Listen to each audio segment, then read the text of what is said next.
Chapter 101.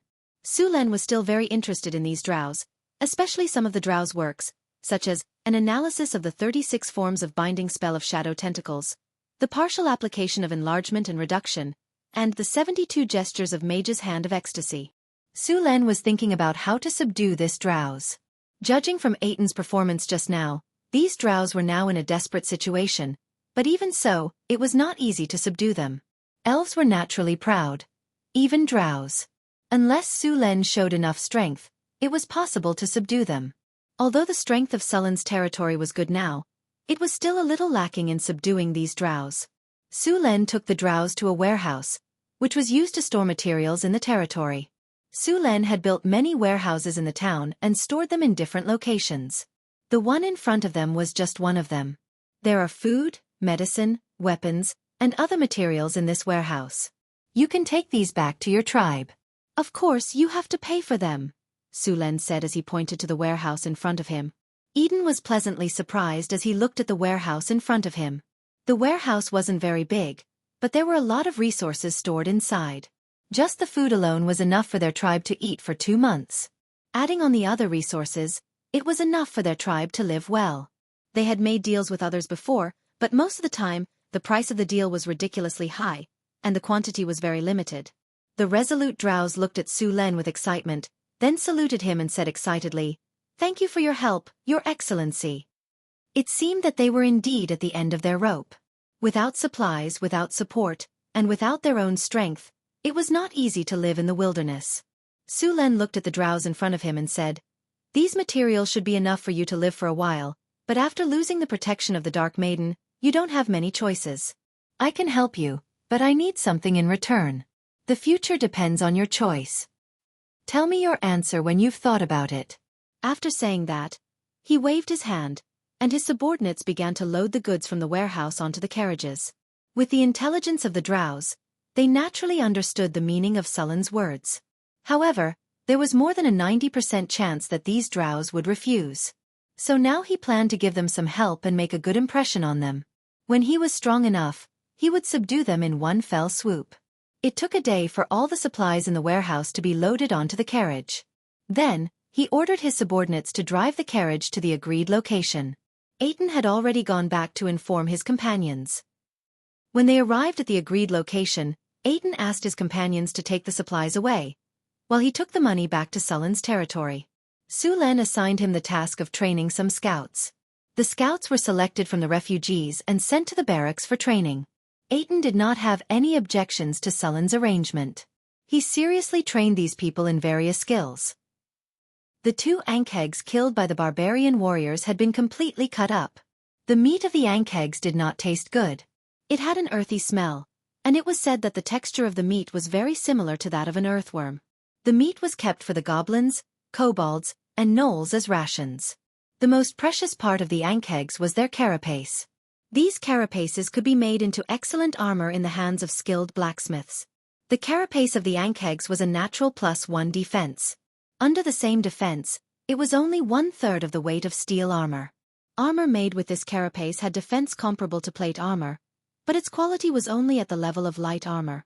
Furthermore, in addition to its impressive defensive capabilities, this type of armor also possessed a decent resistance to strong acids. It was completely free from the corrosive effects of strong acids that metal armors would experience when exposed to strong acids. The carapace of the Ankhegs could be made into 2 sets of armor. After the carapaces were removed, they were sent to the blacksmith shop.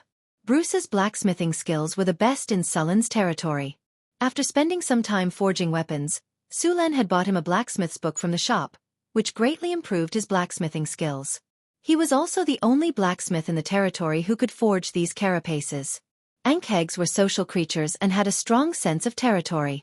Although 2 of them were killed last time, there were still some that escaped. Ankhegs looked like earthworms, but they had more legs than earthworms. They could reach up to 10 meters long and could sense their prey through the vibrations of the ground. They had a terrifyingly large mouth that could swallow an adult in one go. Their teeth were so sharp that they could easily bite through trees, and even steel would not be able to withstand a few bites. They could also produce strong acid, and when they attacked, they would spray their enemies with acid. The acid arrows used by wizards were not long, but they had a wide range. A group of Ankhegs consisted of about 2 to 5. Su Len had encountered at least 3 of them during the construction of the road. In order to complete the road as soon as possible, Su Len had to personally deal with all of them. The construction of the road continued. Su Len was constantly paying attention to the movements underground. As the stone rollers rolled over and over again, the roadbed gradually stabilized. The brick kiln factory was not far from the city. It was only about 3 kilometers away, and the road was also made of gravel that could allow 2 carriages to pass side by side.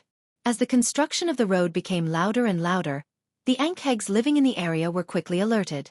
They quickly moved towards the area. Boom! A strange sound suddenly came from the ground. When Su Len looked over, he was shocked to find that a large patch of grass had swelled up. In the next second, a terrifying Ankheg drilled out from the ground and pounced on the slaves around it with its large, ferocious mouth. The goblin did not even have the chance to make a sound before he was swallowed by the huge, ferocious mouth. Su Len flipped his palm, and an iron bow appeared in his hand. Twang! The bowstring vibrated, and a special arrow about a meter long was shot out. The arrow was made of fine iron, and the arrowhead was made with barbs. Once the arrow was shot, it would be very difficult to pull it out. There was also a rope attached to the end of the arrow. The arrow hit the Ankheg in an instant, and more than half of the arrow was buried in its body. The Ankheg went berserk after being attacked. Strong acid spray. A ball of dark green viscous liquid was spat out by the Ankheg. 2 goblins that did not manage to dodge in time were hit by the acid, and they could only scream in agony before they were corroded into a pile of rotten meat. P.S. Thank you to Night Bell and Dawn for the 100 Qidian coins tip.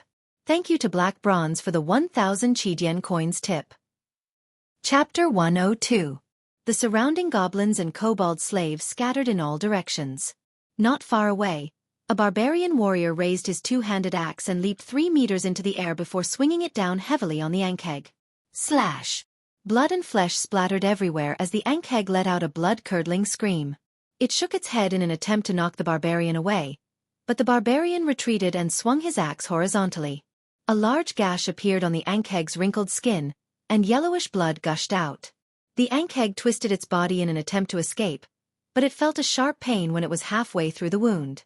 Its body was being pulled by a huge force. The barbarian grabbed the rope and pulled hard. The barbed arrow that was deeply embedded in the Ankheg's body was hooked onto its flesh, and it could not escape no matter how hard it struggled. The Ankheg struggled madly, its dozens of legs flailing wildly and stirring up the soil around it.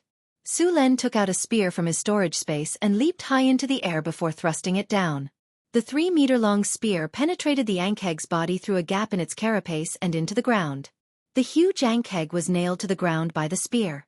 After receiving a fatal blow, the huge body of the Ankheg twitched a few times before collapsing weakly on the ground. Su Len stood on the huge body of the Ankheg and pulled out the spear. He shook it casually, and the blood on the spear dripped down. Move the body of this Ankheg back. Understood, boss. Ankhegs were social animals and had a strong desire for revenge, just like wolves. They would definitely come back for revenge since they did not kill all of them last time. Just as Su Len ordered his men to pull out the body of the Ankheg, a soft sound came from the ground beneath their feet. Crack! The strange sound came from the ground, and the soil suddenly sank. An Ankheg opened its ferocious mouth and attacked Su Len. Just as the Ankhegs burst out of the ground, Su Luen's figure flashed and dodged them. Acid spit. Fortunately, there was no one around Su Len. The green, sticky acid completely missed its target. With a sizzling sound, the ground and the surrounding weeds were corroded by the acid and turned black. Another one. Su Len charged at the Ankheg with its spear, its ferocious mouthparts biting at Su Len. However, the Ankheg had met its match this time. The 3-meter-long spear smashed the Ankheg's ferocious mouth into the ground. With a light tap of his feet, Su Len arrived on top of the Ankheg's head. The previous heavy blow had left the Ankheg dizzy and unable to resist. Sullen's spear pierced the Ankheg's brain through a gap in its carapace. The carapace on the Ankheg's head was the best, and he did not want to damage it. While one of the Ankhegs attacked Su Len, another one lurking underground attacked a barbarian warrior. It spat acid at the warrior's head, followed by a biting attack. In order to deal with the Ankhegs, Su Len had prepared a special shield. When he saw the acid coming at him, He immediately used the shield to block the splashing acid. He then rolled to the side and dodged the Ankheg's attack. The kobold slave beside him was not so lucky. A large amount of acid sprayed at it, and the sizzling sound of its flesh being corroded was excruciating. In just a few breaths, half of its flesh was corroded, revealing its white bones. Soon it was dead. There was a huge wound on the Ankheg's mouth. It was the one that had escaped last time. The last Ankheg had also appeared. It's the one that escaped last time. But this time, you won't have the chance to escape. The barbarian warrior obviously recognized the Ankheg. With a roar, the veins on his body bulged, his muscles bulged, and his skin turned red. The large Ankheg was not agile. The barbarian warrior circled around it and attacked it continuously. Soon, the weakest parts of the Ankheg's body were covered in wounds. Yellow blood flowed out, making the Ankheg look extremely miserable. At this time, Su Len had already killed the other Ankheg. The heavily injured Ankheg suddenly screeched and waved its limbs wildly as it burrowed into the ground. Su Len looked at the Ankheg that had burrowed into the ground and smiled. He pressed his palm on the ground, and a surge of energy flowed from his body into the ground. He then continued to dig deeper into the ground and soon found the Ankheg that was escaping. After finding the target, Su Len directed the flow of water. Gushing spring. Under the guidance of Sulen's energy, the strong flow of water instantly exploded. The water broke through the soil and rocks, and the Ankheg that was escaping underground suddenly felt the soil beneath it being pushed up. The huge flow of water directly pushed the Ankheg's body out of the ground. The Ankheg was pushed 10 meters out of the ground by the flow of water, and then it crashed to the ground. The Ankheg's already heavily injured body became even more serious. Its internal organs were severely damaged from the fall, and yellow blood continuously flowed out of its body. More than a dozen of its limbs swayed weakly, and its speed became slower and slower. After a while, it stopped moving. With the death of the last Ankheg, all the Ankhegs in the area were wiped out. Su Len arranged for some people to collect the slaves, and the 3 Ankheg's corpses were transported back to the town with the others. The hardest part of an Ankheg's carapace was its head. The carapace on its back was slightly weaker, but it was more suitable to be made into shields. The carapace of an Ankheg could be made into about 10 shields. After killing all the Ankhegs, the materials obtained could be used to make 50 shields and 5 full-body armors. The huge Ankhegs had a lot of meat. Although they tasted bad, the goblins and kobolds did not mind. It was good enough that they had something to eat. The Ankhegs were cut off and made into jerky for them. An Ankheg weighed about 5 tons. After removing the carapace and innards, there were still 3 tons left. 5 Ankhegs weighed 15 tons in total, which was enough for the slaves to eat for 2 to 3 months. Although Ankhegs were magical beasts, they did not have much use for wizards. The only thing that was valuable was the acid sacs in their bodies. The acid sacs stored a lot of acid, and for wizards who had not learned the material exemption ability, the acid sacs were very good materials for casting acid splash and acid arrow. The best material for acid arrow was the venom sacs of wyverns, but it was important to note that Ankhegs were only mid-ranked magical beasts, and that was because they lived in groups. If it were wyverns, unless they were attacked by a grand wizard or above, they would just be courting death. Wyvern's poison could easily corrode metal armor. If one's constitution was not strong enough, they would be killed instantly. P.S. Ankheg. Pack magical beast. Strength, 22, Spirit, 8, Vitality, 25, Agility, 9, Charm, 4, Specialty, Natural Armor, Sturdy, Underground Stealth, Listen, Vibration Perception. Skills, Acid Spray, Bite Attack. Chapter 103. After dealing with the Ankhegs, the road leading to the brick kiln factory continued to be repaired. The construction of the kiln factory had been completed, but the first batch of bricks would take some time to be fired. Su Len patrolled the territory once a day. With the black-maned horse, patrolling the territory had become very convenient. What was interesting was that he actually met a lone adventurer in the wilderness today. One had to know that there were all kinds of monsters in the wilderness. Anyone who dared to travel alone was either stupid or very confident in their own strength. It was noon, and Su Len was about to find a tree to rest and eat when he met the adventurer. It was a very ordinary middle-aged man. He had a square mouth, a wide nose, thick eyebrows, and big eyes. There was nothing special about him. He wore ordinary linen clothes with many patches, and the edges were already covered in fur. His arms and legs were wrapped in bandages. His limbs were thick and strong, and his body was also very strong. This kind of body was very suitable for heavy infantry. When Su Len saw him, there was already a mauler bear lying nearby. The creature that had made Hathaway suffer had become someone else's prey. Su Luan noticed that the mountain bear was killed by Zhang Tai's bare hands, which was amazing. Although the mountain bear was just a knight-level creature, if a knight fought it with bare hands, he or she would be killed by it in a few seconds. However, the man in front of him could kill it with bare hands, which indicated that he was really powerful. Is he a warrior monk? Su Len thought to himself. Seeing the middle-aged man's appearance, Su Len's first thought was that he was a warrior monk. Su Len jumped off his horse and came to the middle-aged man's side.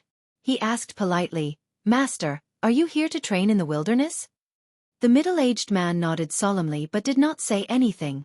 Martial monks had many commandments, one of which was silent meditation.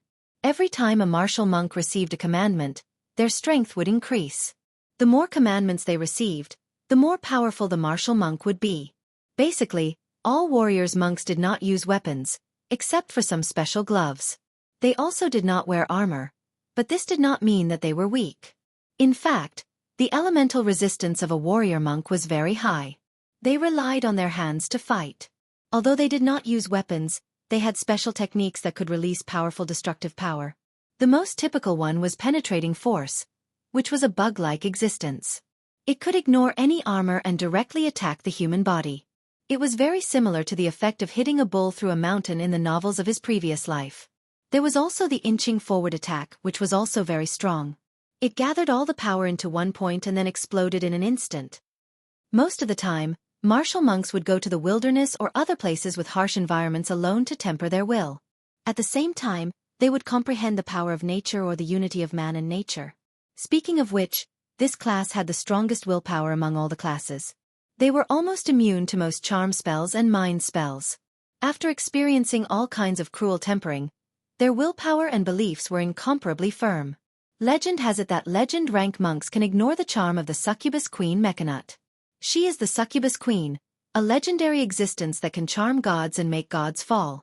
From this, it could be seen how perverted these guys were. It was not difficult to become a martial monk. The strength of a martial monk was related to the number of precepts they had received. For example, the advanced class of martial monks was called ascetic monk. The requirements of this class could be said to be abnormal. They were required to completely give up all worldly wealth, fame, and all kinds of material comforts. They did not use any weapons or extraordinary equipment. At the same time, they often went to places with harsh environments to practice and temper their will. These ascetic monks were also the most powerful group of martial monks. After Su Len learned of this class, he directly stayed away. In his mind, if obtaining great power was not for a better life and enjoyment, then what was the use of this power? What was the use of this iron staff? Becoming an ascetic monk was indeed very powerful, but once he violated the precepts, a part of his power would disappear. If he wanted to recover, he would need to undergo another redemption ceremony. Many martial monks gave up in the process of receiving the precepts. Not everyone had the perseverance to give up all kinds of material comforts. For these people, Su Len was still very respectful. These people's will and beliefs were too strong. The martial monk used the mountain bear to exchange some dry food with Su Len. It was not that martial monks did not eat meat, but they did not eat meat when they were practicing. They only drank water and ate some simple dry food. As long as this practice was successful, the strength of the martial monk would be improved by leaps and bounds. If the profession that wizards hated the most was rogues, then the profession that they did not want to face the most was the martial monk. At most, rogues would do some petty theft. They would steal things from the wizard tower when the wizard was not at home. As long as there were enough hidden magic traps, these thieves would die miserably. But martial monks were different. High-grade martial monks had amazing resistance to all kinds of spells, and the attacks of martial monks could directly pass through the magic shield. Facing those martial monks, even high-grade wizards would have a headache. After Su Len had a meal with him, he left with the mountain bear. Originally, he wanted to invite the martial monk to his territory as a guest. After all, many of these martial monks were fighting masters. If he could learn some skills from him, It would be very helpful to improve his strength. Unfortunately, the martial monk refused Sullen's invitation. He had already started practicing, and going to Sullen's territory would affect his practice. When they were cultivating, they would not go near crowded places. In their opinion, crowded places had too much mortal aura, which would affect their communication with nature. At that time, Sulen wanted to say that the highest level was to train one's mind in the mortal world. If one could understand nature and train one's will in the mortal world, then one would be a real master. But after thinking about it, he held back. What if he fooled the martial monk? After returning to the camp, he went to the barracks. In the barracks, the drow Aten was training new recruits. According to Sullen's request, Aten was teaching these new recruits to become qualified scouts. Pay attention to your feet, Aten said in a low voice, and then said, as a scout, you must pay attention to your feet because you need to often go to dangerous areas. There are many traps in many places. Once you make a mistake, it means that your life has entered the countdown. The enemy will not give you a second chance. Look carefully, your footsteps must be light and alert at all times. You have to make yourself as agile as a cat. That's how you can live for a long time. Don't take too big a step. Remember the places you have walked. When you retreat, try to walk where you have walked before so that it is not easy to step on traps. Chapter 104. The weapon in your hand is your only guarantee. Hold it tight. You need to use it to protect yourself at critical moments. Aten was training a recruit seriously. Even when Sulen arrived, he was not distracted at all. However, the recruit was distracted when he saw Sulen. He was then smashed to the ground with a wooden stick. If you were on the battlefield just now, you would be dead. You can't be distracted in battle. You don't have a second life to make up for your mistakes. I'm sorry, instructor. The recruit ignored the pain and got up from the ground. His expression became serious and he started training again. Perhaps in front of the Lord, the young man wanted to show off. This time, his attacks were much fiercer. Aten was still calm. He blocked and instructed, you can't be impatient at any time. Look at other people's attacks clearly. Don't rush to attack. When facing attacks, you have to learn to dodge. Scouts don't have shields, but that doesn't mean they can't defend. You have to learn to parry with weapons. Don't worry about the means in close combat. The recruit had just parried the wooden sword when he was kicked in the crotch by Aten. It's not only swords that can threaten you. Enemies on the battlefield will do anything. The poor recruit lay on the ground in pain. Fortunately, Aten had restrained his strength. Otherwise, it would have been a complete loss. Stand up. Although the cruel training method made these recruits suffer, it also allowed them to grow quickly. Well, today's training will end here. If you want to become a qualified scout, you still need to learn a lot. Remember to practice more when you go back. Aten threw the wooden sword on the weapon rack and walked to Sulen. Monseigneur, you're here, the drow said respectfully. Yes. Sulen nodded and pointed to the young man who was leaving. How's the training going? Monseigneur, although they learn quickly, their strength is still far from enough. Aten hesitated for a moment before saying, Monseigneur, these people don't have a good foundation. Their future achievements are limited. Of course, Sulen knew that these people had poor foundations. However, with the system's bonuses, their levels would increase after participating in a few more battles. However, it was basically impossible for them to break through to become heroes unless Sulen was willing to let them use their self-created hero templates. Most importantly, this item was too rare. So far, he had only obtained one. It would be a waste to use it on these people. The last time he hunted an Ankheg, he only received some EXP and no treasure chest. After the water supply system was completed, the construction of the public baths in the territory was also completed. Due to Sullen's mandatory requirement, both humans and barbarians were forced to bathe every day. After a period of time, even without Sullen's request, they would involuntarily bathe. Although the Northgard castle was not big and had a small population, it was the best in terms of hygiene and hygiene among humans. Public baths. Good hygiene can make you healthier and the city more prosperous. Hygiene +5, health +5, prosperity +3. Of course, in addition to the public bathrooms, Suluin also built a number of high-end baths. These bathrooms were built with marble, and the inside was also carefully carved by a sculptor. They were designed for the use of rich businessmen and nobles. If he asked these people to bathe in the public baths with ordinary people, they would definitely refuse. The social class system in this world was much stricter than in his previous life. If you asked a noble and a commoner to use the same baths, they would feel that you were insulting them and would immediately fall out with you. Su Len naturally would not make such a mistake. Although he advocated equality in his previous life, the various clubs were not open to ordinary people. After the public baths were completed, Su Len added a decree to the town. Anyone who entered the town, regardless of race, had to clean themselves up before they could live in the town. The promulgation of this decree made many people speculate whether Su Luen was a germaphobe. However, no matter how much they criticized him, they had to follow Sullen's instructions. Because the brick kiln factory had to produce a large amount of bricks, relying solely on manual labor was too slow. Su Len planned to build a water wheel here to provide power. There were many processes in the brick kiln factory that required a lot of manual labor. Crushing clay, mixing water, pressing bricks, cutting strips, and cutting embryos could all be done with machinery. Su Len also wanted to try and see if he could make a simple production machine with the help of water power. He was already very familiar with the construction of the water wheel. This time, Su Len did not use gear links. Instead, he chose to use belts.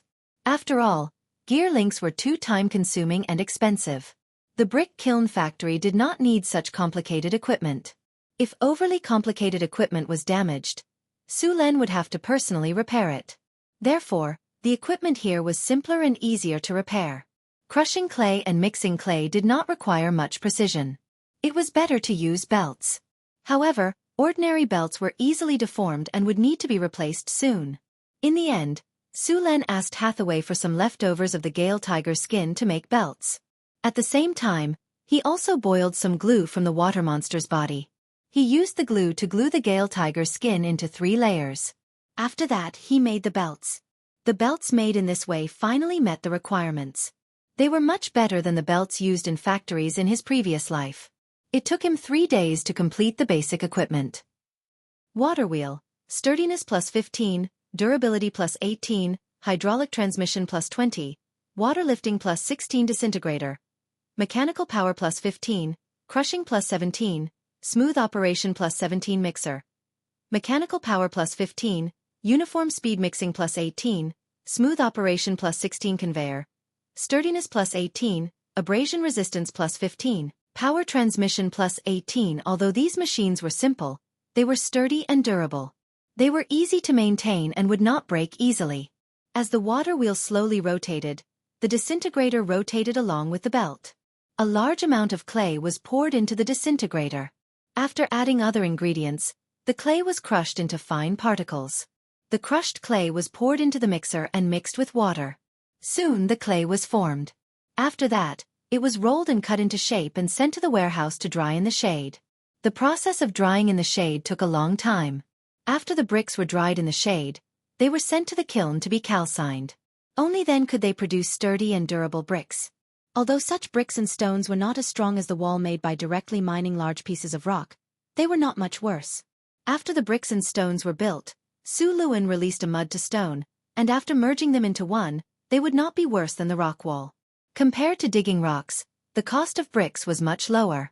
More importantly, the expansion of the city and the construction of houses required a large amount of bricks. P.S. Thank you to Bai N for the 200 coins tip. Fu Meng thanks you. Chapter 105. The houses in the town were no longer built using bricks. The houses that were built this way did not look good. They were only used as temporary housing. Now that the brick kiln factory had been built, the houses in the future would be built with bricks. Sullen's plan had divided the inner and outer city into 5 zones. 2 residential zones, 1 trading zone, 1 military zone, and 1 noble zone. The 2 residential zones were divided into the rich zone and the commoner zone. Apart from selling some of the houses to the slaves and commoners, the rest of the houses would be sold. Other than the trading zone, a large number of shops and a commercial street were planned to be built in the trading zone. The military zone was close to the inner city. According to Sullen's plan, the city could accommodate 30,000 to 50,000 people after it was completed. Since they had a good water supply system, Su Len planned to build a few fountains in the town. Apart from the large fountains in the noble zone and the commercial zone, the rest of the fountains were scattered around the city. Su Len had already planned everything in advance when the city was being developed. At the same time, he had also reserved a lot of empty land for the development of the town. The first rays of the morning sun shone on the wasteland. A caravan was traveling through the wasteland toward the North Guard fortress. The caravan was not traveling at a fast pace. A group of people in tattered clothes was following the caravan. Judging by their appearance, they were most likely refugees. Since Su Len had set a rule that only a certain number of refugees could trade with him, the caravans had no choice but to follow the rule. The refugees in front of them were brought here by the caravan. In order to ensure that the caravan would not be half-hearted, Su Len rewarded each refugee with a kinner. "Daddy Khan, when will we arrive at the North Guard fortress?" A skinny boy who looked like he was only 13 or 14 years old asked the middle-aged man leading the caravan. "Little Kevin, go back to the team and don't run around," the middle-aged man said. The middle-aged man said, "This is the wilderness. There are goblins, kobolds, and gnolls who eat humans everywhere. Their favorite food is tender children like you." "Daddy Khan, I've grown up. I'm not afraid of those stinky goblins, kobolds, and gnolls," little Kevin said while waving his little fist. "Is that so?" Little Kevin has grown up. Khan smiled and patted his head with his big, rough hand. "Daddy Khan, don't touch my head. I'm not a kid anymore," Kevin said unhappily. "Good, good, good. Little Kevin has grown up." "Father Khan, you still haven't told me how long it will take for us to reach the North Guard fortress," asked Kevin. "The steward said that if everything goes well, we will arrive at the northern fortress this afternoon." The middle-aged man looked at the caravan and said, "When we arrive at the northern fortress, we can eat our fill. Little Kevin won't have to starve. When we get there, we'll have a house to live in, clothes to wear, and food to eat. We won't have to suffer from the cold in winter, and we'll have meat to eat."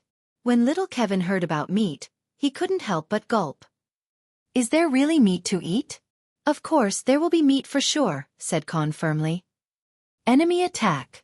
Get into formation." At that moment, a mercenary on a horse rushed in from the front.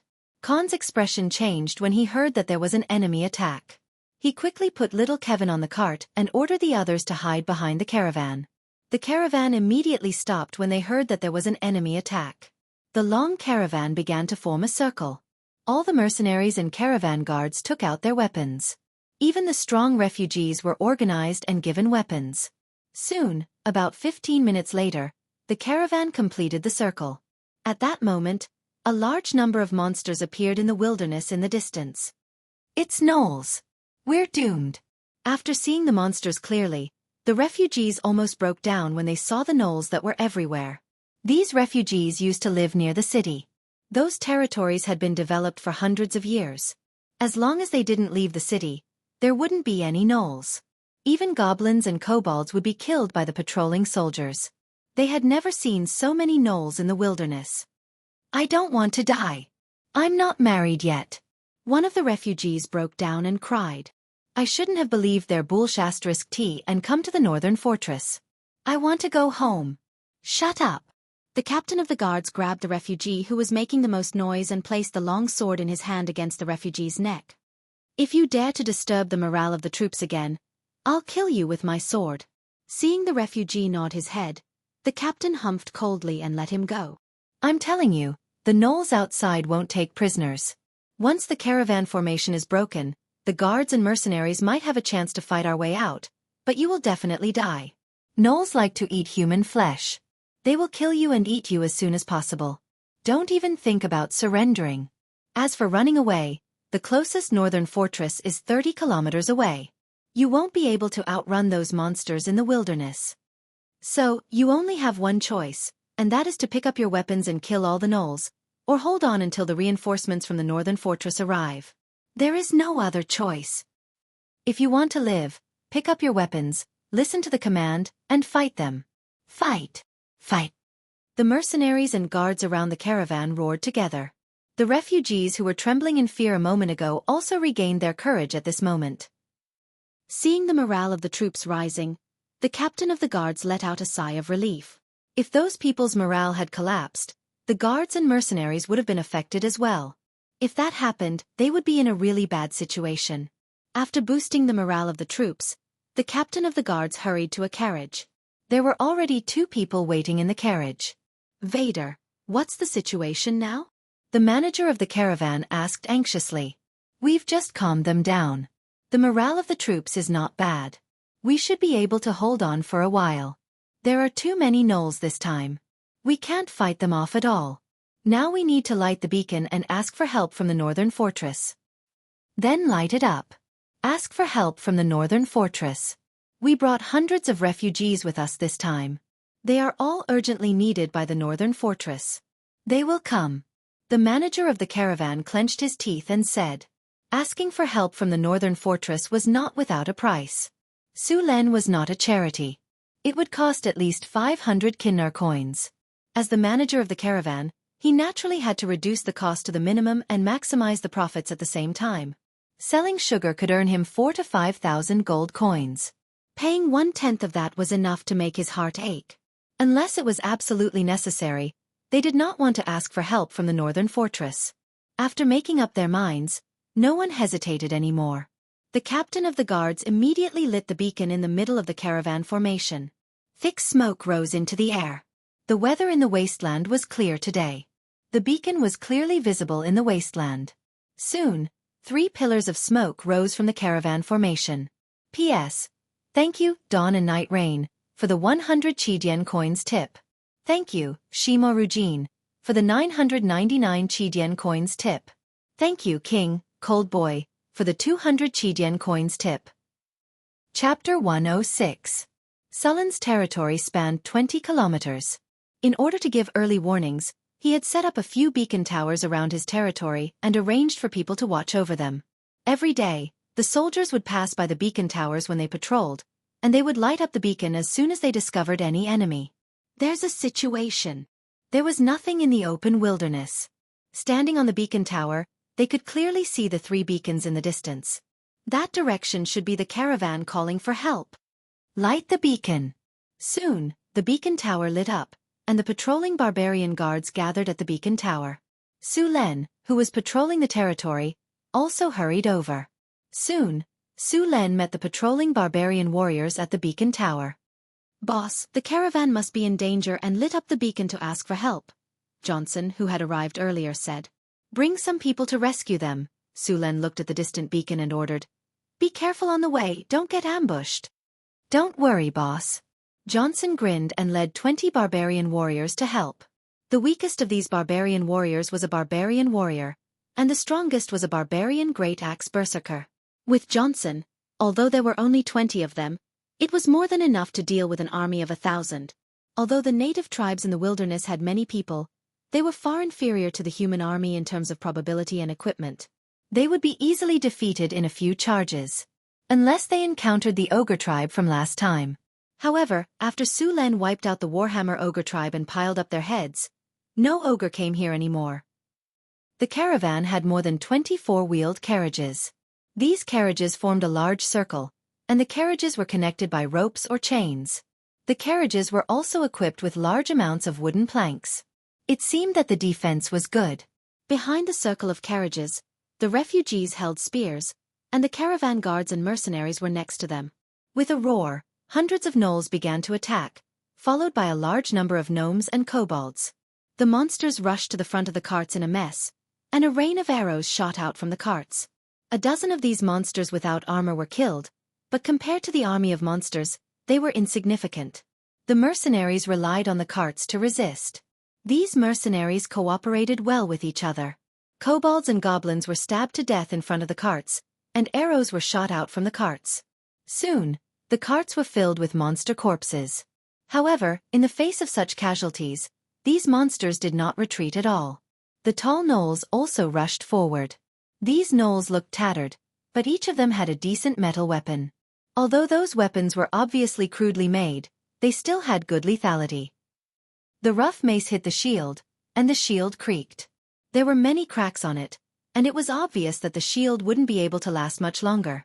The human mercenary holding the spear held his breath. The moment the gnoll attacked again, the spear shot out like a dragon and instantly pierced the gnoll's heart. However, even though he had killed one gnoll, there were more gnolls surrounding him. Under the heavy blows of the spiked club, wood chips flew everywhere, and finally with a bang, it was smashed into pieces. The archers in the back continuously shot their bows, and their arms were sore and weak. They could no longer shoot. Without the support of the archers, the Cots were in even more danger. A refugee's spear pierced through a gnoll's chest, and then his head was smashed by a mace. Before his corpse could fall, it was torn to pieces by the gnolls. The gnolls gulped down the human flesh. Scarlet blood flowed out from the gaps between their sharp teeth, making them look even more ferocious and terrifying. Some of the more cowardly humans were so scared that their bodies trembled. They couldn't even hold their weapons properly, and the carts were about to collapse. At that moment, a dozen or so strong figures suddenly rushed out from the carts. These people wore armor and held sharp swords. As soon as they appeared, they rushed towards the gnolls. The swords in their hands were aimed at the gnolls' vital points. The swords quickly slit the throats and hearts, and the figures left without stopping. The sudden attack caught the gnolls off guard. In just a few breaths, a dozen or so gnolls fell to the ground, clutching their throats and hearts. After attacking for a while, these people did not linger and retreated to the carts. The shield wielders and spear wielders moved forward again, using the carts to keep the monsters outside. After resting for a while in the rear of the carts, the archers began to shoot again. However, compared to the previous rain of arrows, there were only a few arrows, and their strength was far inferior. Several jack-o'-lanterns were hit by the arrows, but they still did not retreat. Furthermore, the arrows soon stopped once again. More and more gnolls rushed up. Their eyes were bloodshot, and they attacked with all their might. They did not even try to dodge the attacks, and they fought without any regard for their lives. This kind of ferocious fighting style made it difficult for the humans to breathe. Seeing that the carts were once again in danger, the guard captain led a dozen or so warriors to charge out of the carts. Their attacks were still as fierce as before, but this time, the gnolls were prepared. Even though the results were quite good, some of the warriors who could not dodge in time were hit by the spiked clubs. Their chests caved in, and they coughed up blood. Some of the blood was even mixed with pieces of their organs. It seemed that they would not survive. Even though they had paid a price, the carts once again stabilized. The spear wielders and shield wielders worked even better together. The shield wielders blocked the gnolls' attacks, and the spear wielders took the opportunity to stab at the gnolls' vital points. In the face of the endless gnolls, the casualties of the humans were increasing. Many of the sword and shield soldiers were continuously attacked. Their shields were broken, and their bones and tendons were broken. Some of the gnolls threw away their weapons and jumped over the carriages, trying to bite the enemy. However, most of them were stabbed in the chest by the warriors in the carts, and their heads were cut off. Under the gnolls' reckless attacks, the humans were completely suppressed. Even if the guard captain led the warriors to charge again, the effect was very limited. Even though they killed some gnolls, a few more warriors were killed by the gnolls without caring about the casualties. The boards on the carts were all shattered, and the chains used to connect the carts were violently cut off. The wooden stakes used to fix the carts were all broken. Seeing that there was hope for victory, the gnolls' morale became higher and higher, while the humans in the carts looked desperate.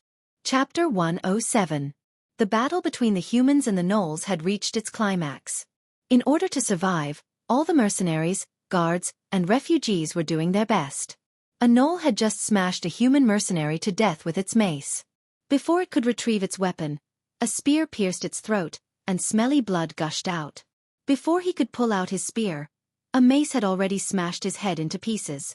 Under the continuous impact of the carts, a gap was finally created. The gnolls swarmed forward, wanting to rush in and kill the humans around them. The captain of the guards immediately led his men to block the gnolls. For a time, the humans and gnolls fought fiercely in this narrow passage. Because of the narrow space, the gnolls' heavy mace could not be used at all. Instead, they were killed by the humans. However, this situation only lasted for a few minutes. The gap in the carts grew bigger and bigger, and the humans' resistance became weaker and weaker. The sounds of fighting on the battlefield spread far and wide. The animals in the wilderness had long fled the area in fear. The thick smell of blood covered the battlefield. Johnson finally arrived at the edge of the battlefield with the barbarian warriors. Their arrival did not attract the attention of the gnolls. The fierce battle had caused the gnolls to ignore their surroundings. Johnson suddenly attacked from behind with more than 20 barbarian warriors. These barbarians were wearing iron armor and wielded sharp giant axes in their hands. The gnolls did not expect the enemy to appear from behind. By the time they wanted to turn around and face the enemy, it was already too late. After activating Charge and Whirlwind Slash, the barbarians had become efficient killing machines. All the monsters in their way were crushed by the sharp giant axes. These barbarians were at least barbarian warrior level. They were very powerful. The sharp giant axes they wielded were like chopping vegetables.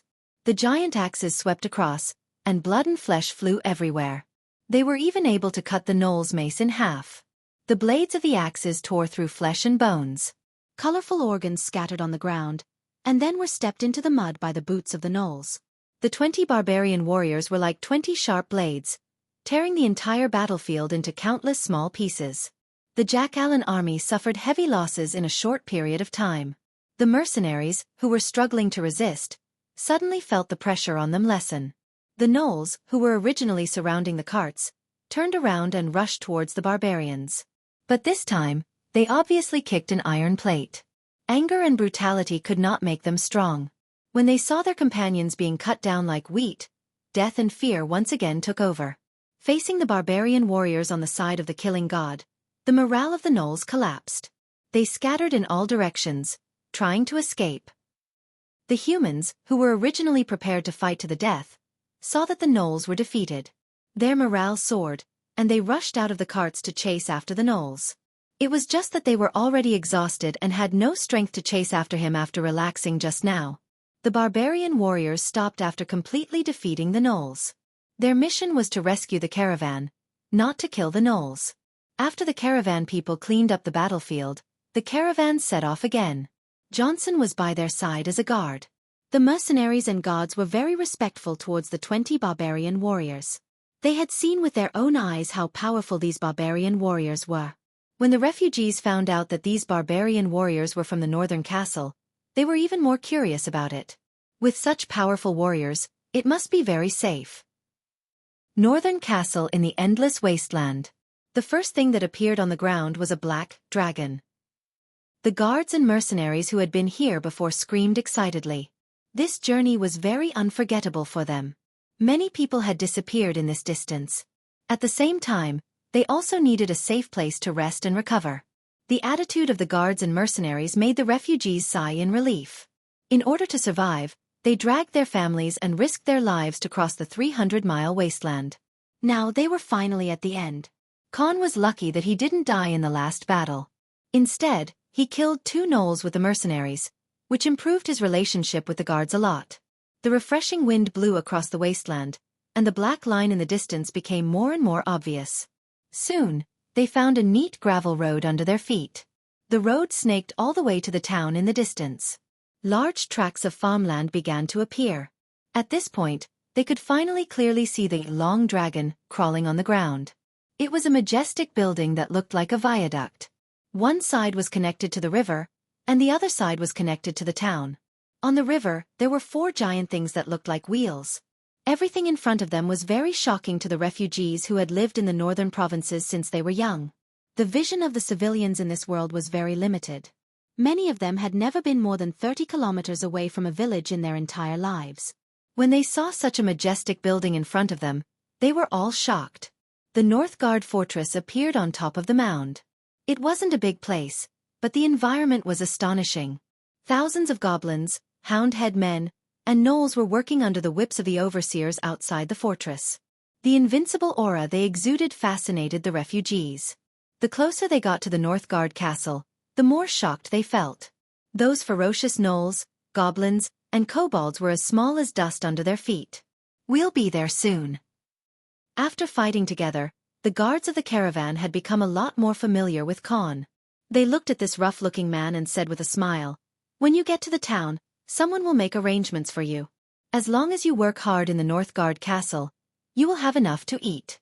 If you work hard for a few years, you can buy farmland and a house. The Sulen Monseigneur is a powerful and benevolent noble. You don't have to worry about your safety here.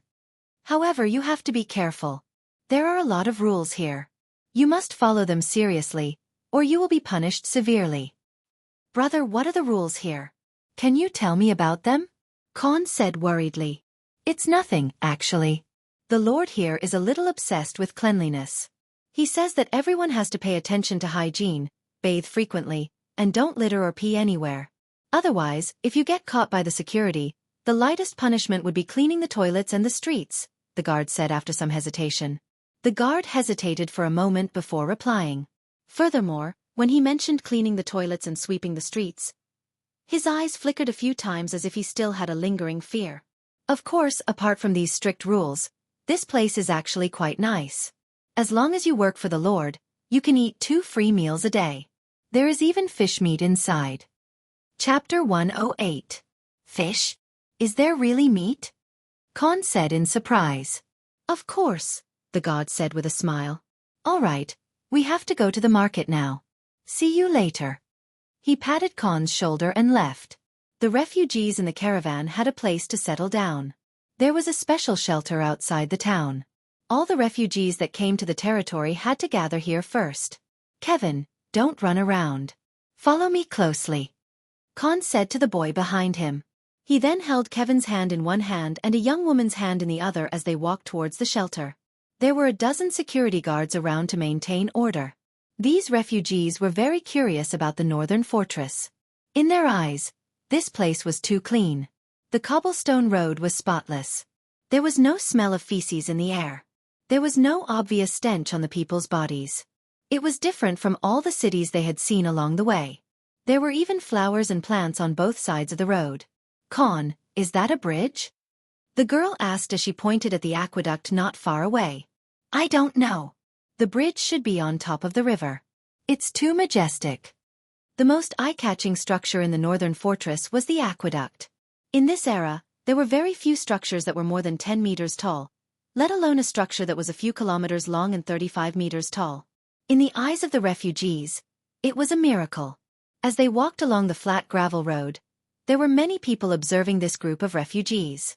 However, no one disturbed them because they also had their own jobs. If they were found to be lazy, then their points would definitely be deducted. Their points were related to their future farmland and housing. They could not afford to be careless. Khan and the others soon arrived at the refugee shelter. The officials at the shelter took out a piece of parchment paper to check and register all the refugees. After everyone was registered, they were led to a public bathroom at the side to take a bath. Surprisingly, everyone was given 2 sets of clothes. Although they were only coarse linen clothes, they were much better than what they were wearing. Everyone, listen up. After you've showered, change into new clothes. Someone will bring you to have a meal. Throw your old clothes here. Those who don't change into new clothes won't get to eat, a worker said to the refugees. After that, all the refugees entered the public bathhouse in batches to take a shower. After bathing and changing into new clothes, the refugees no longer looked like beggars. After that, Khan brought his wife and Kevin to have dinner with a staff member. The place to eat was very close to here. Everyone was assigned a plate and spoon and then lined up to get the rice. Surprisingly, apart from a portion of mashed potatoes, everyone also had a portion of fish soup. The last time Khan had eaten meat was when he caught a rabbit a few months ago. He did not expect to have fish soup to drink as soon as he arrived here. A bowl of fish soup was not much, and everyone finished it clean. Even the fish bones were licked until there was not a trace of meat left. After the meal, the previous staff member led them to their rooms. Those with families were assigned according to their families. Those who were single were assigned to a room. The room was newly built. Although it was not big, it was clean and tidy. There were already blankets inside. Compared to where they used to live, this place could be said to be heaven. Soon, a guard came to tell them that they could not go to those places. Those places were forbidden. At the same time, there were various rules and laws in the territory. At the same time, the house they were living in now did not belong to them. It was only for them to stay temporarily. If they wanted to live in a house, they would need to exchange money and points. Apart from today's food, from tomorrow onwards, they would need to work to obtain food. Every day, they would earn points and money according to their work. If they wanted to obtain better food, better housing, or farmland, they would need to work hard. If they had skills, they could also report to their superiors and undergo an assessment. After passing the assessment, they would be assigned to suitable positions such as masons, blacksmiths, carpenters, brewers, carvers, and so on. Women who knew how to cook and sew clothes were all advantages. If they did not have skills, it was fine too. They could do manual labor such as manual labor or digging. The daily pay was at least 30 copper nars, and the highest was 70 copper nars.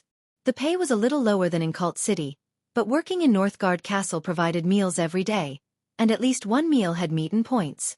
Points were very important here. If one wanted to buy farmland or a house, they would need a certain amount of points. If they did not have enough points, they would have to pay double or even triple the price. Houses and land. After hearing these words, Khan's eyes instantly became burning hot. As a commoner, he had 3 brothers. However, only his eldest brother had the right to inherit his father's land and house. He and his younger brother could only leave home when they reached adulthood and work for the nobles. If the nobles did not need them, they would have to go to the city to find work and become refugees. To them, nothing was more attractive than land and houses. If they could get a piece of land, they would be able to gain a foothold in Northgard Castle.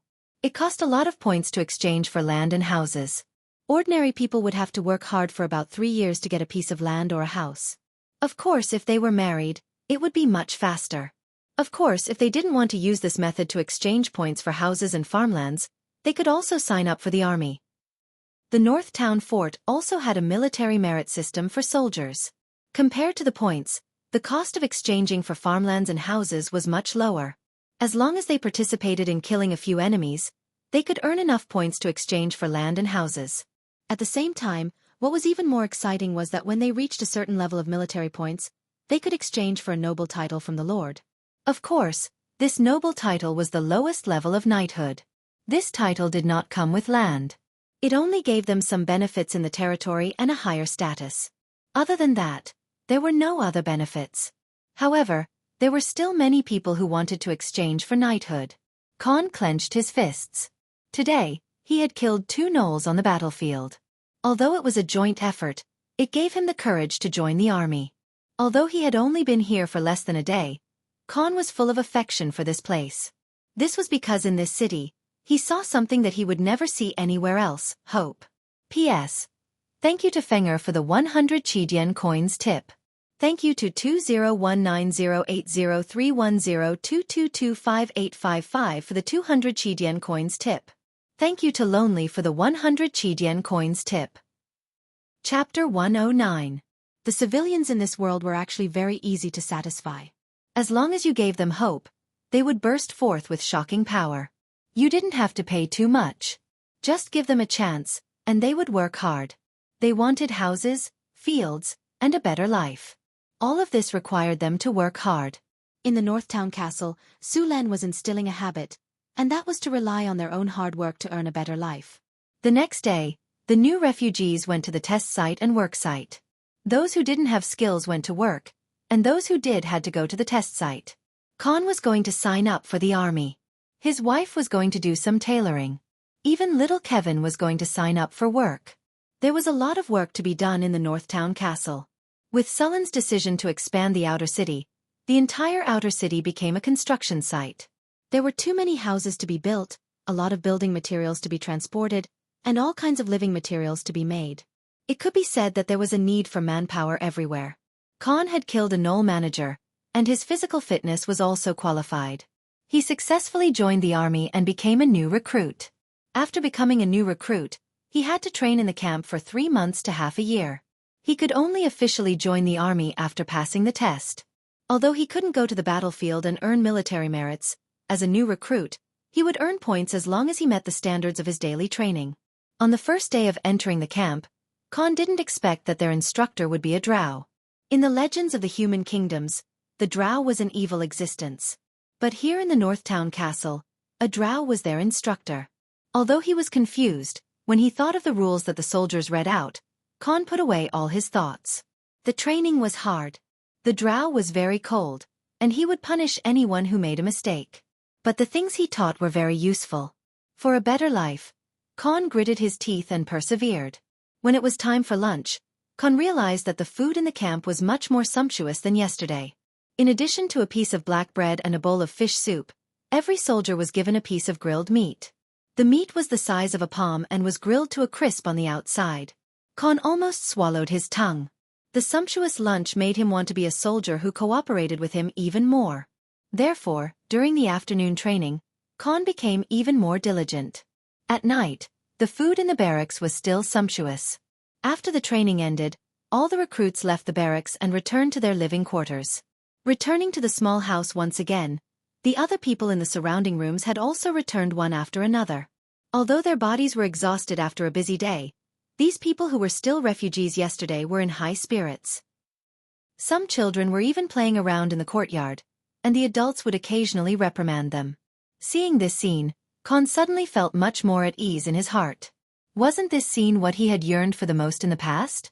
As long as he worked hard, he would be able to fill his stomach and feed his family. When he had enough points and money, he would be able to buy a piece of farmland that belonged to him. Su Len was lying in the Lord's castle, reading a book. It was the latest popular night novel in Cult City, called A Golden Scale Is Not a Fish in the Pond. The main content of the book was about a commoner who worked hard to become a knight. Then, step by step, he became stronger and stronger, and finally, he brought his wives to own his own territory and live a happy life together. The plot was full of ups and downs, and Su Len finished the novel in one breath. After finishing it, he felt a little bored, and it reminded him of many things from his previous life. I wonder if Tokyo is still hot, if the people are still vegetarian, if the sea breeze in the Caribbean is still salty, if the art in the San Fernando Valley is still full of youth and sweat. Su Len casually placed the book in the innermost part of the bookshelf and stretched his body. Then, he walked out of the room and headed to the blacksmith shop. He had obtained 5 sets of ankeg shells last time. Calculating the time, it should be almost done. Su Len rode his horse all the way to the blacksmith shop. The whole territory was undergoing construction, and the refugees who had just arrived were also immersed in all kinds of work. The whole territory was thriving, and Su Len was very satisfied with the scene in front of him. When he arrived at the blacksmith shop, Bruce personally came out to welcome Su Len when he heard that he had arrived. "Bruce, have the ankeg shells been processed?" Su Len asked directly. "Monseigneur, all the shells have been processed. A total of 5 sets of full-body plate armor and 50 shields have been made," Bruce said respectfully. Then, he ordered the other apprentices to bring the completed armor and shields over. Su Len casually picked up a set of plate armor. The armor was black in color and simple in design. He pressed his fingers on the armor with a little force. The armor was very tough, and the entire set of armor was very light. Plate armor, unnamed. Material, ankeg carapace. Weight, lightweight. This armor is made using the hardest part of an ankeg's carapace. Its defense is astonishing, yet it is extremely light. It is a rare treasure armor. Defense +3, toughness +2, lightness +2, acid resistance +10.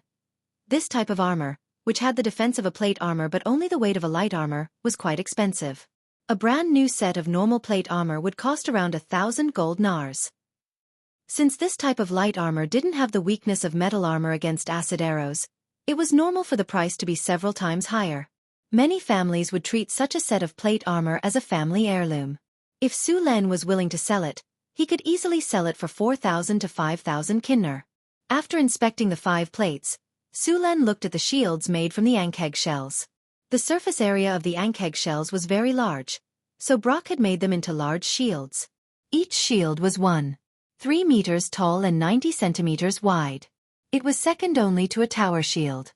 Su Len picked up a shield and tested it. The shield was very tough and the quality of the shields was also very light. Large shield, unnamed. Material, ankeg shell. Weight, light.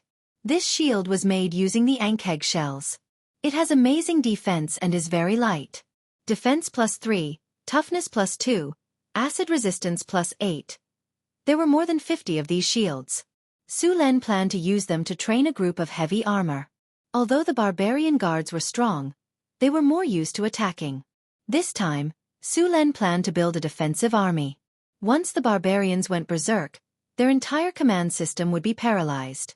The only thing they could think of was recklessness. They could charge and break through enemy lines, but they could not be counted on. The territory needed a group of heavy infantry, and these shields were light and tough. They were just right for the job. Chapter 110. Sullen's hero template came with the Lancer, which was the most common soldier type. It took a short time to train and was cheap. Of course, after a few upgrades, it was still very strong. Another point was that although the Lancer was not very good, it was the prerequisite for activating a few special soldier types. For example, the special soldier types Formation Breaker and Great Halberd Warrior required the Lancer to advance. There were many other special soldier types in the system. For example, the special soldier type White Horse Cavalry, the special soldier type Tiger Leopard Cavalry, the special soldier type Mountain Cavalry, the special soldier type Unparalleled Flying Army, the special soldier type Crossbow Soldier, the special soldier type Eagle Archer, and so on. There were also some powerful soldier types that the system did not introduce.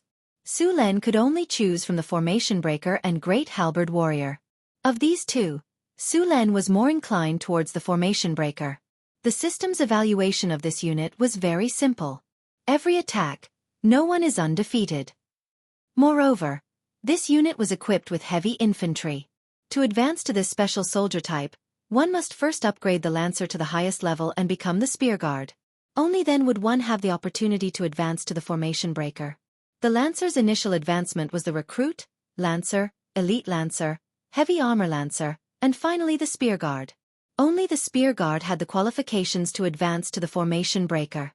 According to the division of strength, the Heavy Armor Lancer was the Knight level, the Spear Guard was the Grand Knight, and the lowest level of the Formation Breaker was the Knight Commander. This level was not weaker than the Barbarian Axe Berserkers. Moreover, compared to the Barbarians who liked to be reckless, the Formation Breaker was very disciplined. If the two sides really fought, the Barbarian Axe Berserker would definitely lose. It was not surprising that the Barbarians, with their terrible discipline, would be beaten up by the Formation Breaker. Su Lin had already started to form the Lancer and Archer units. However, these two units did not have many people. The Lancer and Archer units were recruited from the refugees who came to the territory. The two units added together only had 40 people. Moreover, these refugees were in poor health. After all, as refugees, many of them did not have enough to eat. The first 1 or 2 months in the military camp were actually for them to nourish their bodies. The intensity of the training could only be said to be average. Only when their bodies recovered would the next step of training be carried out. Sullen's territory could be said to have gained a firm foothold. As long as he was not unlucky enough to be besieged by a large tribe, there would not be any major problems. Therefore, during this period of time, he had also begun to explore the surrounding wilderness. Because the Sierra de Lotus was to the north, a group of Cryopteris lived in the mountains, so he avoided this place and explored the east and south. In the northeast of the territory, there was a Centaur tribe. Owen's caravan would go there every once in a while to trade with the Centaurs. Although Owen was very cautious every time, Su Lin still knew the general direction of the tribe, so he planned to open up a trade route with the Centaurs. Owen traded with the Centaur tribe for food and weapons in exchange for the Centaur longbows and horses. When Owen once again led the caravan to the Centaur tribe to trade, Su Lin also sent people to form a caravan to follow. However, the goods they brought were different from Owen's. Su Lin prepared wine. In the northern wilderness, the winter was very cold, so wine was very popular. However, because of the problem of food production, the wine production was not high. Moreover, it was rarely sold in the northern wilderness. After all, wine was not a necessity. Under Sullen's half-forced request, Owen could only agree to bring Sullen's caravan to the Centaur tribe. The construction of the territory was in full swing. The slaves and refugees were working hard. No one noticed that a black dot had appeared in the distant sky. The black dot quickly became bigger. In just a few breaths, the black dot became a huge monster with a wingspan of more than 20 meters. This monster was grayish-white. It had a pair of fleshy bat-like wings, but it was 100 times bigger than a bat. At the end of the wings was a pair of sharp claws. On its head was a sharp beak filled with sharp teeth. Its legs were even more terrifying. It looked very similar to the pterosaurs of the dinosaur era.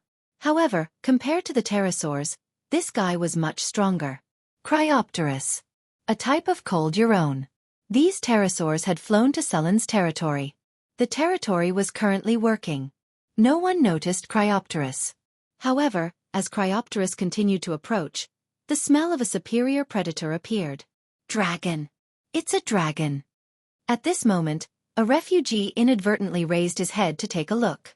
He was completely stunned. What dragon? Hurry up and work. Otherwise, your points will be halved today. The supervisor beside him said impatiently.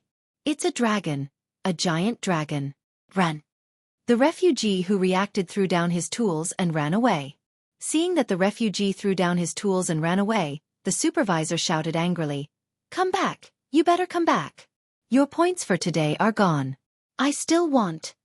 At this moment, the surrounding refugees were in an uproar. Dragon. It's a dragon. Run. Run. The evil dragon is here. A strong wind pressure swept across the top of their heads. Many people were directly blown away by the strong wind.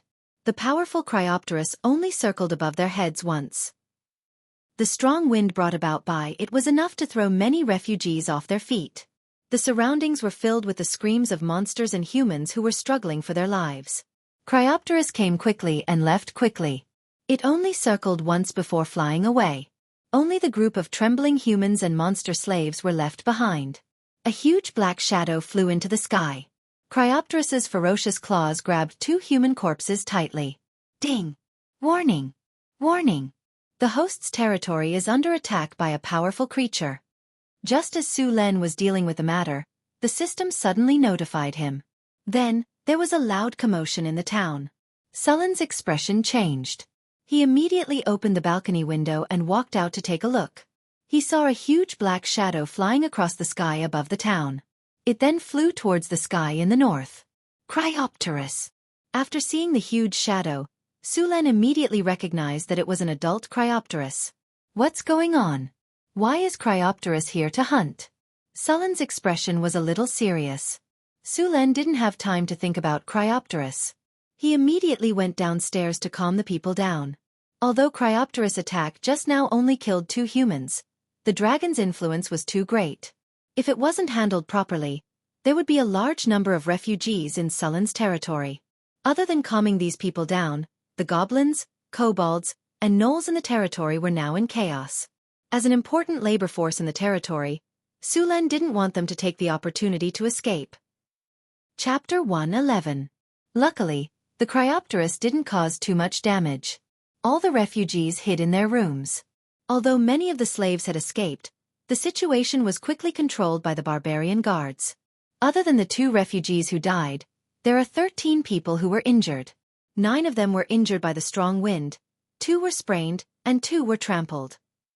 A worker reported the casualties to Su Len. I understand. What's the situation with the slaves? Su Len nodded and asked another person. Monseigneur, 43 slaves escaped. The rest are locked up in the slave camp. There were 12 slaves who tried to escape but were killed by the barbarian guards. Let's stop working today and let them rest for a day to recover. We'll continue working tomorrow. Oh, and give them a good dinner. Su Len thought for a moment and ordered. The same goes for the refugees. Send someone to comfort the dead and give them some compensation. Also, immediately build a watchtower. There must be 2 soldiers on it at all times to check the situation in the sky.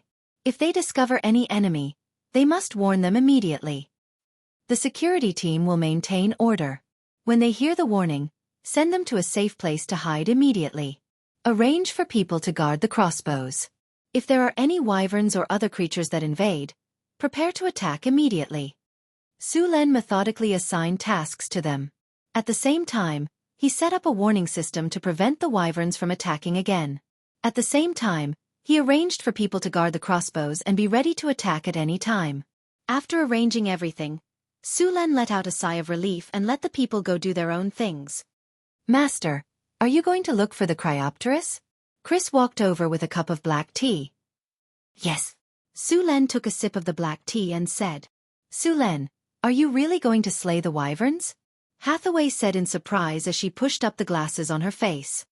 If I don't take care of them, am I going to let these wyverns use my territory as a hunting ground? Su Len said with a gloomy face.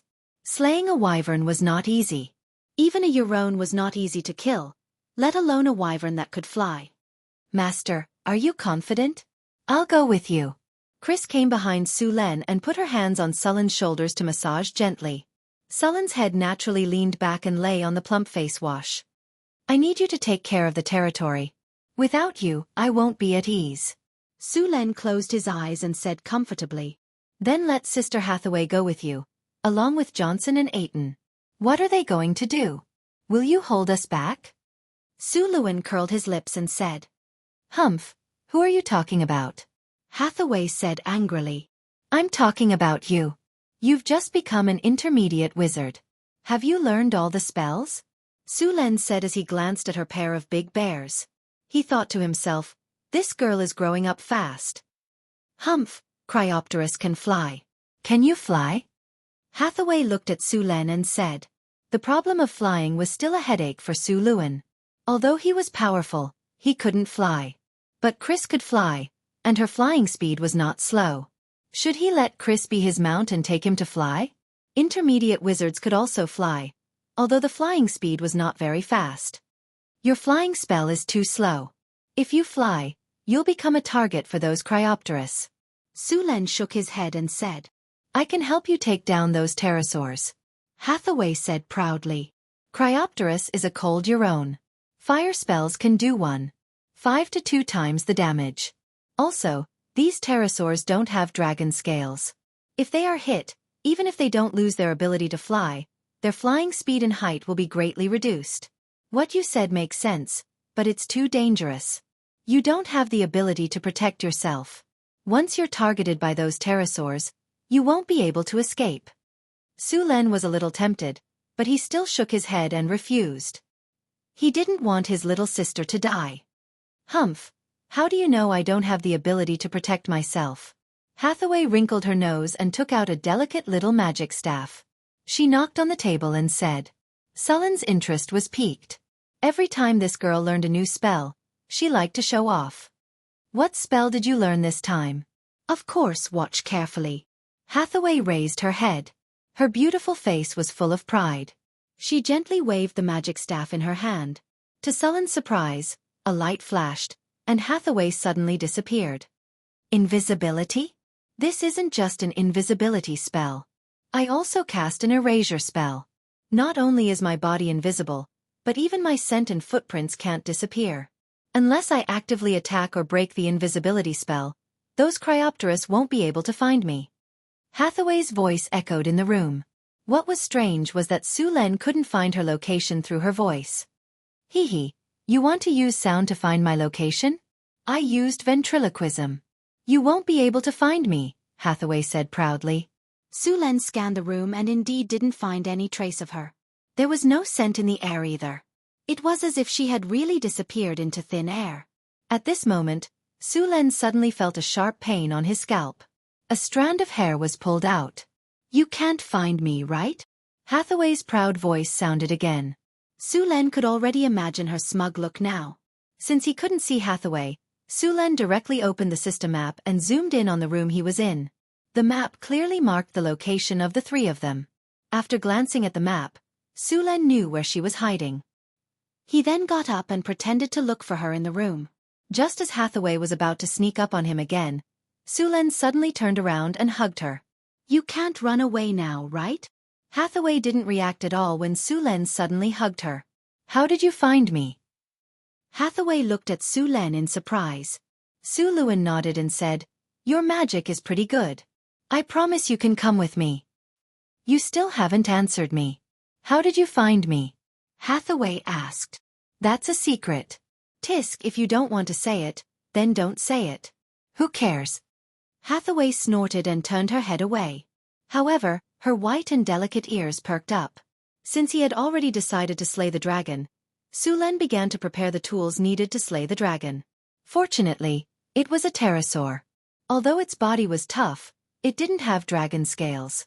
The pterosaur's defense would be greatly reduced. Even so, it wasn't easy to hunt this kind of monster. Su Len needed to prepare some things to limit their flying ability. If it was close combat, Su Len was confident that he could kill those pterosaurs. Chapter 112. After the javelins, food, ropes, clothes and other materials were prepared, Su Luen left the territory with Hathaway. The Sierra de Lotus, where the Cryopterus lived, was about 300 kilometers away from Sullen's territory. To them, it was just a matter of a few flaps of their wings, but to Su Len, it would take a few days. Fortunately, the black-maned horse that the system had won was very powerful. It could gallop across the wasteland like it was flat ground. Su Len carried Hathaway on the horse's back. Hathaway originally wanted to ride the horse herself. According to her, her horsemanship was very good, but she gave in to Sullen's excellent marksmanship. The black-maned horse ran very steadily. Although Hathaway was tall, she looked small and delicate next to Su Len. She was just right in Sullen's arms. Her whole body was hidden in Sullen's cloak, and only her palm-sized face could be seen. A faint fragrance wafted into his nose. It was an indescribable floral scent. It smelled very comfortable. It was Hathaway's unique scent. Occasionally, a strand of naughty hair would come out of the cloak and run to his neck to tickle him. Hathaway was very interested in the wasteland. Her body leaned against Sullen's warm embrace, and her eyes constantly looked around. However, she soon felt a little bored, and her body moved back to lie more comfortably.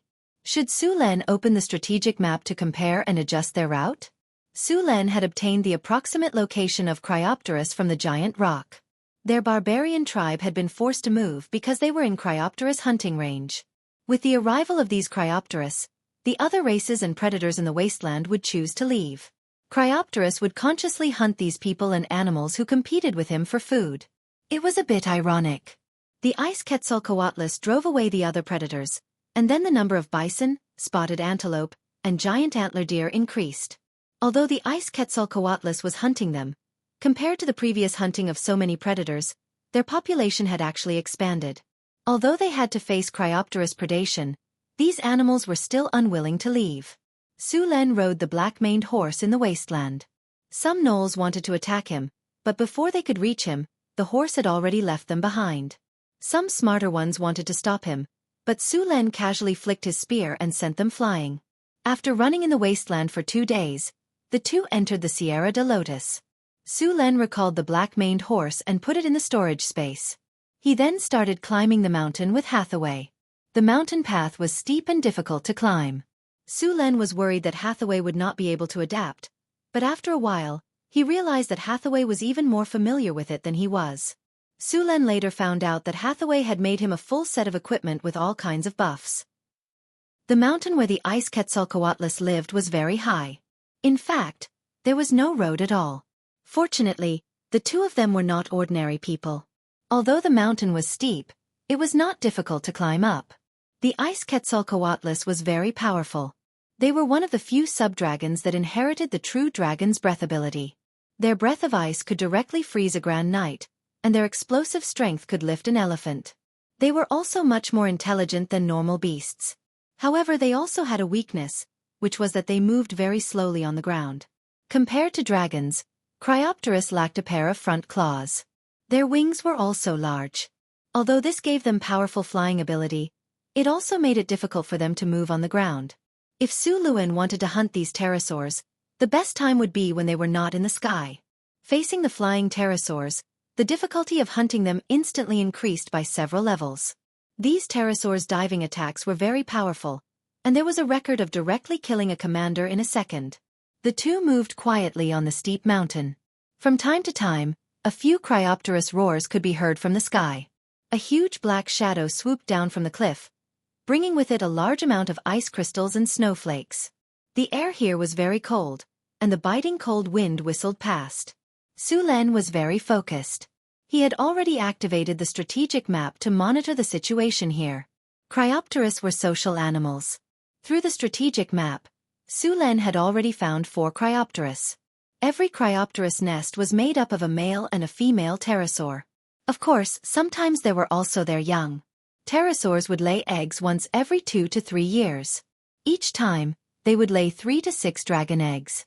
Compared to the long growth period of a real dragon, the young pterosaur would live on their own after 3 years. They would reach adulthood in about 10 years. When they got close to the Cryopteris nest, Su Len did not attack directly. Instead, he found a crack in the surrounding area and asked Hathaway to hide inside. For this purpose, Su Len even used his weapon to decorate the crack. The space inside was a lot bigger, and there was a turning point at the entrance. This way, even if the Cryopteris found her, as long as she hid inside, the Cryopteris would not be able to do anything to her. Just stand here.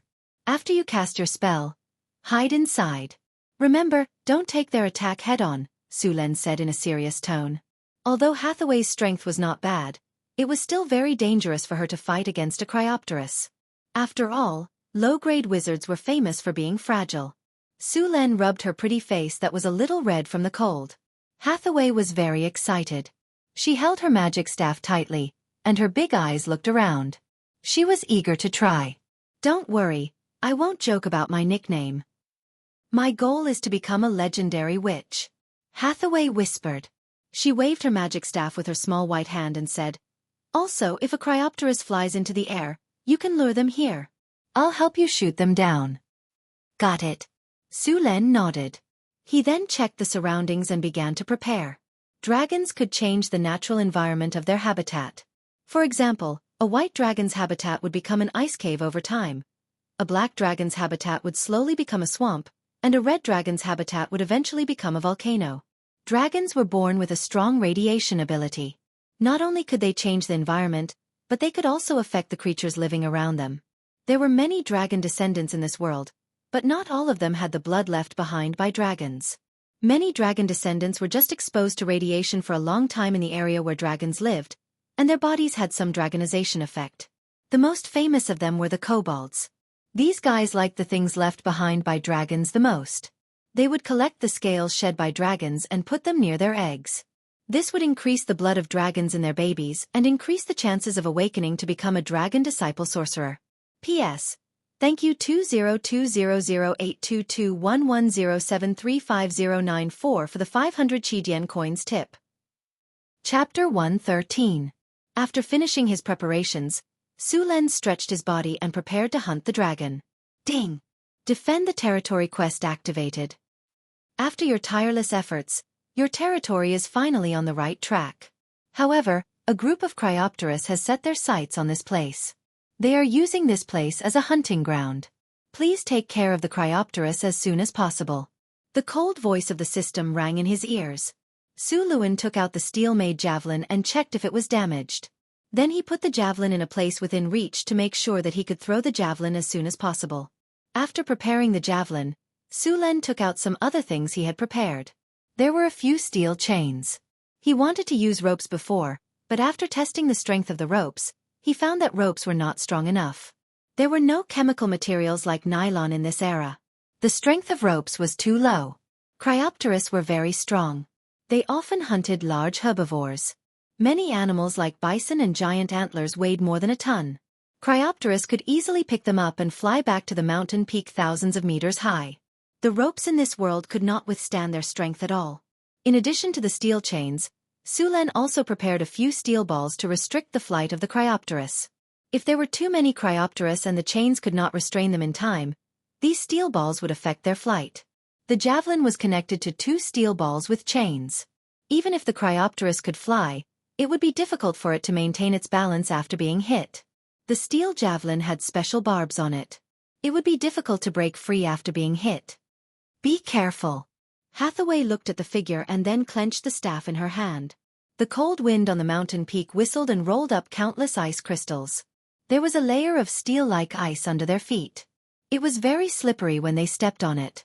In addition to the whistling cold wind, there was a bottomless abyss just a few meters away. Without enough courage, they would not dare to move in this environment. This area was very narrow. It could only accommodate a few people at most. It was impossible to use human wave tactics. Moreover, even if there were many people, there was no space to dodge once the Cryopterus attacked in such a narrow environment. The biggest possibility was that they would be swept directly into the cliff next to them. Cryopterus hunted once every 2 days. Normally, the male hunted while the female stayed at home. Sulen saw Cryopterus returning from a hunt when he was climbing the mountain. They were most likely in their nest now. Sulen carefully approached the Cryopterus nest. The Cryopterus was very confident in its nest. Building a nest in such a dangerous place could stop 95% of the attackers. Walking slowly along the cliff, the whistling mountain wind completely blew away some of the sound. After bypassing a few steep rocks, a stone platform appeared in front of him. The stone platform was more than 10 meters high, and on top of it was the nest of the ice Quetzalcoatlus.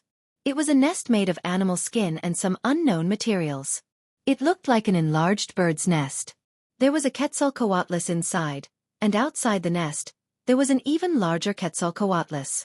Passing through the gap between the Cryopterus wings, Su Len saw a white dragon egg. It seemed that the Cryopterus had built their nest here to hatch their offspring. This was good news for Su Len.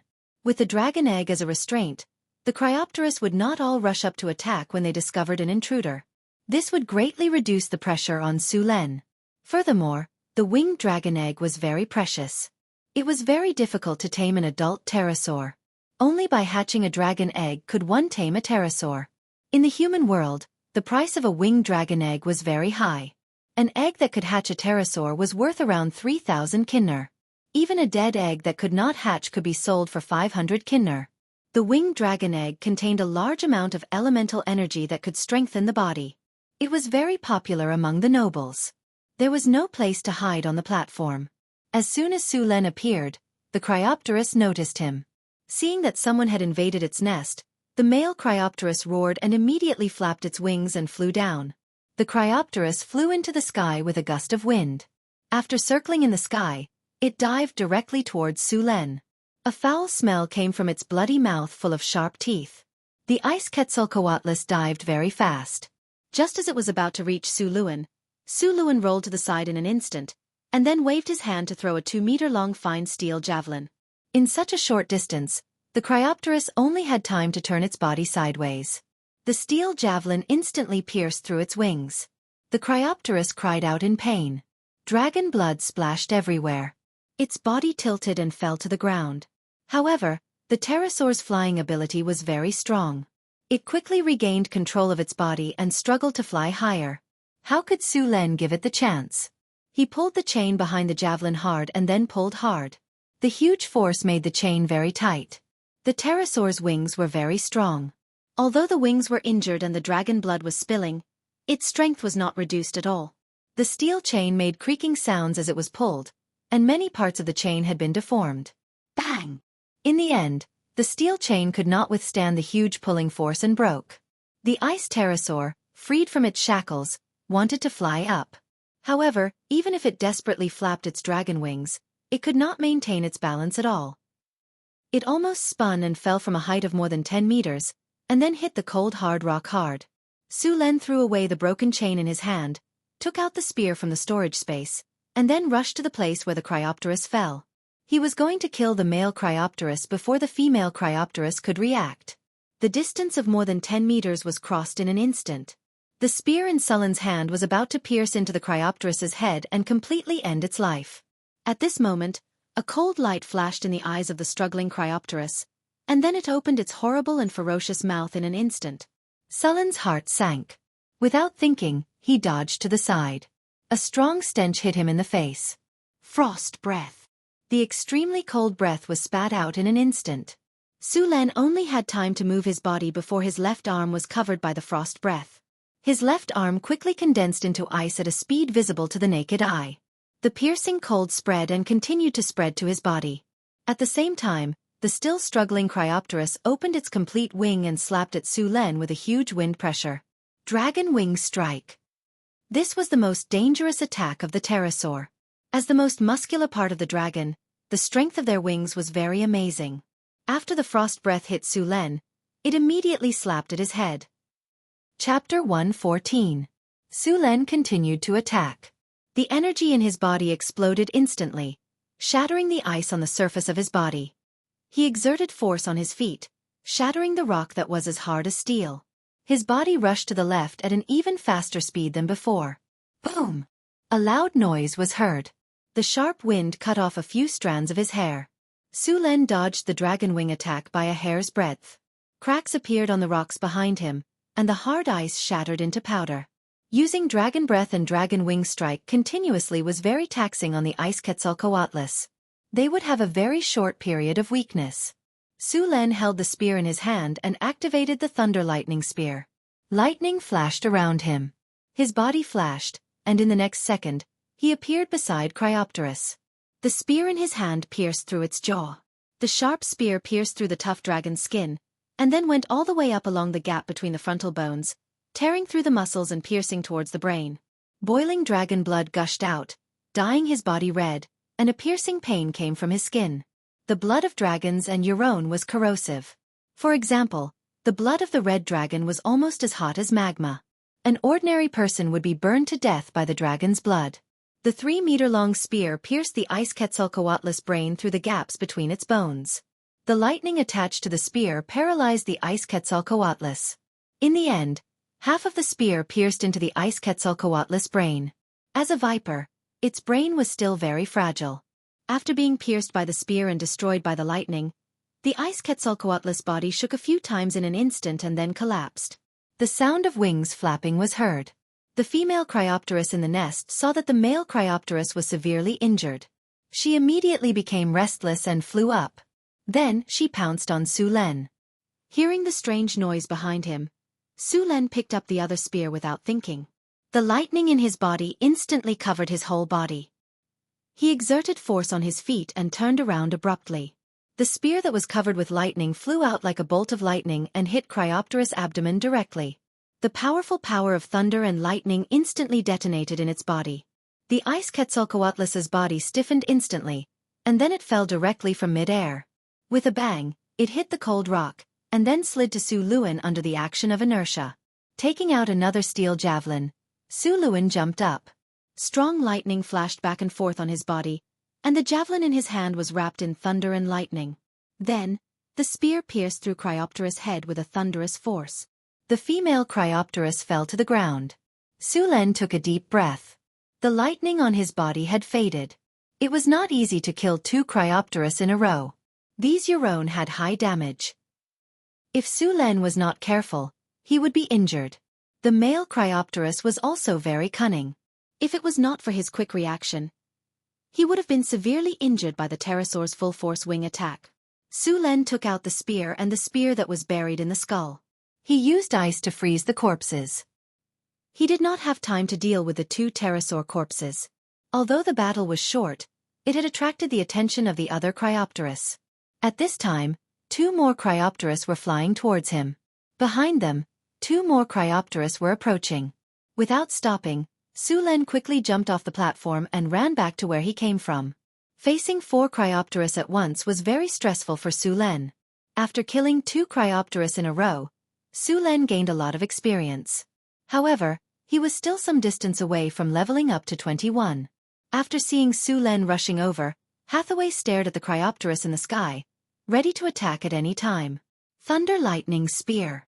The violent power of thunder and lightning instantly erupted from his body, and an energy field appeared around him. Even on this mountain peak that was thousands of meters high, the perennial wind and snow stopped. The sky was shrouded in dark clouds, and lightning flashed from time to time, illuminating the dusky sky. The 2 Cryopteris circled in the sky and then swooped down towards Su Len. The wind and snow they brought with them formed small whirlwinds in the sky. Frost Breath. Frost Breath. When they were about 10 meters away from Su Len, the 2 Cryopteris spat out a wave of extremely cold frost at the same time. The temperature of the cliff, which was already very cold, dropped again. Su Len quickly jumped on the cliff. After running for 10 meters on the steep and cold cliff, Su Len finally escaped the range of the frost breath. He raised the javelin in his hand towards the sky. Accompanied by the crackling sound of thunder and lightning, a bolt of lightning fell from the sky and directly hit the steel javelin. The bright lightning instantly lit up the entire sky. Under the support of the lightning power, a blue lightning appeared on the steel javelin, and the entire javelin was drawn into a bolt of lightning at this moment. Sensing the terrifying power of the lightning javelin, the 2 Cryopteris swooped down again. Their huge wings stuck close to the cliff and swept over. They were determined to sweep Su Len off the mountain and off the cliff to his death. The violent power of thunder and lightning quickly converged, and the spreading electric snakes ran all over Su Luen's body. Even he felt a little numb, and the lightning brought with it a burning pain. Feeling the violent power of thunder and lightning in his body, a faint electric light appeared in Su Luen's eyes. Dense electric currents flickered around his body, and the javelin in his hand had completely turned into dazzling thunder and lightning. Lightning Javelin Throw. Su Len instantly threw out the lightning javelin that had reached its limit. The 2 Cryopteris were very close. Su Len could even clearly see the pieces of flesh hanging from their white sharp teeth. A dazzling bolt of lightning appeared and instantly flew towards the Cryopteris that was slightly in front. Rumble! A bolt of lightning exploded in mid-air. The roar of thunder instantly covered all other sounds.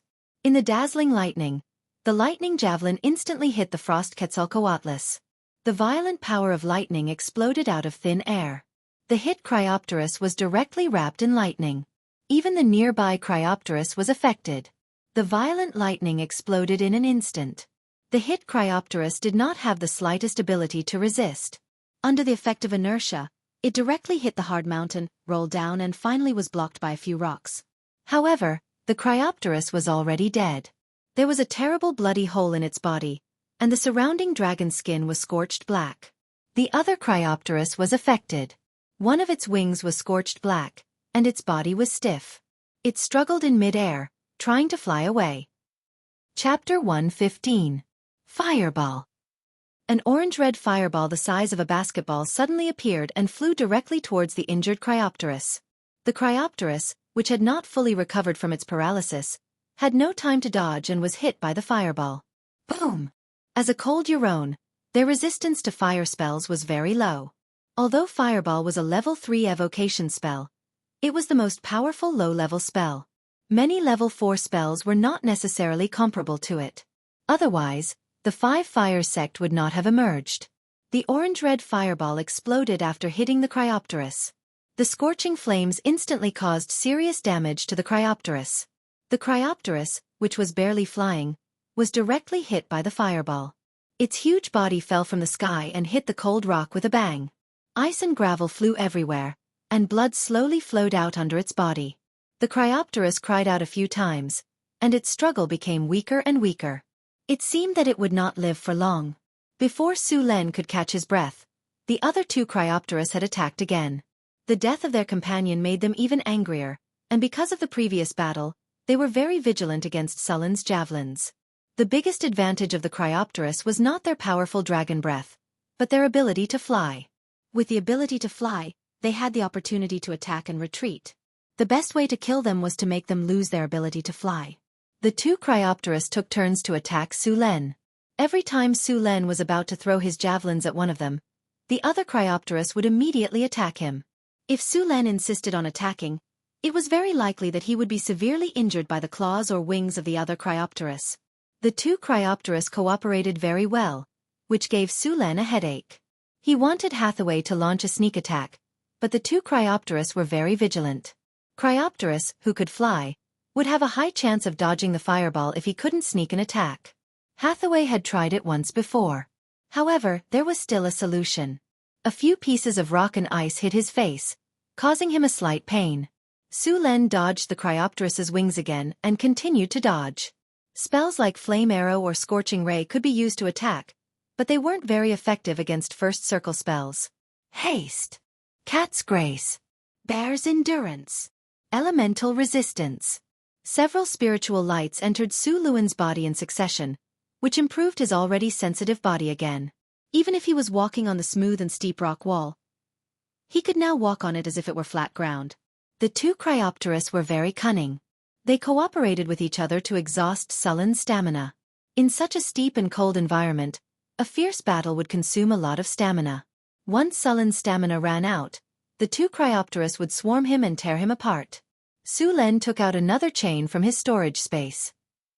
The two ends of the chain were connected to two metal balls. They were specially made by Su Len to disrupt the balance of the Cryopteris. Compared to the javelins, the chain balls were almost useless, but they could disrupt the balance of the Cryopteris.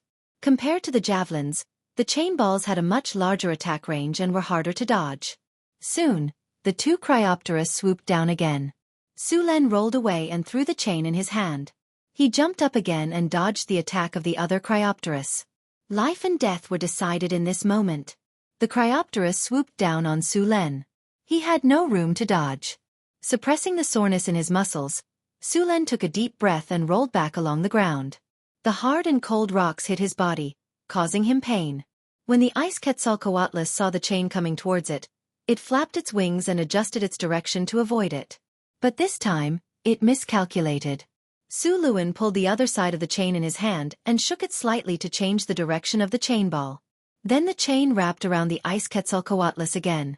After loosening the chain, the adjusted chain hit the long and narrow neck of the ice Quetzalcoatlus. Under the effect of inertia, the chain wrapped around the ice Quetzalcoatlus's right wing and upper claws. Although it was only one round, it was a big problem for the ice Quetzalcoatlus.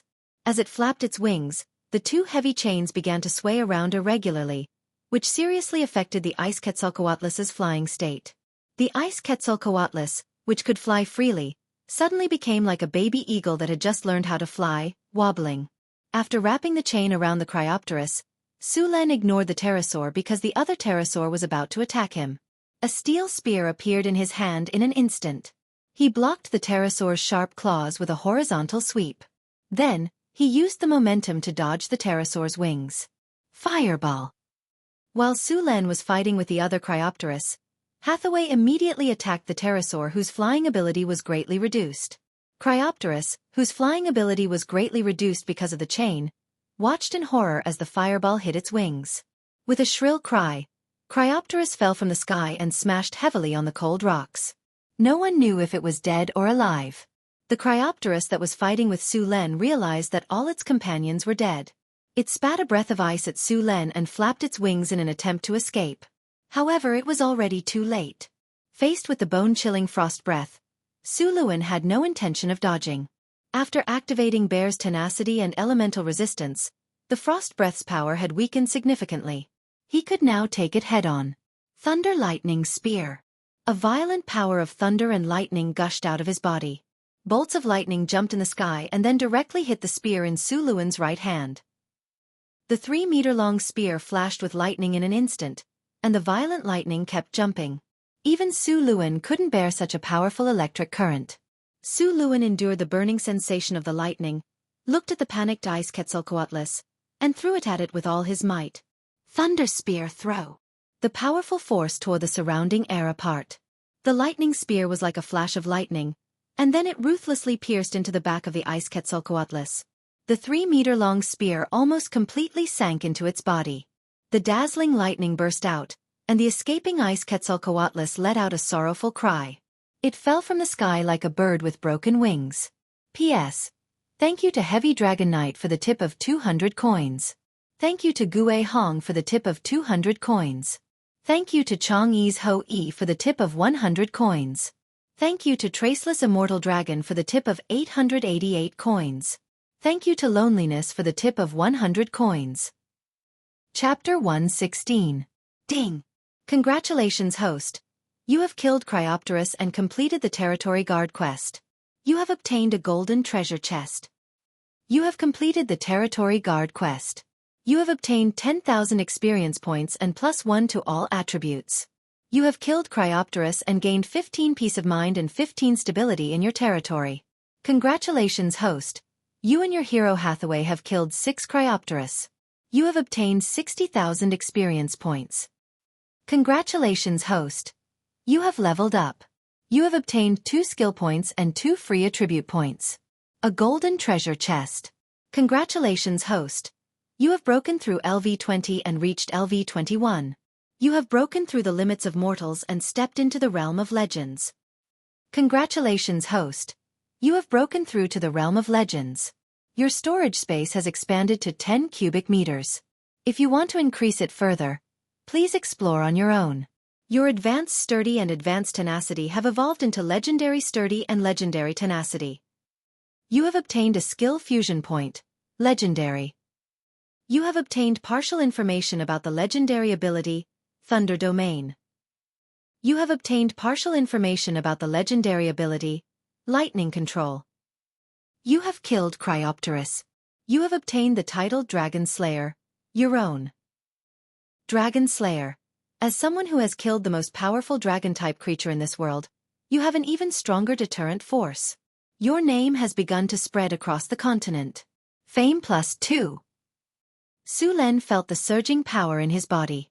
After breaking through to the realm of legends, he could clearly feel that his power had increased once again. In the depths of his soul, a spark of lightning appeared. Sulen's soul instantly came to a magical place. It was an ocean that contained endless power. All kinds of power mixed together and emitted a shocking power. These powers were filled with violent power. It was like chaos. Su Len was like a small drop of water here. Sullen's soul underwent some strange changes under this powerful power. His originally blurry soul became much clearer. There seemed to be no concept of time or space here. Su Len didn't know how long he stayed here. Perhaps it was a second, perhaps it was tens of thousands of years. Then his soul instantly left this space and returned to his body. Looking at the cold snowflake in his hand, Su Len knew that only a moment had passed. Feeling the power in his body, Su Len found that the violent power of thunder had become much gentler. It was also much smoother to control, and the previous feeling had disappeared. The original Advanced Sturdy and Advanced Tenacity were upgraded to Legendary Sturdy and Legendary Tenacity. Legendary Sturdy had 2 more points than Advanced Sturdy and 2 more points, and Legendary Tenacity. Legendary Tenacity. After a long period of training and battle, your body has surpassed the limits of an ordinary person. You have gained stronger vitality. Normal attacks will reduce damage to you by 100%. Permanent increase of health points by 100%. Increase of health points by 100%. Increase of health points by 100%. At the same time you have gained elemental resistance. All elemental attacks will be reduced by 20%. Magic resistance plus 20. With the Legendary Tenacity talent, Sullen's defense had reached a ridiculous level. In addition to elemental resistance and magic resistance, he would have no problem taking on normal spells. He could even try taking a bath in lava. Advancing to Legendary wasn't a simple matter of stacking data. Although data was important, it was more important to start touching the power of laws. He had a deeper understanding of the power of thunder. Originally, he thought that he was very familiar with the control and use of thunder. However, after touching the power of laws, he realized how crude he used this power in the past. Many times, he would waste a lot of unnecessary power. After feeling the power in his body, Su Len began to collect the spoils of war. After becoming a legendary, he still needed time to familiarize himself with the power he gained. The corpses of Cryopteris in front of him had to be dealt with as soon as possible.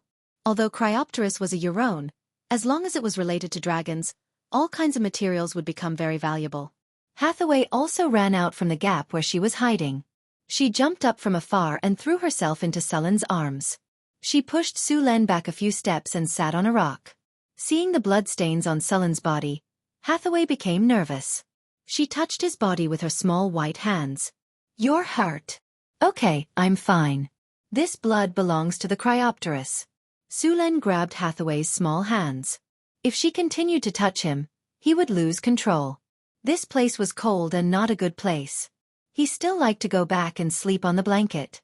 Seeing that Su Len was fine, she was relieved. Then, she let out a cheer and ran to the corpse of a Cryopteris. Su Len tidied up his tight clothes and walked over. So many Cryopteris, so many magic materials. I'm rich. Su Len walked to Hathaway's side and found that she was touching Cryopteris' wings and muttering to herself. Her eyes were shining with the light that belonged to Kinner. Su Len realized for the first time that this girl was a money grubber. "Wake up, your saliva is freezing." Su Len pinched Hathaway's delicate little face and teased her. "What?" Hathaway subconsciously wiped the corners of her mouth with her hand, and then realized, "You lied to me." Then she was ready to fight with Su Luen. Su Len reached out his hand and pressed Hathaway's head. Hathaway, who was squatting on the ground, could not stand up at all. Her 2 arms were swinging back and forth as if she was swimming. As a wizard, her strength was no match for Su Len, who was in human form. "Okay, stop fooling around. It's getting late. We have to get rid of these Cryopteris quickly. The value of these corpses will decrease if we delay any longer." "Humph. I'll remember this. I'll deal with you when we get back," Hathaway said angrily. Su Len laughed in his heart. "You want to deal with me? You've become arrogant after a few days of not fighting. When we get back, I'll let you have a taste of my advanced plasma cannon." Cryopteris corpses were very valuable. The smallest of these Cryopteris had a wingspan of 15 meters, and the largest was 18 meters. It was basically impossible to transport all of them back. Sullen's storage space was only 10 cubic meters. There was no way he could fit so many Cryopteris corpses. Hathaway also had a few storage items on her, but they still could not fit all of these big guys. She could only disassemble these corpses and throw away the worthless and low-value parts. She could only bring back the valuable parts. P.S. Cryopteris attributes. Cryopteris Eurone. Grade 4. Gregarious. Monster level, 17. Strength, 28. Will, 10. Vitality, 25. Agility, 15. Charm, 12. Skills. Dive, Dragon's Bite. Frost Breath, Dragon's Wing Strike. Talents, Advanced Strength, Advanced Tenacity, Dragon Skin, Frost Resistance, Dragon's Bloodline, Flight, Poison Resistance. Difficulty, B+. Chapter 117. Cryopteris didn't have dragon scales, but its skin was still very tough. Dragon skin was an important material for making rare leather armor. It was even better than the Gale tiger skin. Hathaway had already decided to use these dragon skins to make a dragon skin robe for herself. Of course, this would have to wait until she became an advanced wizard. The dragon skin robe needed to use the softest and most magically conductive skin of these pterosaurs. Pterosaur meat couldn't be eaten directly. Pterosaur meat was poisonous. Ordinary people would be poisoned to death if they ate it. It needed a special method to neutralize the poison. After neutralizing the poison, the dragon meat tasted good and could improve one's physical fitness. In fact, many demon beast meat in this world had this effect. Those nobles only ate, drank, and played all day long, and didn't train hard, but most of them could become knights or trainee knights. In addition to good training, professional mentors, excellent breathing techniques, and long-term consumption of various kinds of demon beast meat. Long-term consumption of demon beast meat made their body much stronger than ordinary people. With professional training and excellent breathing techniques, as long as they were not too useless, it was not too difficult to activate their life energy and become a knight when they reached adulthood. However, it was very difficult for ordinary people. Knight training required a lot of meat, and ordinary people couldn't afford to feed a knight. Most of them could only rely on the nobles and become their servants. Su Len took out a skinning knife and began to skin the Cryopteris. Because of the previous battle, many parts of the dragon skin were damaged. Those damaged parts could only be thrown away. The dragon skin on the wings was not suitable for making leather armor. Those parts were more suitable for making blank scrolls. The most valuable part was the heart, which was an important material for making lesser dragon blood potions. As for the other organs, they could also be used as alchemy materials. The dragon blood could be made into magic ink and used to make scrolls. Among them, there was also the dragon penis, which was the favorite of the nobles. This thing was very popular among the human nobles. With all the bits and pieces added up, one pterosaur could earn about 20,000 kinner. It was a little troublesome to deal with the Cryopteris. It took Su Len a lot of effort to divide up the 6 ice pterosaurs. There were only a few Cryopteris corpses and some worthless items left. Sullen's 10 cubic meters storage space had been completely filled. Even Hathaway's spatial equipment had been filled. Su Len felt his heart ache when he saw that there were still some low-value materials on the ground that could not be taken away. Apart from the corpses of the pterosaurs, they found a total of 13 Cryopteris eggs in the 3 nests.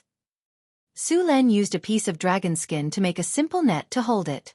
The storage space was unable to store living things. If these winged dragon eggs were placed inside, they would quickly become dead eggs. The price of a dragon egg that could hatch a pterosaur was not bad. Of course, the prerequisite was that you had a way to tame a dragon. Apart from the drows in the Underdark, the best taming method was the wizards. It was very easy for the drows in the Underdark to tame a dragon. They just needed to find a male pure-blood dragon. It could be said that the drows in the Underdark were very similar to the succubi and lustful demons. Su Len planned to tame a few pterosaurs. When they grew up, they would not only be powerful, but they would also be very good as mounts. In addition to these dragon eggs, there were some kinnar and some damaged things in the nests of the pterosaurs. They were probably left behind by the pterosaurs or by the hot-blooded young men who came here to be dragon slayers. These things were of average value. It was the nature of the dragons to collect wealth, and the same was true for these Eurone. Su Len also found some nugget gold, crystal agate, and some gemstones in these nests. As for obtaining a huge amount of wealth by slaying a dragon, it was only possible to attack the true dragons that had lived for hundreds of years. However, not many people dared to do this and came back alive. There were not many things, so they could be put in a bag made of dragon skin.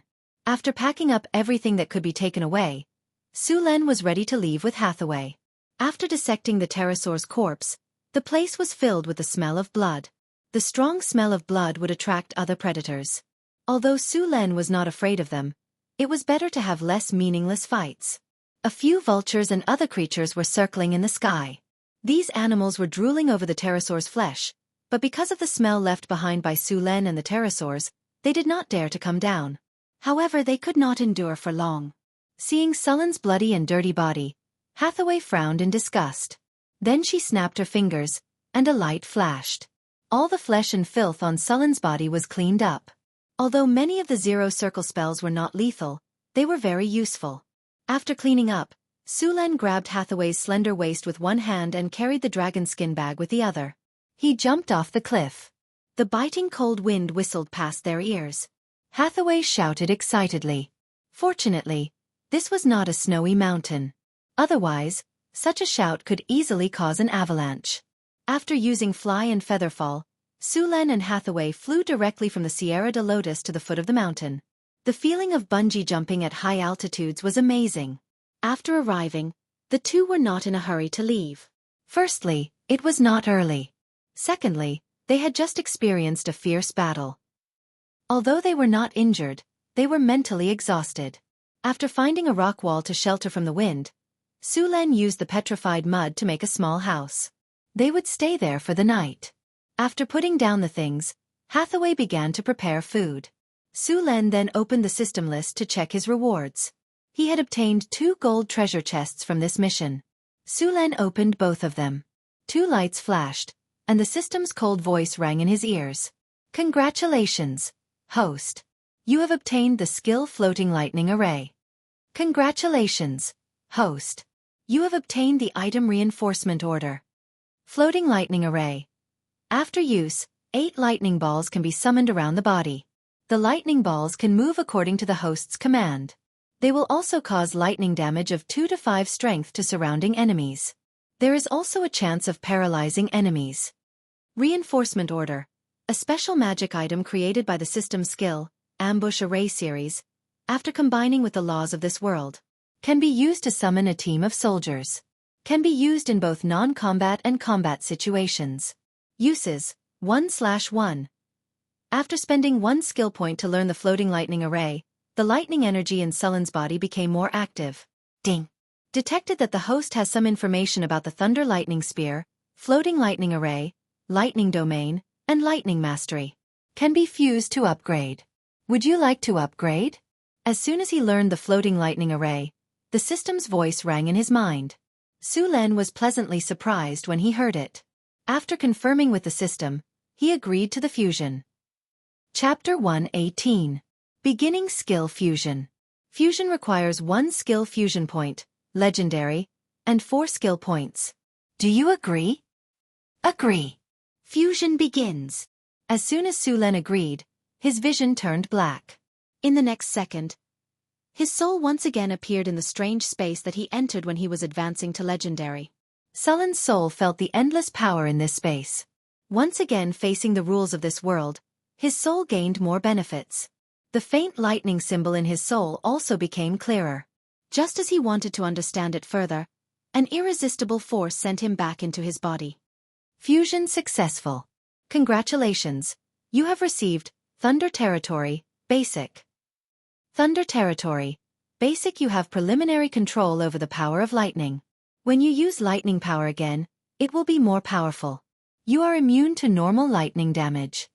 Lightning Absorption, Basic. You can absorb any form of lightning attack, as well as electricity from the outside world. The absorbed lightning power can strengthen your next attack or be converted into your energy. Note: you cannot exceed the absorption limit. Thunder Territory. After consuming a large amount of energy, you can create a world of lightning within 15 meters of yourself. All people or monsters that enter this area will be damaged by lightning. In this territory, your skills and strength will be increased by 100%. At the same time, all of Sullen's lightning skills disappeared. However, he could still use them now. Moreover, the energy consumption was reduced by half, but the power was increased. It could be said that after mastering the Thunder Territory, Su Len could be considered a true legendary. He opened the attribute panel and added the remaining free attribute points to his strength. His strength broke through 40 points and reached 42 points. Name, Su Len, legendary.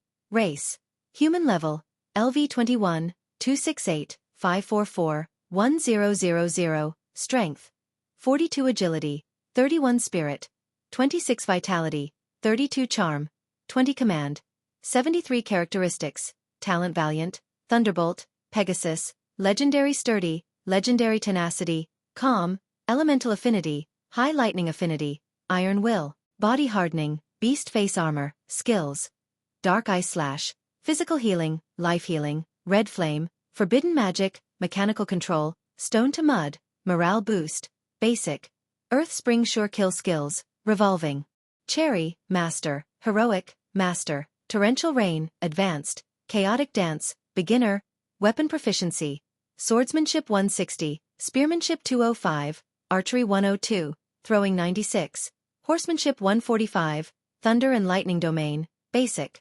omitted, free attribute points, 0. Skill points, 0. Su Len opened his eyes, and a bolt of lightning flashed across his eyes. The room didn't change much compared to before.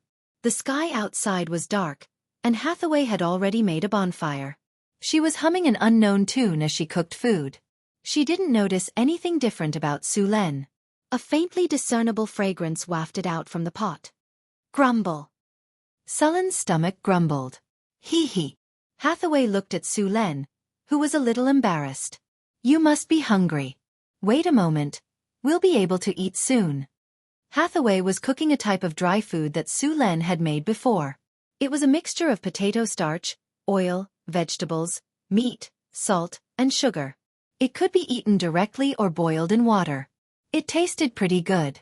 At the very least, the barbarians liked it. This was a type of dry food that Su Len had made based on his knowledge from his previous life. However, he had only made a small portion of it. It wasn't that the dry food wasn't good enough, but it was just too expensive to make. The barbarians were all gluttons, and each one could eat more than the other. Su Len had only made it twice before stopping. Other than the barbarians eating most of it, the rest was stored in the Lord's Castle's warehouse. Although the dry food tasted pretty good, Su Len didn't want to let himself suffer. He was already a dragon slayer, so it wasn't too much to eat dragon meat. Wait a moment. Let's have a dragon feast today. Su Len took out a piece of Cryopterus tenderloin from his storage space. This part of the meat was tender, nutritious, and tasted the best. First, he used water to wash the blood out. Then, he added some neutralizing agents. With Sullen's current physique, these toxins were completely ineffective. However, Hathaway couldn't do the same. After neutralizing the toxins, Su Len purposely went outside to get some bird eggs. He wrapped the cut dragon tenderloin in bird egg white. If there was no starch, he replaced it with dry food. This way, he didn't need to add salt. Then, he poured some oil on it and fried it on the pan. As an experienced foodie in the foodie empire, although the conditions were poor and he could only find substitutes for many things, he could still make a delicious meal. Animal fat was more fragrant than vegetable oil. The smell of frying was very tempting. The dragon tenderloin wrapped in egg white and starch slowly turned golden. The oil sizzled, and a tempting fragrance wafted out from the tenderloin. Okay, it's ready to eat. Try it first. Su Len picked up a piece of cooked tenderloin with chopsticks and put it on a stone tray. At the same time, he passed a pair of chopsticks to Hathaway. Hathaway was very curious about this novel tableware. Then, she picked up the chopsticks and used it like Su Len. However, as she had just started using chopsticks, she didn't know how to use them. She spent a lot of effort and still couldn't pick up the piece of fried dragon tenderloin. Su Len, on the other hand, picked up a piece of golden tenderloin with his chopsticks and ate it happily. Bang! Seeing that Su Len was eating happily, but she couldn't pick it up, Hathaway angrily slammed her chopsticks on the table. Then, she snapped her fingers and summoned a magician's hand to grab it. Hathaway, a lady shouldn't use her hands. Su Len put down his chopsticks and laughed in his heart. Let me teach you how to use chopsticks. As he spoke, Su Len held Hathaway's little hand and taught her how to use chopsticks. It wasn't difficult to use chopsticks, and Hathaway learned it very quickly. Then, she picked up the dragon tenderloin and ate it quickly. Wow, it smells so good. It's so delicious. Hathaway's beautiful eyes curved into a pair of crescent moons. Eavesdropping on other people's conversations isn't a good thing, Sulen said to the outside after swallowing a piece of tenderloin. Sorry, I didn't mean to. It's just that the food you guys made is too fragrant. A short man about 1.3 meters tall appeared at the door. Although he wasn't tall, he wasn't a child. He was small and wore a brown shirt with 2 short swords on his waist. He also wore a brown hat and there was some hair on the back of his hands. It was obvious that he was a halfling wanderer. P.S. Thanks to Chang'e's family's Ho-E, heavy armored dragon rider, 200 Qidian coins as a reward. Thanks to Serene Blue Fireworks S, saying loneliness to loneliness, asking the clear sky with a pen, summoner of all things, troubled old waste, 100 Qidian coins as a reward. Thanks to Long Xian, 500 Qidian coins as a reward. Thank you to Xiang Zhua. Thank you to 160710192111128 for the 2000 Qidian coins tip. Thank you to the sleepy Xiong Shu Yu for the 5000 Qidian coins tip. Fu Meng thanks. Chapter 120. Halflings were a rare and popular race. They lived in the Shire Mountains in the north. They were not tall, but every halfling was a gourmet. These little fellows were naturally optimistic and loved to travel. Most travelers liked to meet them. A halfling. Sulen raised his eyebrows and said in surprise. Hi. Hello, can you give me some food to try? The halfling waved at Sulen. Hathaway looked at the halfling with a smile. It was her first time seeing this race. In the northern wasteland, any place with lush weeds could hide him. If he did not jump, others would not be able to see him. No wonder they became wanderers. This was their talent. Sulen nodded in agreement. The halfling walked into the stone room as if he was familiar with the place. His footsteps were light and agile. It seemed that he was not weak. He walked lightly to the bonfire and said with a smile, "It is really the blessing of the goddess of luck. I have been walking alone in the northern wasteland for many days. Finally, I can take a rest. Hello, friendly traveler." "Hello, honorable witch." The halfling greeted her and then introduced himself. "My name is Frodo Wine Aglas. I am a gourmet who has traveled around the world. I am very happy to meet you here." Hathaway was very curious about the halfling. She looked at him with her big round eyes. Frodo was not angry. He looked at Hathaway with a smile and even winked mischievously. He then pretended to be hungry and said, "Honorable witch, can you take pity on me, a halfling who has not eaten well for the whole day? Can you give me something to eat? I am starving to death." "Hee, here you go." Hathaway laughed softly. She then took out a plate and a pair of chopsticks and handed them over. This little girl had learned bad things. After handing over the chopsticks, she did not intend to teach him how to use them. Instead, she looked like she was watching a show. Frodo was a little confused about the chopsticks, but he could not care less about the delicious food. He grabbed the chopsticks and tried to pick up the fried tenderloin, but he failed after a few tries. "All right, Hathaway." Glancing at Hathaway, who could not hold back her laughter, Sulen shook his head and picked up the chopsticks to show Frodo how to use the chopsticks. As a rogue, Frodo's fingers were very nimble. After only looking at it twice, he had successfully learned how to use chopsticks. He was much better than Hathaway.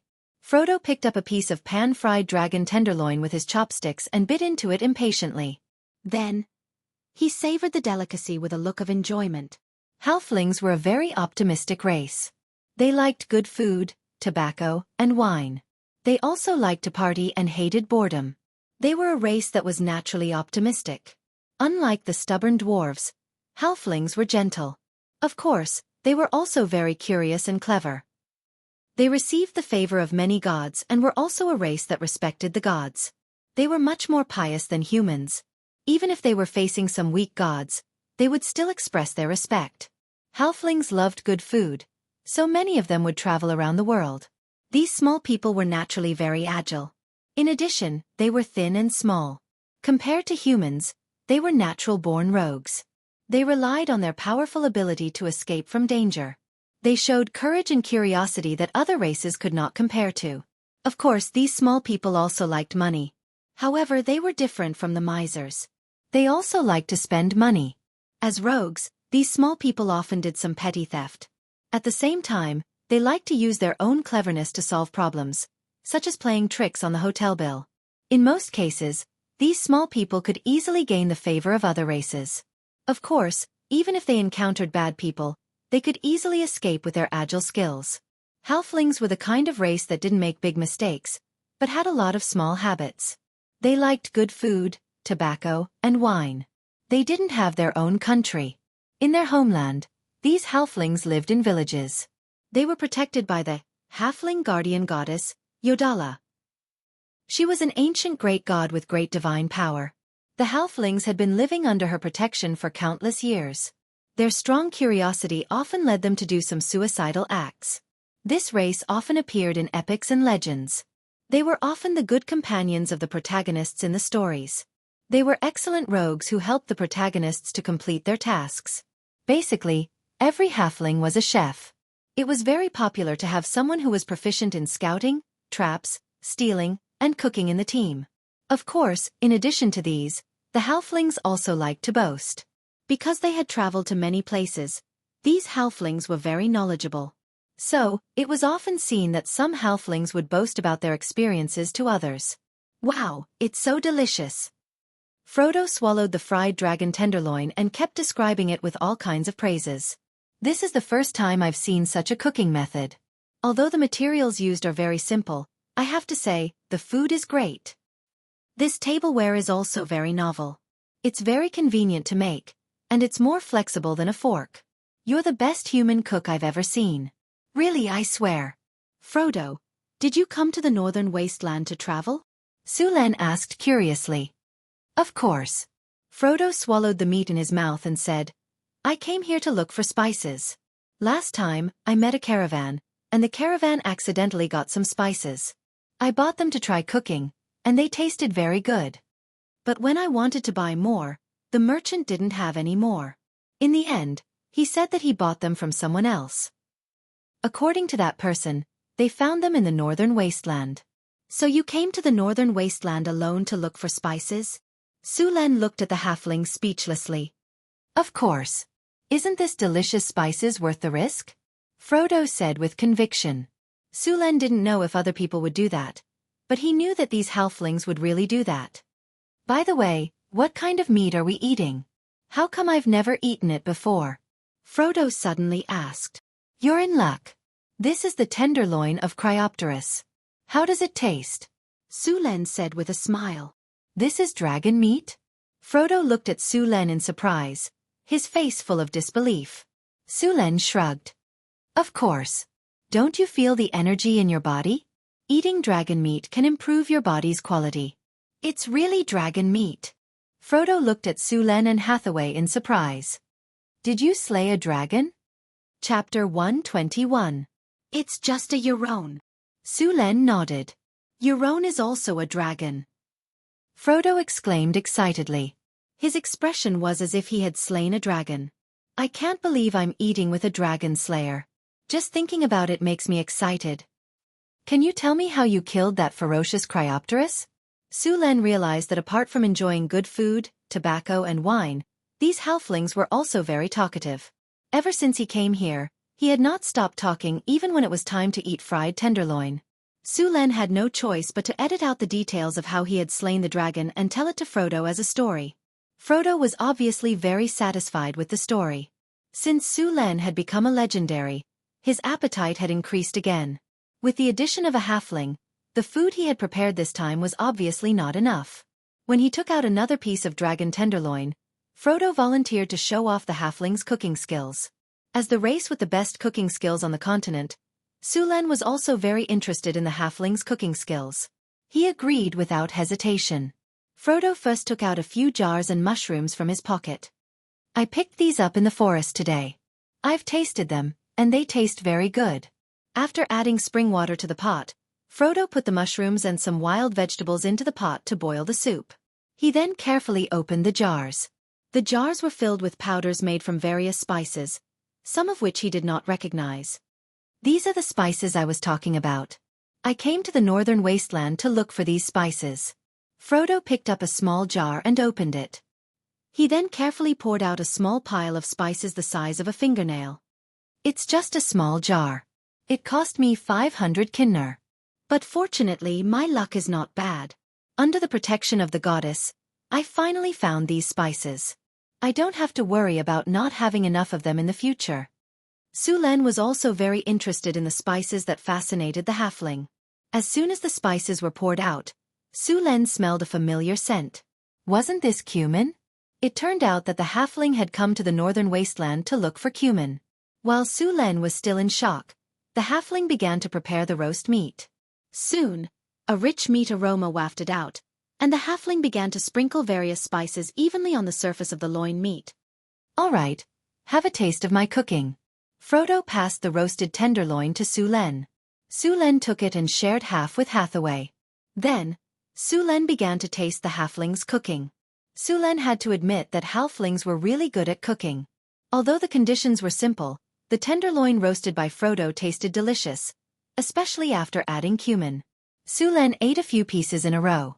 It could be said that this was the most delicious meal he had ever eaten since he came to this world. It could already be compared to some of the chefs in his previous world. Hathaway's belly bulged. She pouted her red lips, which made Sulen want to take a bite. Frodo was also happy that his food was recognized. After the three of them finished their dinner, they had a bowl of mushroom and vegetable soup. Although they were in the wilderness, the dinner was very sumptuous. After the meal, Sulen opened up another room in the stone room, and the three of them went to rest. After eating cryopterous meat, Hathaway and Frodo's bodies felt a wave of energy slowly strengthening their physique. Sulen's physique was already very strong, and the Euron meat could no longer increase his physique. However, it could slightly increase his resistance to the cold.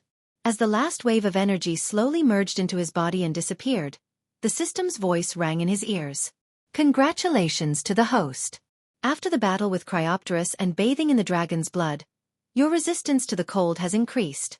Finally, after eating Cryopterus meat, your resistance to the cold has reached a critical point. You will be able to adapt to most cold climates, and your resistance to special cold climates has increased. When you are attacked by all ice spells or similar spells, as well as attacks with ice effects, your damage will be reduced by 5 points. You have received the talent, Lesser Ice Resistance. After Sulen received the talent, Lesser Ice Resistance, Hathaway and Frodo received the effect of +2 in strength and +1 in physique. This kind of increase in attributes would only occur when eating the meat for the first time. After eating the meat again, it would at most increase some temporary effects or the talent, Lesser Ice Resistance. There were many restrictions on the increase in attributes of the meat. Other than the fact that it could not be eaten multiple times, if the user's attributes were already very high and exceeded the range of the food, the user could only taste the meat to recover their energy. Hathaway's physique and strength were not high. As a wizard, close combat had always been her weakness. Now, she had consciously trained her close combat ability. The next day, Sulen woke up to a tempting fragrance. He lowered his head and looked at Hathaway in his arms. She was curled up on his chest like a kitten. He then pinched her little face. After a simple wash, he walked out of the stone room. "You're awake. Come and try my secret fresh fish soup," Frodo called out enthusiastically. The Cryopterus meat last night had brought him a lot of benefits. Although halflings were born with great agility, their strength was also not high. When a human reached adulthood, their strength could reach 8 points, but halflings could only reach 6 points. "It smells so good." Hathaway, who was still sleepy, immediately woke up after smelling the fish. "Beautiful witch, come and try the breakfast prepared by the gourmet Frodo." Frodo took out the cutlery and began to distribute the food. In addition to the delicious fish soup, Frodo also collected some wild fruits and a jar of honey in the wild. It had to be said that halflings really put in a lot of effort to eat. They could eat so much in the wild. The gourmet Frodo's destination was the south of Florence. He even wanted to go to the sea to try some of the local delicacies. Basically, all halfling gourmets would travel around the world. Sulen invited him to his territory as a guest. To be honest, Sulen also wanted this gourmet to teach the chefs in his castle. The chef slaves bought from Cult City were only average. After tasting the cooking skills of the halflings, Sulen suddenly felt that their cooking skills were unacceptable. Frodo immediately accepted Sullen's invitation. After all, it was on the way to Sullen's territory. Sulen also said that his territory had just brewed a new kind of wine. It was too tempting for a halfling who loved good wine. Chapter 122. When they resumed their journey, there was one more Frodo in the group. To take care of his short legs, Hathaway used a spell to control a giant antler deer for him to ride. "Thank you, beautiful Madam Hathaway," Frodo said with a smile. Frodo laughed as he rode on the giant horned deer. "Speaking of which, this is my first time riding a giant horned deer. It feels pretty good. At least those weeds can no longer block my eyes. I admit that you guys are very powerful for successfully killing Cryopterus. However, I once did something that you guys would never be able to do." Frodo and Sulen chatted as they talked about the interesting things that happened during his travels. After a while, Frodo could not help but start his daily routine, bragging. These halflings liked to sit down with a pipe in their mouth. They enjoyed smoking while bragging to others. This habit was very similar to Sullen's previous life. "Really, I'm not kidding." Frodo took a deep puff from his pipe and blew out a beautiful smoke ring. He looked very serious and said in a deep voice, "I received a request from a duke to go to a giant dragon's lair to retrieve something for him." At that time, the giant dragon was at least 30 meters long. Its mouth was so big that it could swallow me and this giant antler deer. Its scales were indestructible and its claws were extremely sharp. It could easily crush a rock. As long as it touched me, it could easily tear me into pieces. Frodo held the pipe in his mouth and gestured the giant dragon's claws with his hands.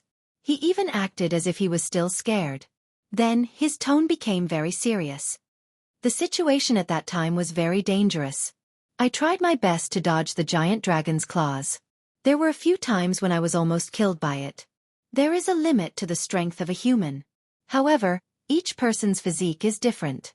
If it were another human or halfling, they would not have been able to hold on for more than 3 minutes.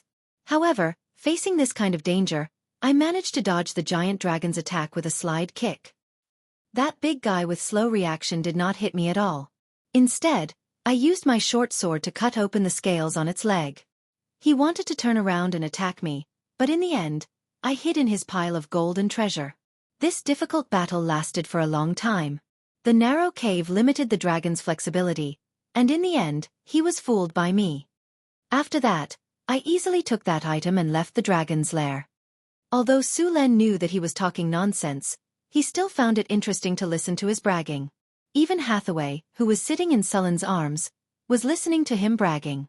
With the defensive power of the dragon's scales, the 2 short swords in your hands? It's already not bad to leave a scratch on the scales. What do you think you're holding? Silver Sword of Gith plus 10 divine weapon? Dragons rarely appeared in the human world. There were only a few giant dragons, and the strength of each was more exaggerated than the other. For example, the ancient red dragon, who was the queen of the southern sea, was a ruthless character. She occupied a prosperous shipping route and collected taxes there. All ships passing through here had to pay. The cunning red dragon queen also had an army of monsters under her command. She had firmly controlled the shipping route for 500 or 600 years. Until now, no one dared to kill a dragon. Those who dared to do so would be buried in their graves by now. The red dragon queen was not arrogant and brainless like the average red dragon. Instead, she was very cunning. She was also a magic addict. She liked to study magic and was very accomplished. At least, she was a legendary wizard. As a result, no one dared to provoke her. Imagine a giant dragon with legendary spellcasting ability. Spellcasting by giant dragons was not as troublesome as that of human wizards. Their spells were all instantaneous. With the explosive power of a giant dragon, even a team of legendary adventurers would not be able to do anything to it. Time stop, maze, great dissociation, and then a wave of attacks. Even a team would be wiped out before they could even attack. Even if they survived this wave of spells, they still had to face a giant beast that was far more powerful than a legendary warrior. The size of a giant dragon gave them a great advantage in close combat. These cunning giant dragons had a variety of spells and were full of magic. They had completely gotten rid of the magic net. With their magic power, it was not a problem for them to wipe out a few legendary adventurers. The giant dragons also had servants and armies. They had all kinds of traps and monsters to surround them. The number of tricks they had was enough to make one's scalp numb. Therefore, those giant dragons that were still alive and kicking were not easy to deal with. Therefore, the giant dragon that Frodo mentioned was at best a WYRM, one that had the intelligence of a wild beast. It did not have any spell-like abilities, nor could it breathe. It was a WYRM that could only engage in close combat. Sulen did not expose him. With such an interesting halfling around, the journey had become much more interesting. Although Frodo liked to brag, he was not bluffing. He exaggerated his adventures and told Sulen a lot of news from all over the world. The journey back was smooth. After 2 days, Sulen and his team finally returned to his territory. Wow, what's that? After entering his territory, Frodo was attracted by the 4 to 5 kilometers long aqueduct. It was close to 40 meters high and more than 4 kilometers long. It was a very spectacular building in this era. That's the city's water supply system. The water of the city is drawn in by it, Hathaway said proudly. And this building is powered by no magic at all. This is a miracle in the history of architecture, Frodo said as he looked at the aqueduct in surprise. Well, if you want to see it, there will be time in the future. Let's enter the city now, Sulen said as he waved his hand. The aqueduct is spectacular now. You will only know what a miracle is when he starts to build those miraculous buildings. Have you seen the Sky Garden, Arcane Garden? Have you seen the 4 Divine Beasts altar? Have you seen the observatory? Have you seen the Harvest altar? Have you seen the Mechanical City? When all these miraculous buildings are built, you will be shocked to death. After entering the city, Frodo was surprised by the cleanliness of the city. It was not an exaggeration to say that this was the cleanest city he had ever seen. There were many rules in the city that he was curious about. For example, pedestrians and vehicles had to drive on the right side of the road. The streets were all the same height. Sulen returned to the Lord's castle. Chrissy had been waiting for him for a long time. She ordered her subordinates to arrange a place for Frodo to stay. Then she smiled and said, "Oh, so you're back. Why didn't you inform me beforehand? I could have prepared a welcome ceremony. There are a lot of Cryopteris. Get me one tomorrow. I want to be a dragon slayer too. Hey!" He walked over and slapped her bouncy buttocks. This little girl had not been shot for 2 days. Her tail was sticking up. "Aya!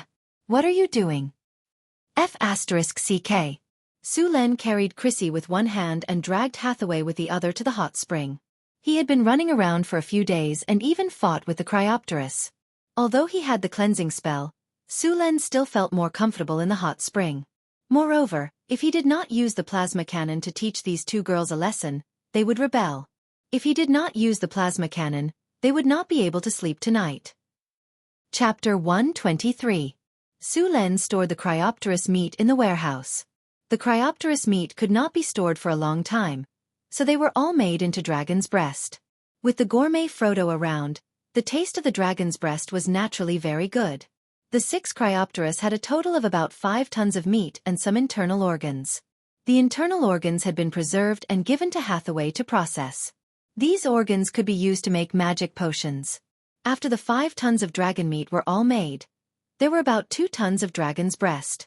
Sulen gave some to Frodo as a gift. Of course, Frodo also gave some of the various spices he had collected to Sulen as a return gift. In this era, spices were not cheap. Although it was not as expensive as a kinnar for a few grains of pepper, it was still very expensive. For example, the cheapest pepper cost 500 kinnar per kilogram. Sulen had to buy spices from the caravans that came to trade every month. Now that he had these spices, Sulen planned to grow some in his territory. The spices trade had always been the most important trade in the southern seas. Many spices were produced on the islands in the southern seas. Even if Sulen could grow spices, the scale and quality of the spices would not be as good as the spices in the southern seas. Frodo was very curious about Sulen's territory. It was completely different from the cities he had been to before. It was too clean and tidy. He did not understand why Sulen spent so much effort and money on this place. Another thing that piqued his interest was the delicacies here. The rum tasted very good, and Frodo fell in love with it immediately. Other than the rum, there was also the way the food was cooked. On the continent, boiling, frying, and so on were the most popular methods. However, when he came here, he realized that they were actually stir-frying. The stir-frying method was indeed different. First, it required a special wok. Then it would be fried with oil. The taste was indeed very delicious. Frodo had been going to the kitchen every day, and Sulen did not stop him. He wanted the gourmet to visit more often. Every time he went there, Frodo would cook a sumptuous and delicious meal, which was much better than what Su Luen and the other chefs could cook. Moreover, following Frodo's cooking, the chef's cooking skills had also improved. Su Luen even wanted Frodo to train several qualified chefs for him. Other than stir-frying, Frodo also liked eating ice cream. After trying the ice cream that was made with cream, honey, white sugar and fruits, he instantly fell in love with it. He asked Su Len to learn how to make ice cream.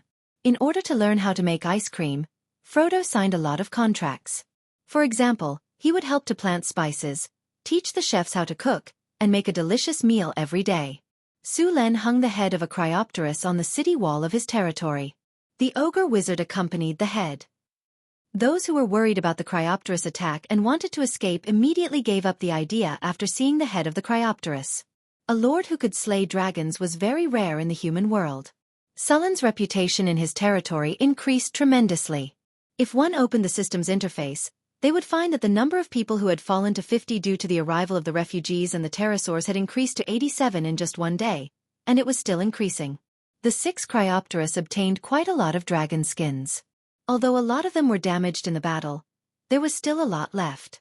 A pterosaur with a wingspan of 12 meters was even bigger than a raging wind tiger's. However, not all dragon skins were suitable for making leather armor. The ones on the wings were more suitable for making blank scrolls. Su Len and Hathaway calculated that they could make at least 110 sets of leather armor from the pterosaur skins. The pterosaur leather armor was tough and had a natural +1 enchantment. If they could find an alchemist to enchant it, they could make a good magic equipment. Other than these, there were also 3 dragon penises. These were good stuff. If they were auctioned in Cult City, the nobles would go crazy for them. If there was a chance, Su Len could prepare an auction to attract more people to his territory. After dealing with these things, Su Len looked at the 13 dragon eggs in his hand. It was not easy to hatch a pterosaur dragon egg. It required a special environment. Just like how red dragons needed a rich fire element to hatch, these Cryopterus needed an environment rich in ice element to hatch. However, even if the environment was suitable, the incubation rate of Cryopterus was not high. In fact, the incubation rate of giant dragons was not high. Under normal circumstances, it would be good to have a 50% incubation rate. If Su Len wanted to hatch these dragon eggs, he would need to prepare a professional incubation room. Luckily, Hathaway knew how to build an incubation room to hatch pterosaurs. After all, dragons were powerful creatures. Many wizards were studying their secrets. There was a time when many dragon apprentices appeared among the wizards. These dragon apprentices were different from normal sorcerers. Their physical attributes were off the charts. It was said that there was a legendary dragon apprentice whose body was even stronger than a legendary warrior. Although their spells were not as powerful as wizards, they were still very strong. Pterosaur dragon eggs could not be stored for long. If they were placed in a normal environment, the incubation rate of the pterosaur dragon egg would be reduced. The second day after Su Len returned to his territory, he began to build an incubation room with Hathaway. The incubation room had to be clean and tidy. It was best to build an elemental pool in the room. Abundant elemental energy was very helpful for the hatching of dragons. Of course, this was something only the great wizards could do. Building an elemental pool was not as simple as digging a puddle. The elemental pool gathered liquefied elemental energy. In order to reach this level in the main material world, one had to connect the 4 major elemental planes. This step alone could only be done by a great wizard. Of course, one also needed to have the coordinates of the 4 major elemental planes. At the same time, one also needed to be on guard against the elemental creatures that might come and cause trouble when the channel was connected. The elemental pool was also the essence of a wizard tower. Only a wizard tower with an elemental pool could be considered a real wizard tower. Without an elemental pool, no matter how tall and grand the tower was, it would still be an ordinary building. It was meaningless to a wizard. Therefore, only wizards above the level of a great wizard could have their own wizard tower. It was very difficult to build an elemental pool. At least, from the various materials that Hathaway reported, Su Len could not afford them. Astral dust, arcane crystals, all kinds of magic gems, arcane dust, runic steel, etc. They were all very expensive. Chapter 124. It was impossible to build an elemental pool right now, unless Hathaway advanced to the level of a great wizard. However, the incubation rooms still needed to be built. High-quality incubation rooms had high-quality incubation rooms, and low-quality incubation rooms had low-quality incubation rooms. There were not many requirements for the main building of the incubation room. Sulen had built it in no time. Without an elemental pool, Hathaway was going to build a rune circle to gather the surrounding elemental energy. Elemental energy was widespread in the main material world, but except for a few places, most places did not have a high concentration of elemental energy. These elemental energies usually wandered around. Wizards had discovered runes that could gather elemental energy, and they would use these runes to form a rune circle to gather the wandering elemental energy. More advanced runes could even connect with the energy of the earth veins and transform an area into an elemental active area. It was said that only the most powerful wizard organizations could do this, and those organizations would also use this technology to cultivate all kinds of magical plants. The incubation room built by Su Luan had an area of 150 square meters. Each ice Quetzalcoatlus egg occupied an area of 10 square meters. In addition to the runic matrices, it was better to put some ice magic stones in the incubation room to hatch the ice Quetzalcoatlus.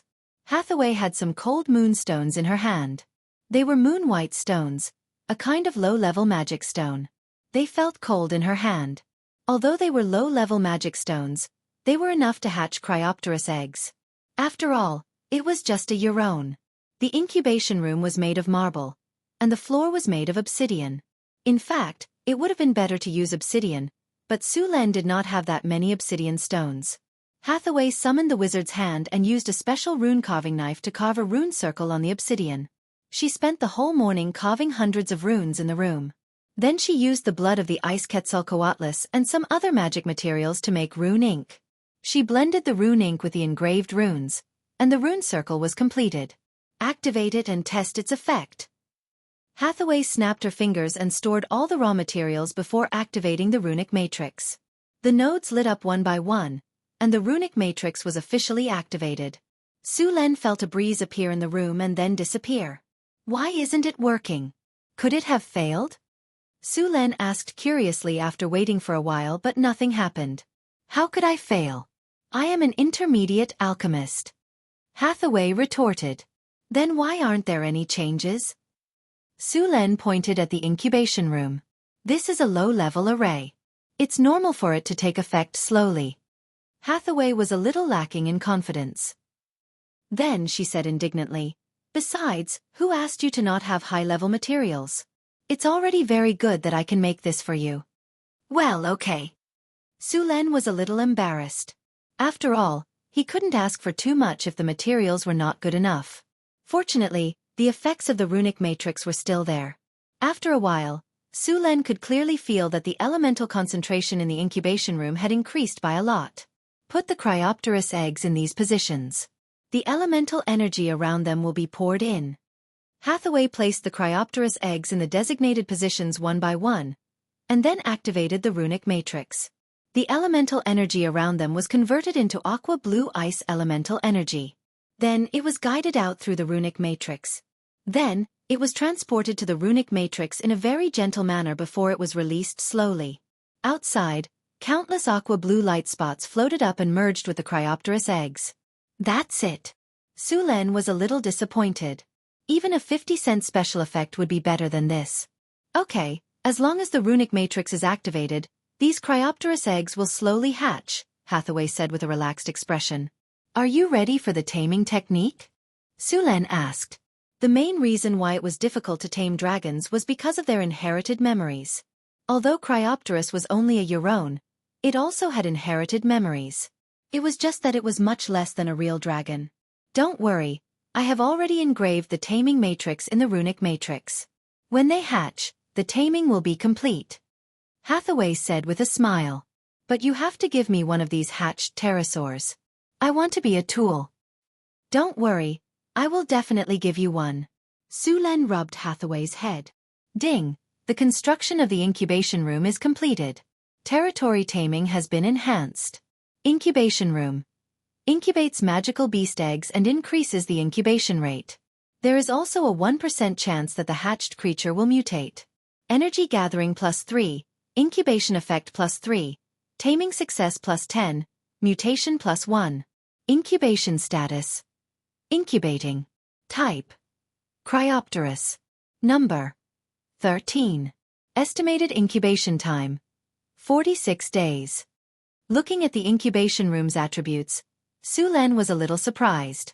He didn't expect this building to be recognized by the system. Looking at the attributes of the incubation room, it could even increase the incubation rate. As for the 1% mutation rate, it depended on luck. After placing the Cryopterus eggs, Su Len and Hathaway left the incubation room. They found 2 barbarian warriors and asked them to guard the incubation room and not let anyone else in. Su Len then left with Hathaway. The incubation rate of a dragon egg was generally about 50%. As a subspecies of Cryopterus, it was slightly higher, but it still only had a 60% incubation rate. In fact, the incubation rate of a dragon egg would become obvious after a period of incubation. The stronger the dragon egg, the higher the incubation rate. Dragon eggs that had low vitality or had begun to weaken would not hatch. As their vitality weakened, these dragon eggs would eventually become dead eggs. In fact, even after a Cryopterus was hatched, it would take at least 5 years to grow before it could be used in battle. Cryopterus needed 10 years to reach adulthood. Their lifespan was between 200 and 300 years. It was very difficult to train them to become dragon knights. After all, Su Len didn't have a suitable person to be a dragon knight. The barbarians were more suitable for rushing forward. Humans could do it, but to become a dragon knight, they needed to be at least a knight commander. The drows were quite suitable. They were strong, light, and agile. It was just that the drows didn't trust Su Len yet. Su Len had always been envious of the drows. It was said that the drows were very open and had good figures.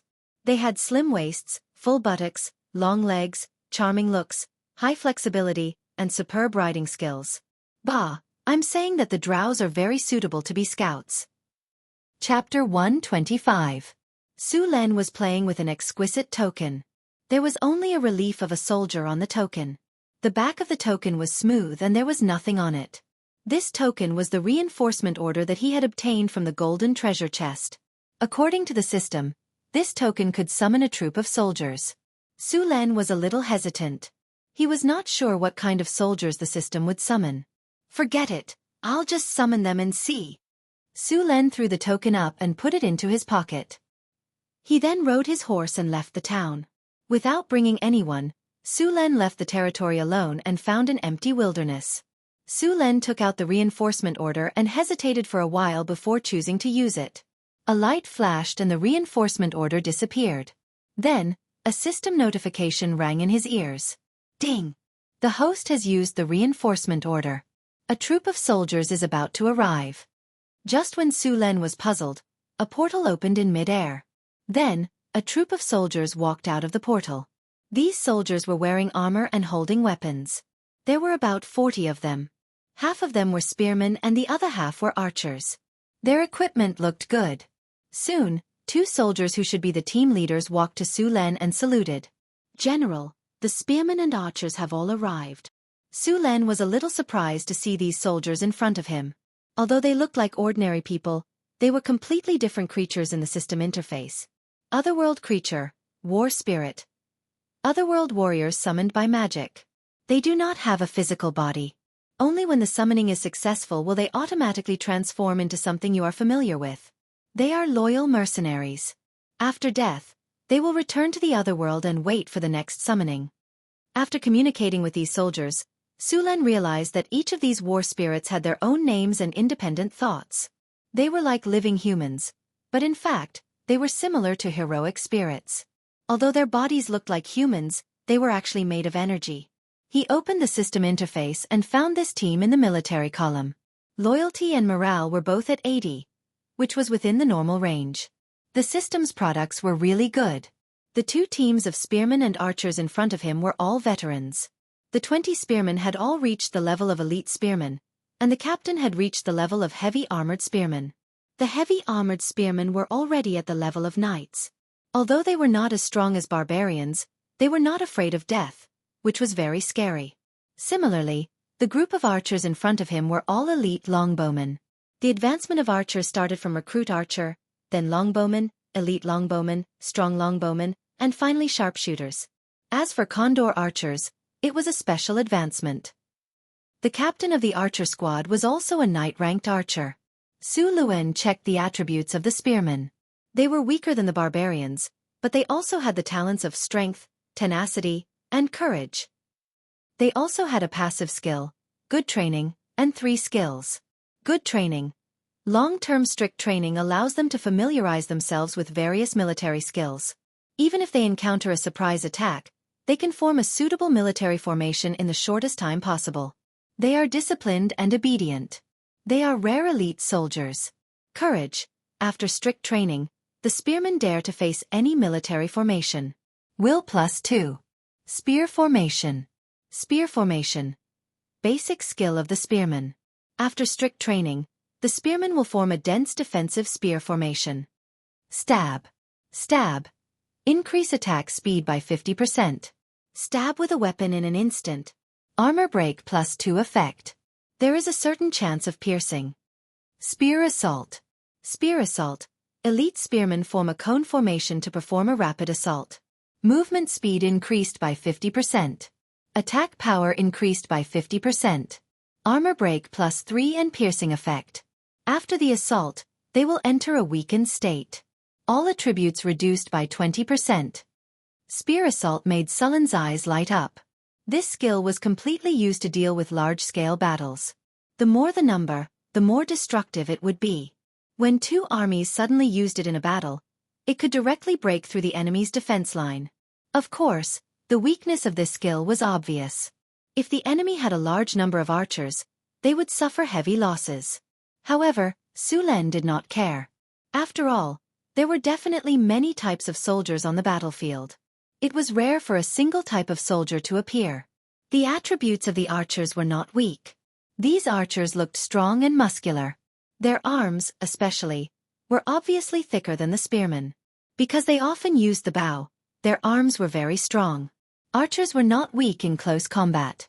In fact, they were not weaker than ordinary soldiers except for not wearing armor. There were many cases of the English longbowman in his previous life.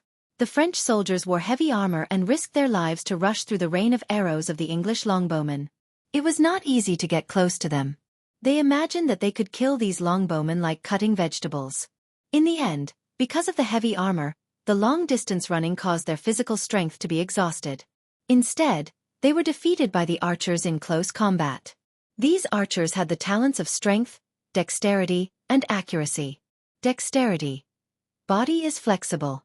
Attack speed increases by 20%. Dexterity +2. Accuracy. Accuracy increases by 20%. They also had the passive skill of good training. The skills of the archers were also good. 3 skills: volley, continuous shot, and long shot. Volley. After strict training, the archers are able to form a dense formation and launch a rain of arrows at an area. Rapid fire. After arduous training, these archers have become very proficient in their skills. They can fire 3 arrows consecutively in a short period of time, causing a large area of damage with arrows. Armor break +1. Long shot. Attack range increases by 20%. Attack speed decreases by 50%. Arrows are powerful. Armor break +2. In fact, the value of the archers among these soldiers was higher than that of the spearmen. A spearman's training time was short and it was easy to become a fighting force. Archers were different. In addition to physical fitness, they also needed some talent and skills. Therefore, the price of archers' training was higher. After the group of soldiers in front of him joined Sullen's camp, Su Len had to pay them a salary. If the salary was delayed, their morale would drop. At the same time, their loyalty would also decrease. Once the loyalty fell below 60, these soldiers could defect at any time. The cost of maintaining these soldiers was not low. A spearman needed 3 kinner a month, and an archer needed 4 kinner a month. In addition to these, there were also various logistical supplies such as food and equipment. A group of 40 people would need to spend thousands of kinner a year. However, compared to their combat power, it was all worth it. Su Len brought these soldiers back to the territory. As for the origin of these soldiers, he only said that they were here to seek refuge. It did not matter whether others believed it or not. After all, this was Su Len's territory. He had the final say. These soldiers were arranged to stay in the barracks. Su Len had already ordered people to build new homes for them. Su Len had already treated these soldiers as humans and not the cold numbers of the system. After all, other than Su Len, no one knew that they were summoned by the system. Chapter 126. The military strength of the North Guard Castle had changed a lot. There were only 71 barbarian warriors in the beginning, but now, there were a total of 186, including the security team and the new recruits. 30 security team, 40 new recruits, 40 new recruits, and 5 scouts who had just finished their training. Together with the barbarian guards, this was Su Len's military strength. The population of the North Guard Castle had exceeded 2,000 people. Of course, 70% of them were Su Len's serfs. Even the refugees had to work for Su Len to survive. Because of the trade, there would be a few caravans coming to the North Guard Castle every month. The sugar from the North Guard Castle was very popular in the northern provinces. Because of the sugar, the high-quality rum had successfully opened up a market among the nobles. It had been almost 4 months since Su Len came to the North Guard Castle. This small town deep in the northern wastelands had gained some fame among the nobles. As long as nothing unexpected happened, Su Len would become a real landed noble. By then, many nobles would come to curry favor with him. After all, a rising landed noble could infect a large number of low-ranked nobles. Su Len had never thought of accepting those nobles' allegiance. Those nobles would surely fail. He had no intention of infecting them. He was busy harvesting food now. It had been more than 3 months since the first piece of farmland had been cultivated. The first batch of potatoes had matured after about 100 days. The remaining potatoes would also mature in the next half a month. As long as there was a good harvest of potatoes this year, Su Len's territory would not suffer from a famine even if they stopped planting potatoes in the next few years. Of course, from next year onwards, Su Len would reduce the number of potatoes planted and switch to wheat and other crops. After all, he did not want to keep eating potatoes, noodles, steamed buns, and scallion pancakes. Weren't they delicious? Why would he eat potatoes when he had the money? He planned to slowly try all the different delicacies from his previous life. The first batch of land cultivated in the North Guard Castle was a good paddy field. The soil was quite fertile. Although there was no fertilizer, the yield of potatoes was still quite good. Arriving at the first batch of potato fields, Su Len randomly selected a few pieces of farmland, and then let the serfs begin to harvest the grain. Monseigneur, I've arranged for people to take care of the land you've allocated. A servant came to Su Len's side and said. Su Len looked around and found that the serfs were ready. He nodded and said, "Let's start. Begin." A soldier with a loud voice shouted from the side. Along with his order, the serfs in the specially selected fields began to harvest potatoes with various tools. The soft soil was turned over. He grabbed the vine and pulled it out forcefully. Strings of potatoes were pulled out from the soil. After shaking off the soil, the potatoes, which were at least the size of a fist, were arranged into a string. It looked very pleasing, and a string of potatoes weighed a few kilograms. The vines of the potatoes were removed, and the fruits were thrown into the bamboo basket at the side. The potatoes in each plot of land were placed together to be weighed. This was done to maximize the estimation of the yield per mu of land. Although there were still errors, the difference was not big. Through this, the yield of potatoes this year could be roughly estimated. 1 mu of land was not big, and these serfs were very fast. They all wanted to leave a good impression in front of Su Len. As long as Su Len was happy and rewarded them with a few points, they would be able to get their freedom faster and then have their own land. These people were very satisfied. Soon, the potatoes in the vicinity of 1 mu of land were harvested. Su Len asked people to weigh the potatoes. After the soil was sifted off, the potatoes in the baskets were weighed. The potatoes produced in each plot of land were weighed and marked one by one. Potatoes were a crop widely planted in this world. The staple food of most civilians was potatoes. Who asked this crop to be easy to grow and have a high yield? Only a small amount of land would grow crops such as rice and wheat, which were usually used to pay taxes. Moreover, rice and wheat were basically used as daily food by nobles or big merchants. The taxes in this world were not low, because the taxes in various places were set by the lords. The benevolent ones were fine, but the greedy ones would collect all kinds of taxes, such as catching fish in the river, cutting firewood in the mountains, and paying a poll tax every year. In short, all kinds of taxes were collected from clothing, food, housing, and transportation. Every year, when farming, the nobles' land had to be cultivated first before they could plant their own fields. Every week, they had to work for the lords for 3 days. If it were not for potatoes, half of the civilians in this world would have starved to death. About half an hour later, the yield of potatoes in these plots of land was calculated. Among them, the yield of potatoes in the largest plot of land was 303 kilograms, and the yield of potatoes in the smallest plot of land was 254 kilograms. The yield of 200 kilograms was not too high. Because it was a new plot of land, the yield in the first year would be lower. Next year, when there was fertilizer, the yield would be higher. Even with the current yield, the yield of these plots of land was enough to feed tens of thousands of people.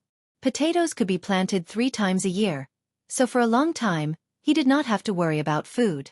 After the food problem was solved, Su Len could increase the number of people brought in.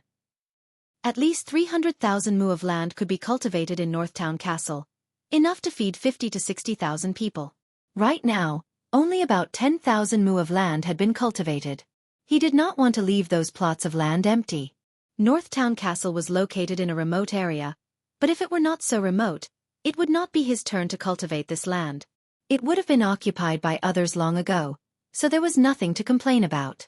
If Su Len wanted people, he could only rely on the trade caravans to bring in refugees every time, or buy slaves from Cult City himself.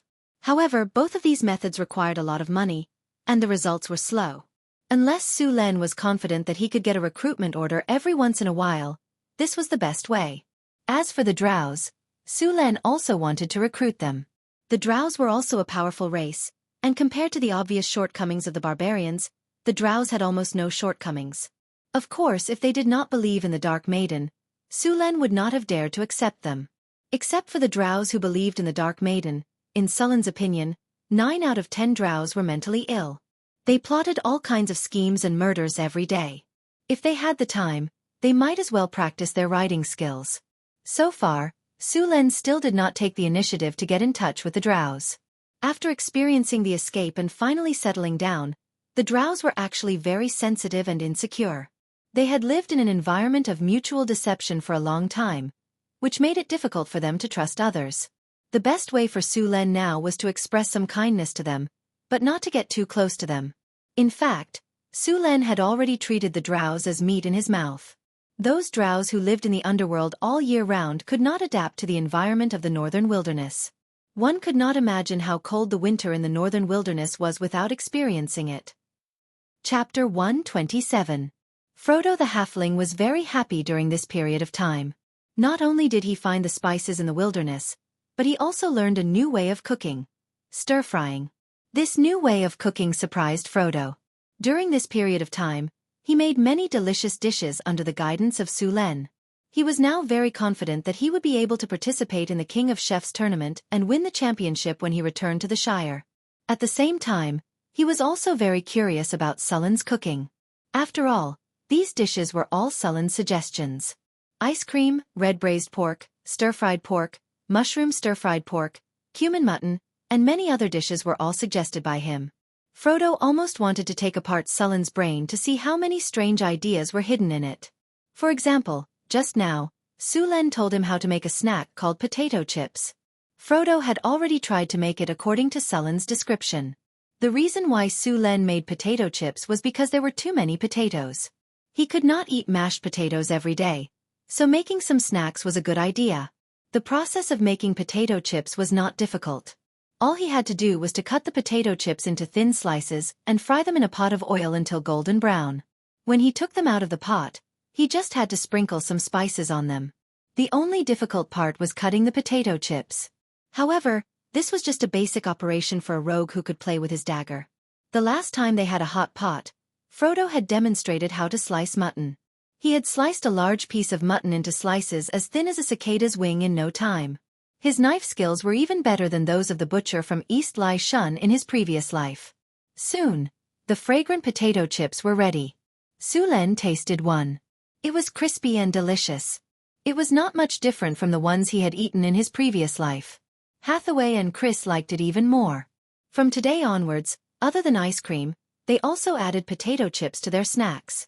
Hey, Sulen, your territory has a good harvest.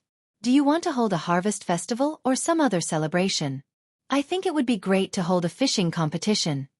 Frodo suggested while munching on potato chips. Harvest festival and celebration? What does it do? Sulen was puzzled. Festivals can make the residents of the territory feel happy and increase their sense of belonging to the territory, Frodo said with a smile. All right, I agree. Sulen thought for a while. Organizing a festival in his territory would cost a lot, but just like what Frodo had said, it could increase the sense of belonging of the residents in his territory. In other words, it could increase the morale of the people. After this period of migration, the people's sentiment in Sullen's territory had declined. After all, no matter how good Sullen's treatment was, many of them were still slaves. Although killing the pterosaur had increased the sentiment and stability of the territory by 10 points, it was still around 80 points. You agreed? That's great. Frodo said excitedly. Basically, all halflings loved all kinds of celebrations. I think we can hold a gourmet food competition and a fishing competition. To be honest, in my hometown, the Shire, I have won both the gourmet food competition and fishing competition. This is the first time in hundreds of years that someone has won both the gourmet food competition and fishing competition. Sulen did not believe Frodo's boasting about winning both the gourmet food competition and fishing competition, because many halflings would boast like that. However, most of them boasted about winning the fishing competition or the gourmet food competition.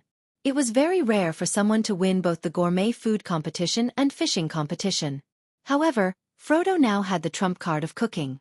Perhaps he really had the chance to win both the gourmet food competition.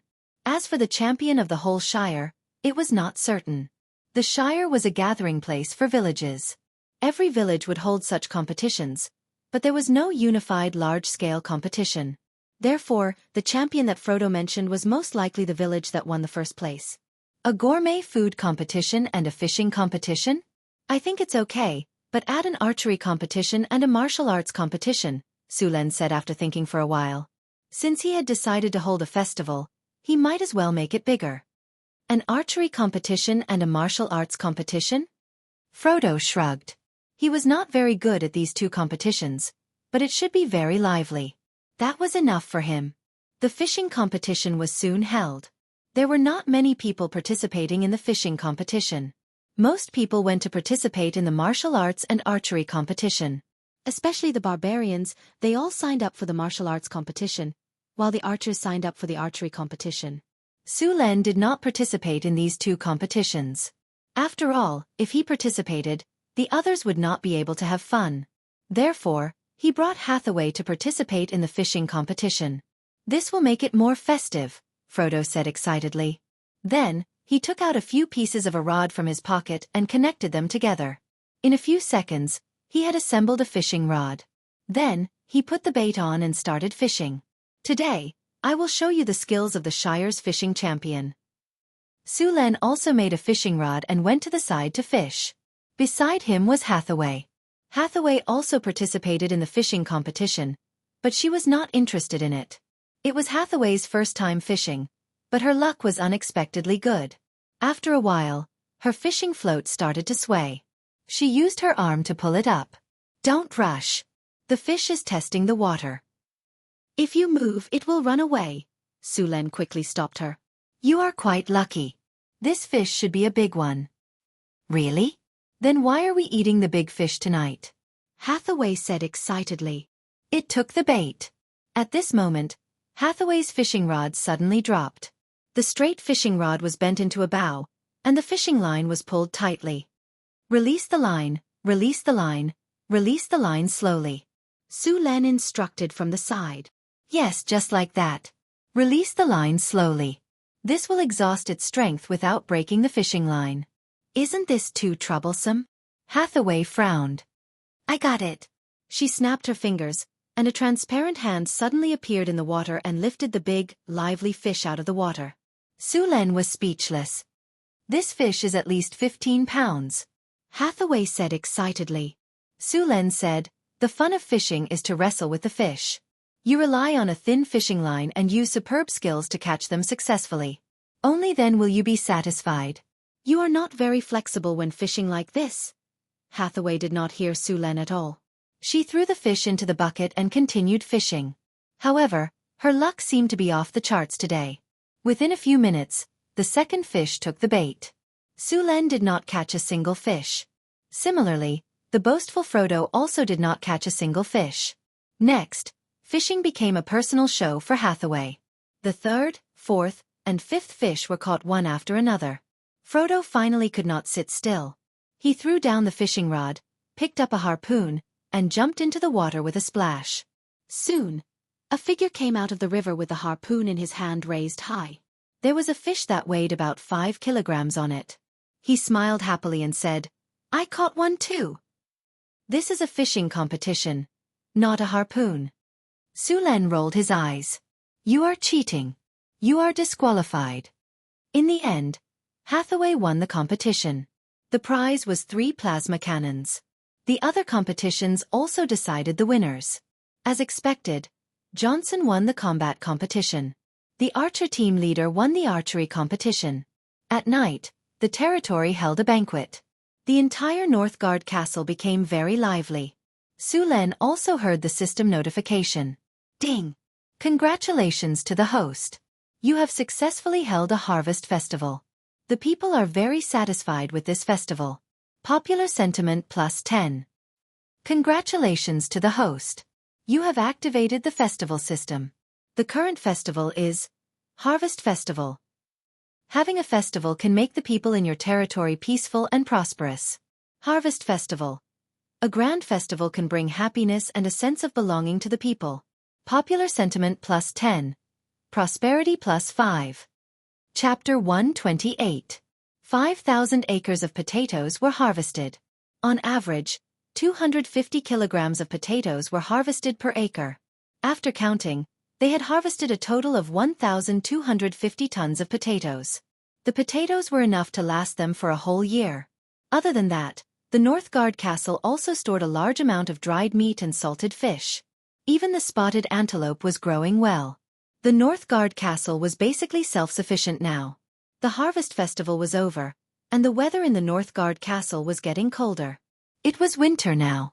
In order to prepare for the winter, the construction of the territory had slowed down. More slaves and refugees were sent to cut down trees to make charcoal and other supplies for the winter. Sulen was watching Hathaway test a few bottles of potions in her lab. To be honest, he had forgotten about these potions since he found them in the ruins last time. Actually, it was the author who forgot about them. He found them when he was processing the Cryopterus meat.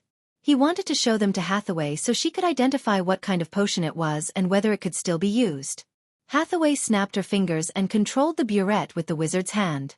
She dripped a few drops of liquid into a measuring cylinder filled with a blue solution. She then shook the liquid evenly. Soon, the liquid in the cylinder underwent some strange changes. Hathaway put down the measuring cylinder and pointed at a bottle of potion. I'm in luck. This bottle of potion is well preserved. The potion's effect is still intact. What about the other potions? Sulen asked. The rest of the potions are either expired or have lost their effect. They can't be used anymore. Of course, you can try if you want to poison someone to death, Hathaway said as she resealed the potion and handed it to Sulen. Sulen took the bottle of potion. The red liquid in the crystal bottle bumped against the surface of the bottle and flashed from time to time. It looked a little strange. What's this potion for? It's a bloodline potion. If the right person uses it, he or she will have the corresponding bloodline and become a bloodline warlock. Hathaway poured the rest of the potions into a special container. She then added another type of potion. After a few potions were mixed, it turned into a murky solution. Bloodline potion? Are you saying that this potion can turn an ordinary person into a warlock? Sulen asked in surprise. Hua! Hathaway continued to say, don't be happy too early. Although the bloodline potion can allow an ordinary person to become a bloodline warlock, there are prerequisites. What conditions? If the bloodline potion is given to an ordinary person, then the best time to use it is between the ages of 10 to 12, and the latest can't be over 16, because it takes more than a year for the bloodline potion to be fully integrated, and to become a warlock, one must awaken the bloodline before the age of 18. What if the user is not an ordinary person? Su Len waved the potion in his hand. If the user is a wizard or a wizard apprentice, the age limit can be extended to 30 years old. If the user is a knight, it can be extended to 20 years old. Hathaway combed her hair and continued, but I don't recommend using this bloodline potion. What's wrong with this bloodline potion? There are many types of bloodline potions, and each one has a different potential. The best ones are of course the bloodline potions of high-grade creatures such as dragons. This bloodline potion uses the blood of a mid-grade demon claw, so its potential is limited. Also, demon warlocks are not popular in the main material world. In fact, demon warlocks were not as simple as being unpopular. Because of the integration of the demon bloodline, these people would be constantly influenced by the will of the abyss. The stronger they were, the deeper this influence would be. In the end, they would fall into the abyss and become a real demon. Of course, there were also people in this world who wanted to become demons. After all, there were many people and there were all kinds of weirdos. After all, after becoming a demon, one's lifespan and strength would be greatly increased. According to the evolution of demons, as long as they didn't die, they could continue to evolve. Even becoming a demon lord was not impossible. Of course, the premise was that they didn't die. To be honest, demons advanced very quickly, especially the low-grade ones. These demons killed each other, and as long as they survived, they could quickly advance. There was no specific conclusion as to how long a demon's lifespan was, but one thing was certain.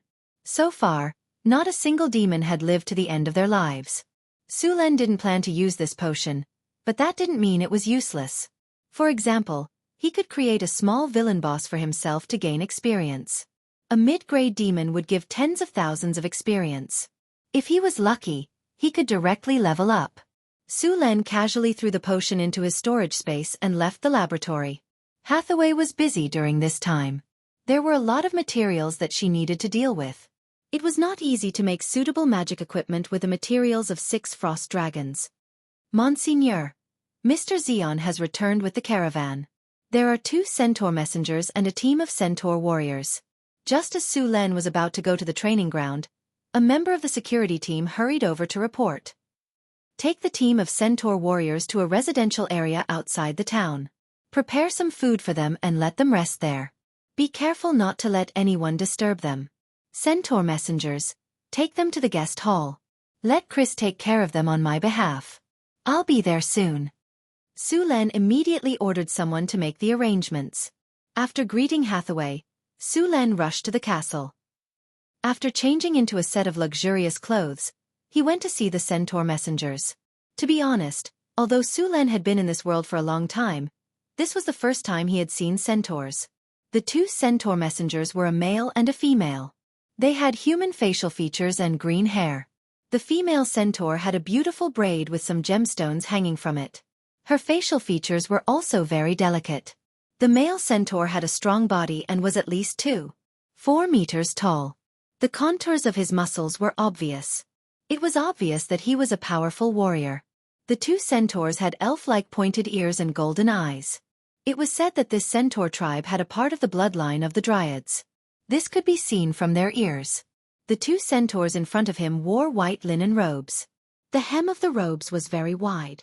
Half of the robes fell down their bodies while the other half was draped over their backs. The 2 centaurs were both maroon. Even from a human's point of view, they were very handsome and beautiful.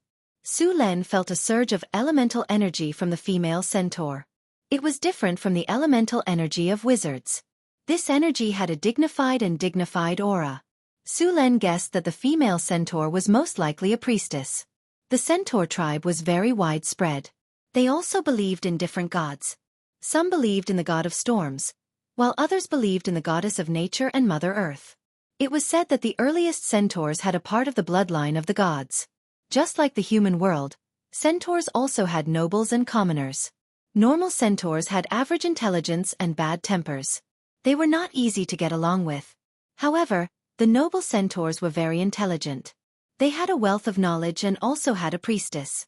The 2 messengers in front of him were clearly centaur nobles. Chapter 129. When Su Len came back, he saw a group of centaur warriors. They were all equipped with spears and bows. They were tall and strong, and they were even stronger than the barbarians that Su Len saw the first time. It was clear that the centaur tribe valued Su Len very much. No, it should be said that they valued this trade very much. Chris had already arranged for people to prepare a sumptuous meal. Because it was noon, there were many fruits and all kinds of meat on the table. The chefs had also specially roasted a whole lamb with some cumin sprinkled on it. The smell of it was very appetizing. Su Len also asked people to prepare desserts and ice cream. He also prepared 2 bottles of high-quality rum. Because of the centaur's body structure, Su Len did not prepare chairs for them. Instead, he prepared thick and soft cushions. The 2 centaurs were very satisfied with this arrangement. "Hello, human lord. I am Mission from the Samar centaur tribe. This is my brother Cain." Su Len did not expect the centaur tribe's messenger to be led by Mission, a female centaur. Mission was very interested in this human lord. When she entered the town, she saw the ogre wizard's head and Cryopterus' head hanging on the city wall. The centaurs were very clear about the strength of the ogre tribe, and the Cryopterus' head made her turn pale with fright. The powerful Cryopterus had the ability to fly. Not many people in this wasteland were willing to provoke them. Now that their heads were hanging on the city wall, she had to be careful and respectful. "Su Len, Lord of the Northern Castle," Su Len said with a smile. He then gestured to the prepared banquet hall and said, "I've prepared some things there. We can sit down and talk." Su Len had already noticed the small movements of the 2 centaurs. The centaur tribe's food was obviously not as good as the humans, let alone the food that was cooked by the halfling chefs. Therefore, after smelling the aroma of the food, the glutton in his stomach began to stir. When they heard Sullen's invitation, they immediately agreed. When they arrived at the banquet hall, the 2 centaurs were very satisfied with the food prepared by Su Len. The fruits were okay since they were all gathered from the wilderness, but the fruit salad with cream and honey made them forget to leave. There was also a dessert called ice cream. It was simply delicious. That roasted antelope was also not bad. After tasting the food, Mission and Cain let go of their reservations and began to taste all kinds of food. "Lord Su Len, we are at war with the orc tribe in the north. We need a batch of weapons and food, and of course wine." After finishing her meal, the beautiful mare finally remembered to talk about business. "That's not a problem. I can sell them all to you." Su Len nodded. These were originally prepared for trade. He put down the wine glass and continued, "But what are you going to use to trade?" In the wastelands, Kinner was basically not used for trade. After all, orcs, half-orcs, barbarians, centaurs, and half-elves rarely used Kinner. Most of the time, they used the ancient method of bartering. In fact, even human caravans that came to the wastelands to trade mostly used bartering. We can use longbows, horses, and furs to trade. Of course, we can also use some gold or silver. Mission put down the ice cream in his hand and said, "Gold and silver should be some raw ores. It seems like there are a lot of gold and silver mines in the wilderness." Su Len thought to himself, "We don't need gold or silver for now. You can use horses and longbows to trade." Su Len had already planned to form a cavalry and archer team. Although he didn't have a cavalry commander's seal and didn't have the system bonuses, forming a cavalry team was not a problem. "How many horses and longbows do you have?" Su Len asked. 200 fine horses and 100 longbows, Mission said. "We are going to trade for 200 sets of armor and 20 carriages of food. We also want 1 carriage of rum." 200 sets of armor, 20 carriages of food, and 1 carriage of rum. "I have all these goods, but you don't have enough to trade." Su Len took a sip of his wine glass and said, "The armor that the centaurs were talking about was not human armor. Due to their body structure, the centaur's armor had to be specially made. They had to link a human half-armor with a horse's armor. This kind of armor was equivalent to the armor of a human heavy cavalry, so it would not be cheap. At the same time, food was very precious in the wilderness. 20 carriages of food was not a small number. The centaurs in front of them were asking for a sky-high price. "Our horses are the best. They can support heavy armor and charge. Our longbows are also the best. If these things are transported to the human world, they will be popular goods. We think this price is reasonable," Mission said with a smile. "You also know that it is to be transported to the human world." Su Len leaned back in his chair. The wine glass in his hand was shaking rhythmically. The amber wine swayed back and forth in the glass. But this is the wilderness. You are using the human world standards to set the price. You are being a hooligan. Su Len said with a smile. Miss Mission, I am very sincere about doing business with you, but I don't see any sincerity in you. Lord Su Len, how much do you think we should pay? Mi-Hien wasn't surprised. She had always been in charge of trading with humans in the Samar tribe. Even if she was ignorant at first, she had been in contact with human merchants for a long time, so she had some negotiation skills. 300 horses and 300 bows, Su Len said directly. No, that's too much. 300 horses are fine, but not bows. Mission shook her head and refused. We are now at war with the orcs. We can only sell 100 bows. But we can sell you some slaves and gold. Don't you humans like gold? What slaves? How much gold are you willing to pay? Some orc captives. Mission continued. We can provide 200 orc laborers. They are much stronger than goblins, kobolds, and gnolls. Gold is 300 pounds according to your human standards. 100 pounds of gold. Su Len didn't expect the centaur tribe to be so rich. The level of smelting in this era was limited. The purity of gold was only about 91% of what it was in his previous world. A standard kinner weighed about 5 grams. In addition to gold, there were also some other metals mixed in. 300 pounds of gold was equivalent to 30,000 kinner. 200 orc laborers, 300 horses, 100 bows, and 300 pounds of gold. This is our first trade, so I will take a loss and agree. Su Len thought for a while and pretended to agree. Then I look forward to working with you. The beautiful little mare nodded excitedly. You are a good person. Looking at the little mare's innocent eyes, Su Len felt a little guilty. However, he quickly convinced himself. After all, the other people and the centaurs gave a much higher price. Compared to them, he was already very kind. Chapter 130.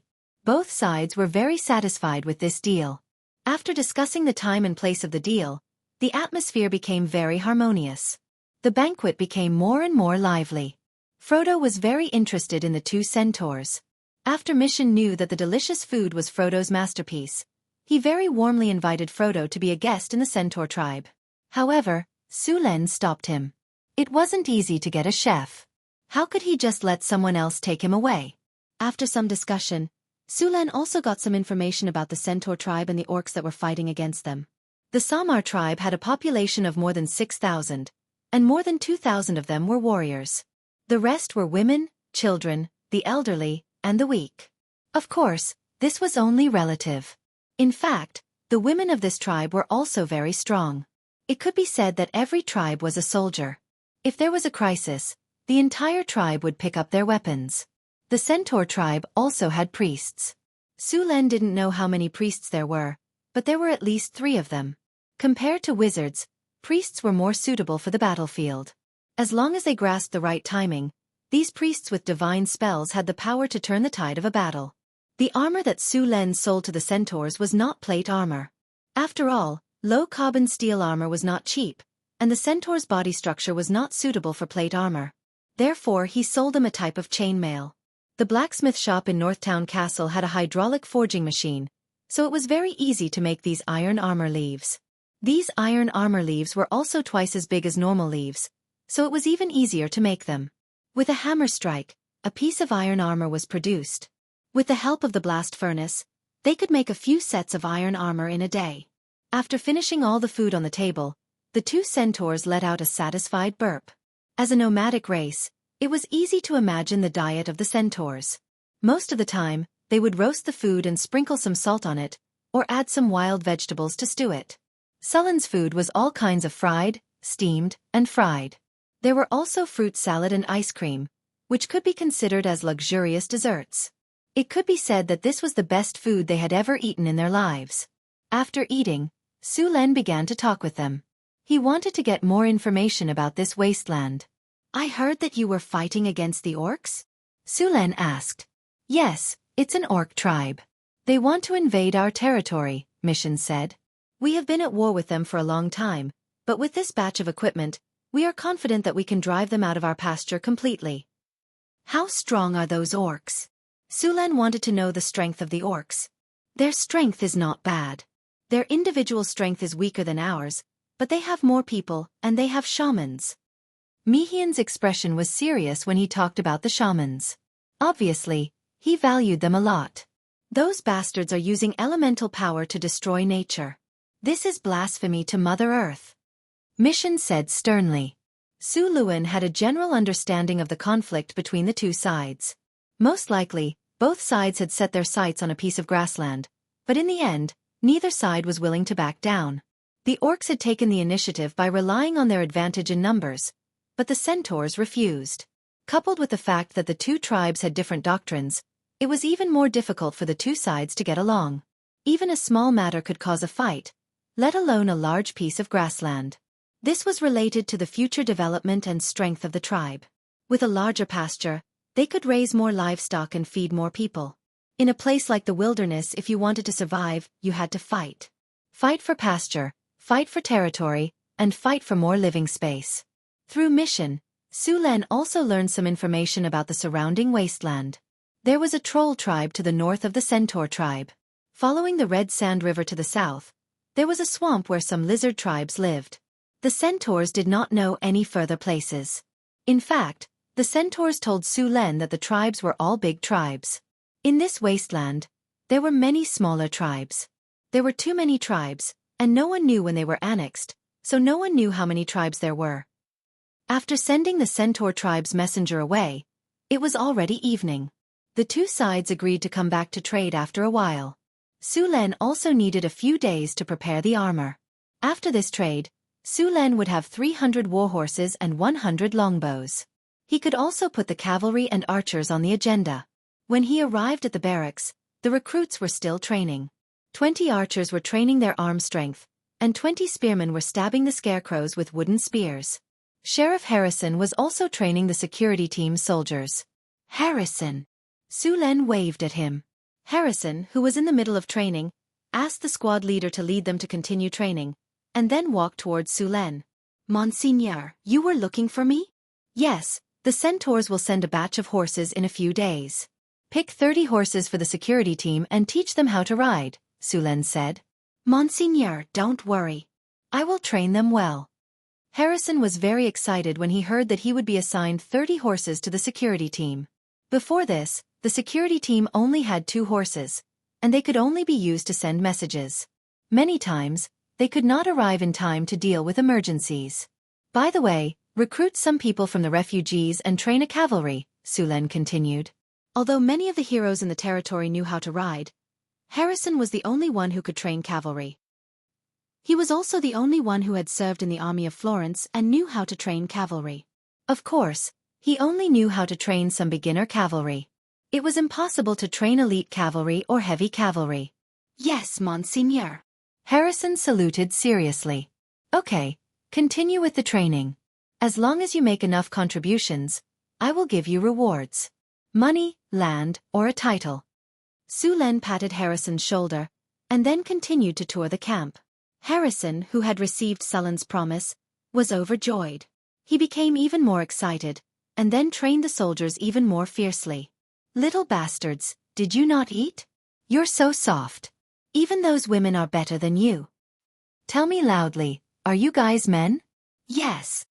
Louder, I can't hear you. Yes. Everyone roared. Then train with all your heart. Harrison roared. Look, this is what chopping is. Look at the bullshit tea you guys are training.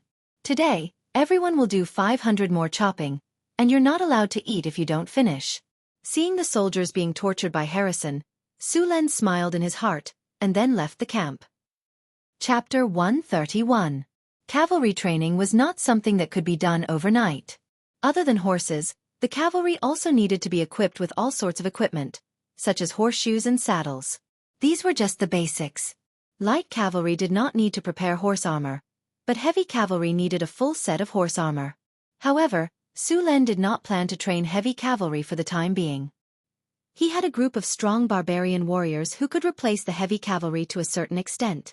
Currently, the territory lacked light cavalry. Light cavalry could be used to scout, harass, sneak attack, and send messages. The weather was getting colder. When he woke up in the morning, there was already frost on the windows. Just yesterday, Su Len met another wandering hero in the tavern, Hunter. This was a small leader of a caravan. He used to do business in various places, so he knew the price of various goods. He was also familiar with the operations of a caravan. When Su Len invited him to join the caravan, the small leader agreed without hesitation. He then went to terminate his employment with the manager of the caravan. Su Len appointed him as the tax collector of the northern castle. He was in charge of collecting taxes from the caravans that came and went. Previously, Chris and Xion were in charge of this. Now, Barnes was in charge. However, he still had to report to Chris every day. Name, Barnes, loyalty, 82 occupation, merchant tax collector level, 5 strength, 6 dexterity, 7 spirit, 6 vitality, 6 charm, 7 command, 20 characteristics, talent appraisal, observation, listening, actor, trading, glib tongue, decent manners, gossip, shrewd. Merchant. He used to be a merchant. He used to do business in various places for a long time. This allowed him to know the price of various goods and the tricks that merchants use to evade taxes. Tax +1, skills. Proficient in mathematics, proficient in law, basic swordsmanship, information gathering, intimidation, hidden compartment searching weapon proficiency. Swordsmanship 60, archery 75, equestrian 83 evaluation. This is a qualified tax officer. Any attempt to evade taxes will be detected by him. You will have to pay him a fee every month. With the addition of a tax officer, the tax collection in the territory was much clearer. Under Hunter's influence, those who tried to evade taxes were punished. The rate of tax evasion was greatly reduced. Su Len could already foresee that the tax collection in the northern castle would increase again. As a matter of fact, the structure of the officials in the North Fortress was not logical at all. There was no one in charge of the mayor, the chief of the guards, the garrison officer, or the steward of the fortress. Chris was actually in charge of the mayor and the castle steward. As for the guard captain and the garrison officer, Johnson and Boulder were temporarily in charge. In reality, the two of them were not qualified. There was also no one to be the diplomat of the territory. After all, the position of a diplomat was very important. To a certain extent, he was Sullen's spokesperson. Basically, all diplomats were born nobles. After all, this was an era of conflict between nobles. If you did not understand the etiquette and way of speaking, you would not be qualified to be a diplomat. Therefore, this position could only be left vacant. Perhaps he could train one himself in the future. Su Len had been instructing the slaves and vagabonds to build a stable for the past 2 days. The winter in the northern wastelands was still very cold. The warmth of the stable had to be kept up. Otherwise, when winter came, the horses would be easily frostbitten by the heavy snow. The stable was built in the southeast of the town. There was a large open space here. Su Len purposely brought a canal from the Red Sand River. He also selected 5 spearmen and 5 archers from the war spirits to be stationed here. Although there were only 10 of them, these war spirits were well coordinated and well equipped. They had no problem dealing with small groups of gnolls or bugbears. If a large group of them entered the territory, they would be discovered immediately. The barbarian guards in the territory would deal with them as soon as possible. The stable was built very quickly. Su Len purposely took the time to cast mud to stone on the stable and turned the walls of the stable into a rock structure. Soon the stable was built. Stable. A place where the horses live and rest. A good resting environment can make the horses stronger.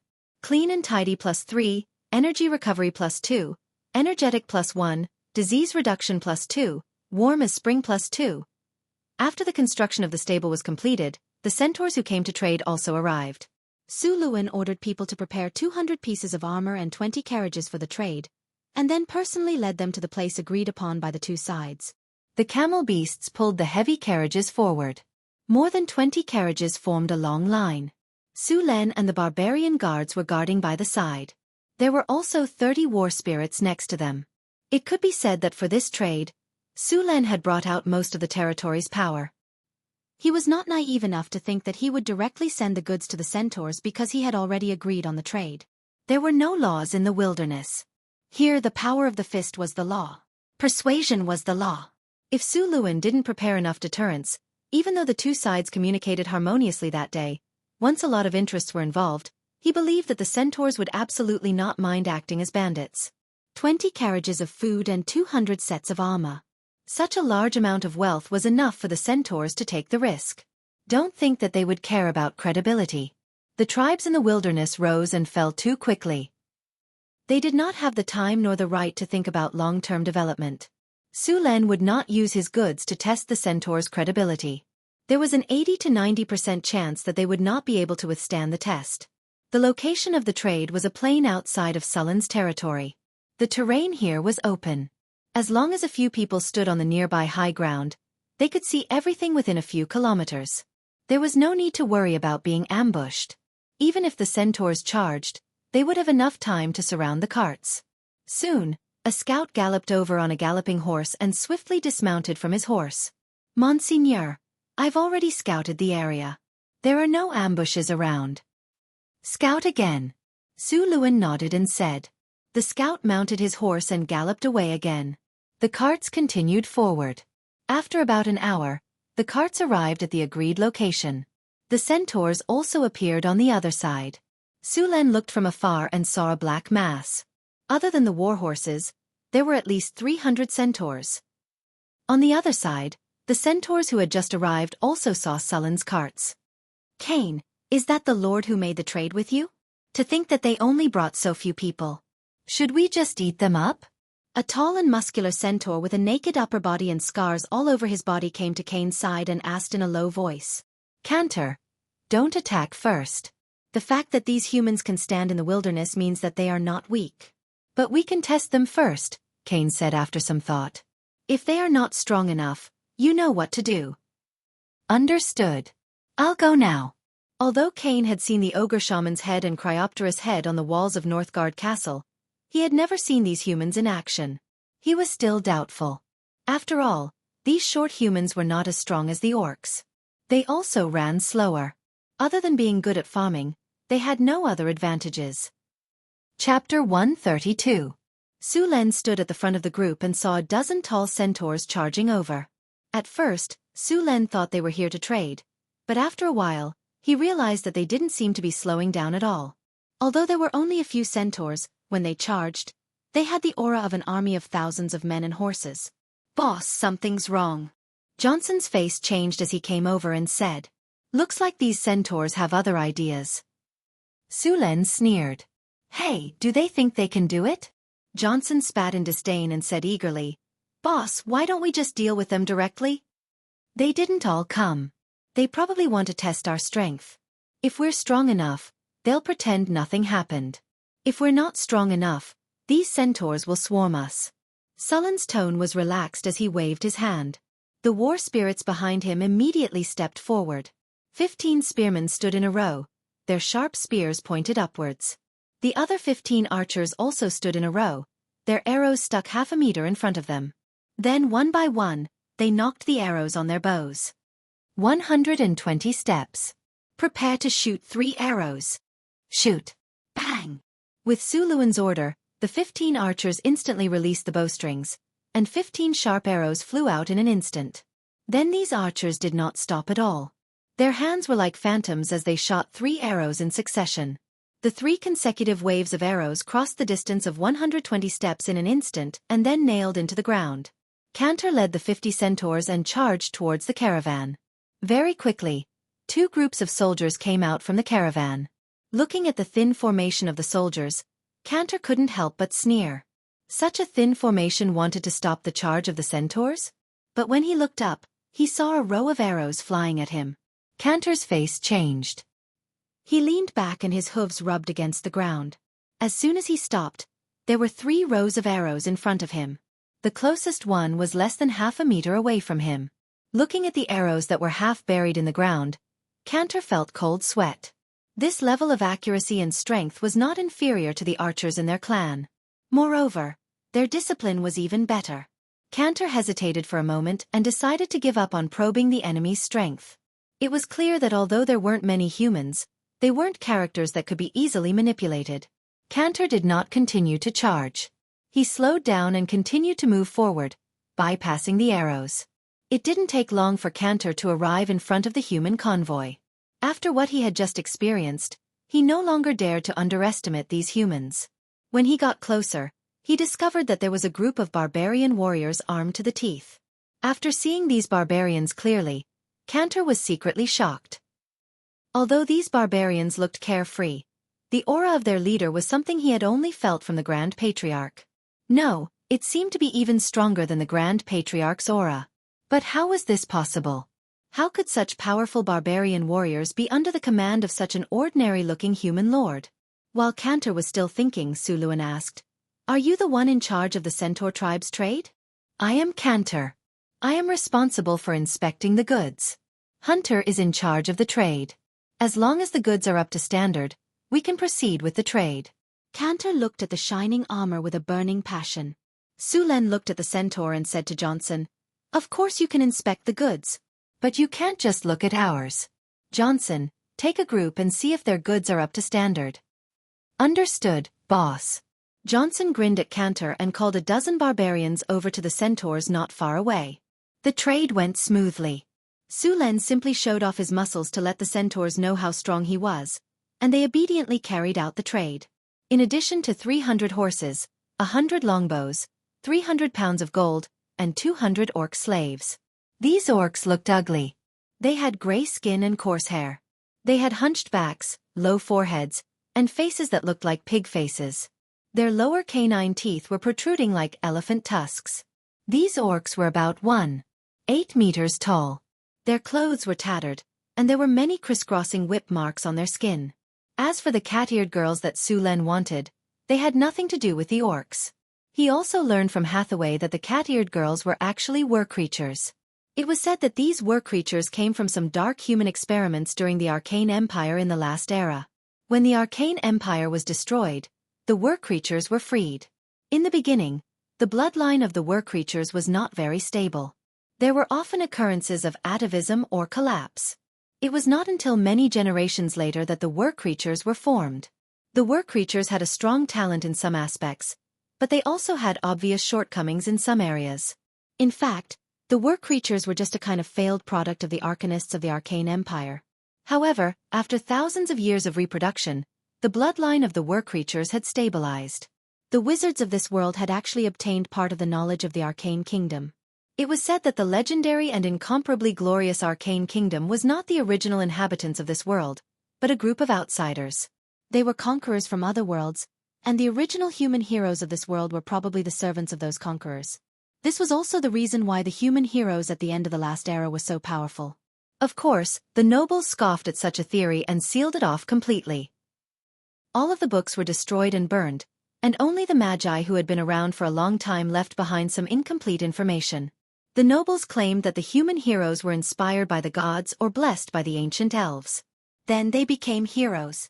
It was also the gods who asked them to lead humans from darkness to civilization. In Sullen's view, the wizard's statement was actually more credible. Of course, the nobles would be stupid if they admitted it. It was like throwing their noble aura directly into a cesspool and then stepping on it. As a noble, Suluan had vested interests. Even he would make the same choice as the nobles. Suluan looked at the were-creatures. These were-creatures looked at the centaurs and humans with hatred, but he did not care. Northgard Castle had enough strength to suppress them. Chapter 133. After a while, the two sides finally completed the trade.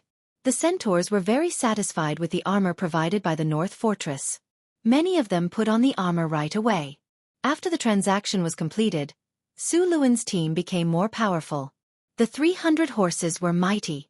Fortunately, these horses had been trained, and only a few people were needed to control these horses to keep up. It took them much less time to go back than when they came. The 20 carriages were almost empty. After returning to the Northtown Castle, Suluan arranged the war horses and then took out a centaur longbow to try. The centaur longbow was longer than the average human bow. It was about 1.5 meters long. In fact, this type of bow was not suitable for cavalry. The length of the bow was too long, and it was very inconvenient to ride on a horse. Very few human cavalry bows were longer than 1 meter. Only the centaurs with their special physique could use this type of longbow. The range of a normal cavalry bow and a centaur longbow was about a third or even more. Su Len bought these centaur longbows for cavalry. From this, it was clear that the centaur light cavalry could easily defeat the human light cavalry. They could even kite the human light cavalry to death. That was the advantage of their race. The centaur longbow was made of purple fir wood. The body of the bow was very smooth. Because it was a weapon used by centaurs, it required a lot of strength to draw the bow. Without professional training, it was impossible to control it. Centaur longbow, hard bow, made with purple fir wood as the main material. This is an excellent centaur longbow. It took the centaur craftsman 3 years to complete it. It has a tenacity and range that far surpasses ordinary bows. However, to use it, one must have great strength, range and power. Range +1, armor penetration +1, strength requirement 10. Su Len came to the shooting range and stood about 120 meters away from the target. He picked up an arrow, knocked it, aimed at the target, and shot. Dong! A sharp arrow sank into the bull's eye. Su Len did not stop. He picked up the arrow stuck in the ground and shot at the target in front of him. Dong dong dong. Translator, WQL Editor. Alim Su Len shot out 5 consecutive arrows. With the speed of more than 100 arrows, Su Len was already very good at archery. Therefore, it was not difficult for him to shoot consecutive arrows. It only took him a few seconds to shoot out the first arrow to the 5th arrow. Su Len didn't stop. He grabbed the arrows and shot continuously. There were 30 arrows in one quiver, and Su Len used only half a minute to shoot all of them. All the arrows on the row of targets in the distance hit the bullseye. After a series of tests, these centaur longbows had an effective range of a quarter to a fifth longer than the best walking bows used by humans, and a third longer range than riding bows. The centaur longbow had a maximum range of 330 meters and an effective range of 200 meters. The best range was around 120 meters. At this range, the arrows would have a high penetrative power. Only Sullen's iron body bow was better than the centaur longbow in Northgard Castle. The longbows used by the war spirits had the same range as the centaur longbow. This kind of arrow could easily penetrate ordinary armor at a distance of 120 meters. Only armor made of steel could withstand this kind of arrow. Of course, the weakness of the centaur longbow was obvious. It required a lot of strength to draw these longbows. Normal people could not use them at all. They could only learn to use them after some professional training. The new archers in the camp could not use these bows yet. They could only use them when they leveled up. If they wanted to use them flexibly, they would have to level up to become elite longbowmen. Even so, the number of times they could shoot with these bows would be reduced. It might be difficult for others to find enough archers, but for Su Len, it was just a matter of time. After 3 to 6 months of training, the refugees would become qualified recruits. In fact, if it weren't for the fact that they were physically weak, their recruit training would have ended in 3 months. After that, they would follow the barbarian guards to patrol the territory. After a few more battles, they would be promoted to longbowmen or elite longbowmen. After understanding the power of the centaur longbow, Su Len had a clear understanding of the strength of the centaurs. If Su Len encountered a group of centaur longbow when he first opened up his territory, there was a 90% chance that his barbarian warriors would be wiped out. These centaurs ran faster than the barbarians, and their arrows were more accurate. As long as the barbarians did not have a chance to get close, the barbarians would be easy targets. If Sullen's territory had 1,000 elite longbowmen, even if there were 10 times the number of barbarians attacking the city, these longbowmen would be enough to wipe out the enemy. After understanding the strength of the centaur longbow, Su Len decided to expand his archer team. Of course, if he wanted to form a large archer team, he would need to increase the population. Although Northgard Castle had found many ways to increase its population, it still had less than 3,000 people. As time passed, the northern wastelands entered winter. When he woke up in the morning, he could see the white frost on the roof. When he went out, his breath was already white. Northgard Castle's winter came a month earlier than the other provinces in the south. After this month, it would start snowing in the northern wastelands. By then, the roads would be blocked by heavy snow, and the trade route between Northgard Castle and Cult City would be interrupted. Therefore, if Su Len wanted to increase his population quickly, there was only 1 month left. After that, it would be 3 months of winter. Not long ago, Su Len had obtained 300 pounds of gold from the centaur tribe's trade. The gold could be cast into kinnar at least 30,000 pieces. If he was greedy enough to mix in some other metals, it would not be a problem to cast an additional 10,000 pieces. After all, even the official kinnar cast by the Kingdom of Florence was mixed with other metals. He planned to let Xian go to Cult City to buy a large number of slaves in the last month. Apart from buying serfs, Sulen also planned to buy slaves with various skills. After arranging a team of 20 war spirits and a team of barbarian warriors, Sulen asked Boulder to bring 15,000 pieces of kinnar and follow Xian to Cult City. After arranging the caravan, Sulen began to think about the drows. It was already winter, and the drows had not experienced the cold winter in the northern wastelands. He wanted to recruit the drows, and this was a good opportunity. Chapter 134. Sulen decided to support the Centaur tribe. After all, if the Centaur tribe lost, the Orc tribe would take over their territory. Sulen's territory directly bordered the Orc tribe. He didn't want to fight against an Orc tribe with tens of thousands of people at this time. Maybe he would wait for another 2 years, when he had enough soldiers, and then he would fight against these big tribes. Orcs and humans were also enemies. In the past, it was humans who worked with the dwarves and elves to drive the orcs to those areas with bad environments. Over the years, the orcs all over the continent never gave up and returned to those rich lands. If Sulen's territory bordered the orcs, they would definitely attack his territory. But now that the Centaur tribe was in front of him, Sulen's territory could develop in peace. Sulen used the gold he got from trading with the centaurs to make coins. He mixed some copper and other metals into the 300 pounds of gold. Sulen even built a coin workshop for this purpose. The workshop wasn't big, but Sulen let Chris manage it to make sure the workers didn't embezzle anything. With a succubus who was an expert at manipulating people, Sulen didn't have to worry about the workers embezzling his money. In addition to the gold coins, the coin workshop also minted copper and silver coins.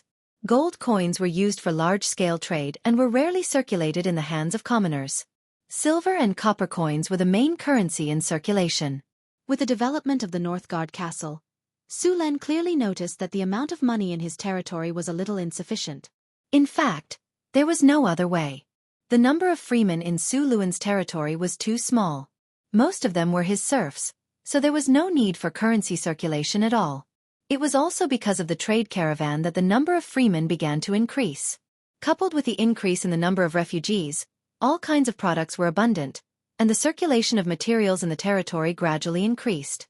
Due to the shortage of copper and silver nars, Northtown Castle had to barter most of the time, which made it difficult to set a price for the goods. What's more, it was very inconvenient to trade. Therefore, Sulen began to make copper and silver nars after noticing this. There were many types of currency in this world, and there was no unified currency. The exchange rate between countries was also different. It was very troublesome for merchants from different countries to exchange currencies. If they didn't clearly state which currency they were using during the transaction, it was very likely that they would be cheated. Therefore, those merchants who did international trade were very familiar with the currencies of various countries. It was not easy to become an international merchant. Even in modern society, there were counterfeit currencies. Naturally, there were counterfeit currencies in this era as well. For example, brass was used to pass off as gold. In fact, what was more troublesome was the inferior currency.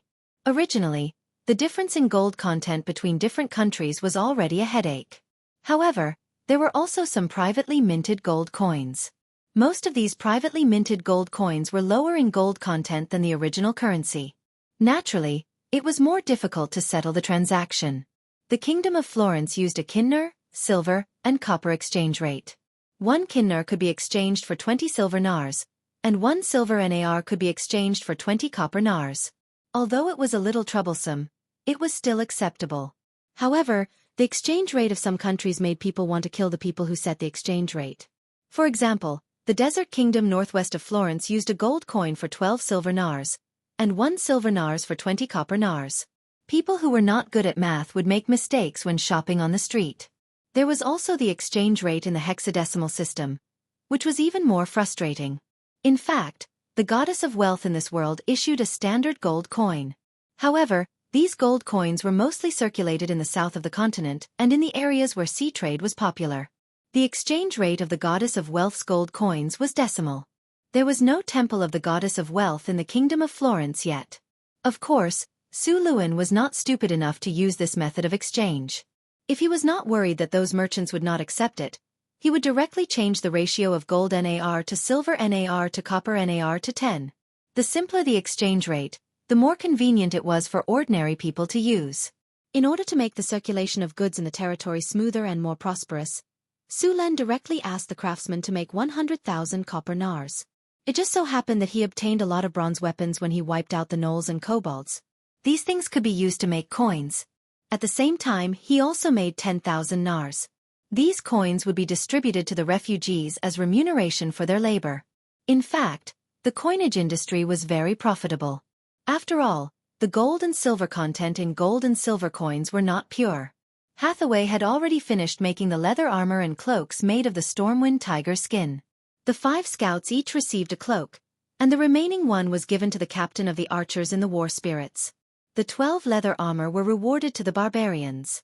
With these cloaks, the scouts' detection ability and survival ability were greatly improved. Camouflage allowed them to scout closer, and haste and featherfall allowed them to escape faster. The barbarians who received the leather armor put it on under their iron armor. This way, not only could they use the enchantment effect of the leather armor, but they could also gain the defense of the iron armor. With haste and the barbarians' charging ability, the speed of the barbarians was already faster than that of a horse. If they were to face the centaurs now, with the speed of the barbarians, they would be able to catch up with them easily. In close combat, the centaurs were not a match for the barbarians at all. Not to mention, the 12 barbarians had already leveled up to the peak of their profession, great axe berserkers. Su Len had always been vigilant against the centaurs. In this wasteland, even the humans could not be trusted too much. What if one day, the centaurs and the orcs suddenly reconciled, and both sides turned against him? The barbarian warriors who got the new equipment were very proud and arrogant. Sometimes Su Luan couldn't help but want to kick them. After driving the barbarians out to patrol, Su Len went to the incubation room to check on the Cryopterus eggs. Ever since the Cryopterus eggs began to hatch, Su Len would come here every day to check. At the same time, he would also replenish the Cryopterus eggs with ice elemental stones. After a period of incubation, the inside of the incubation room had changed greatly. The 150 square meter incubation room had turned into a world of ice and snow, which was the best environment for Cryopterus to hatch.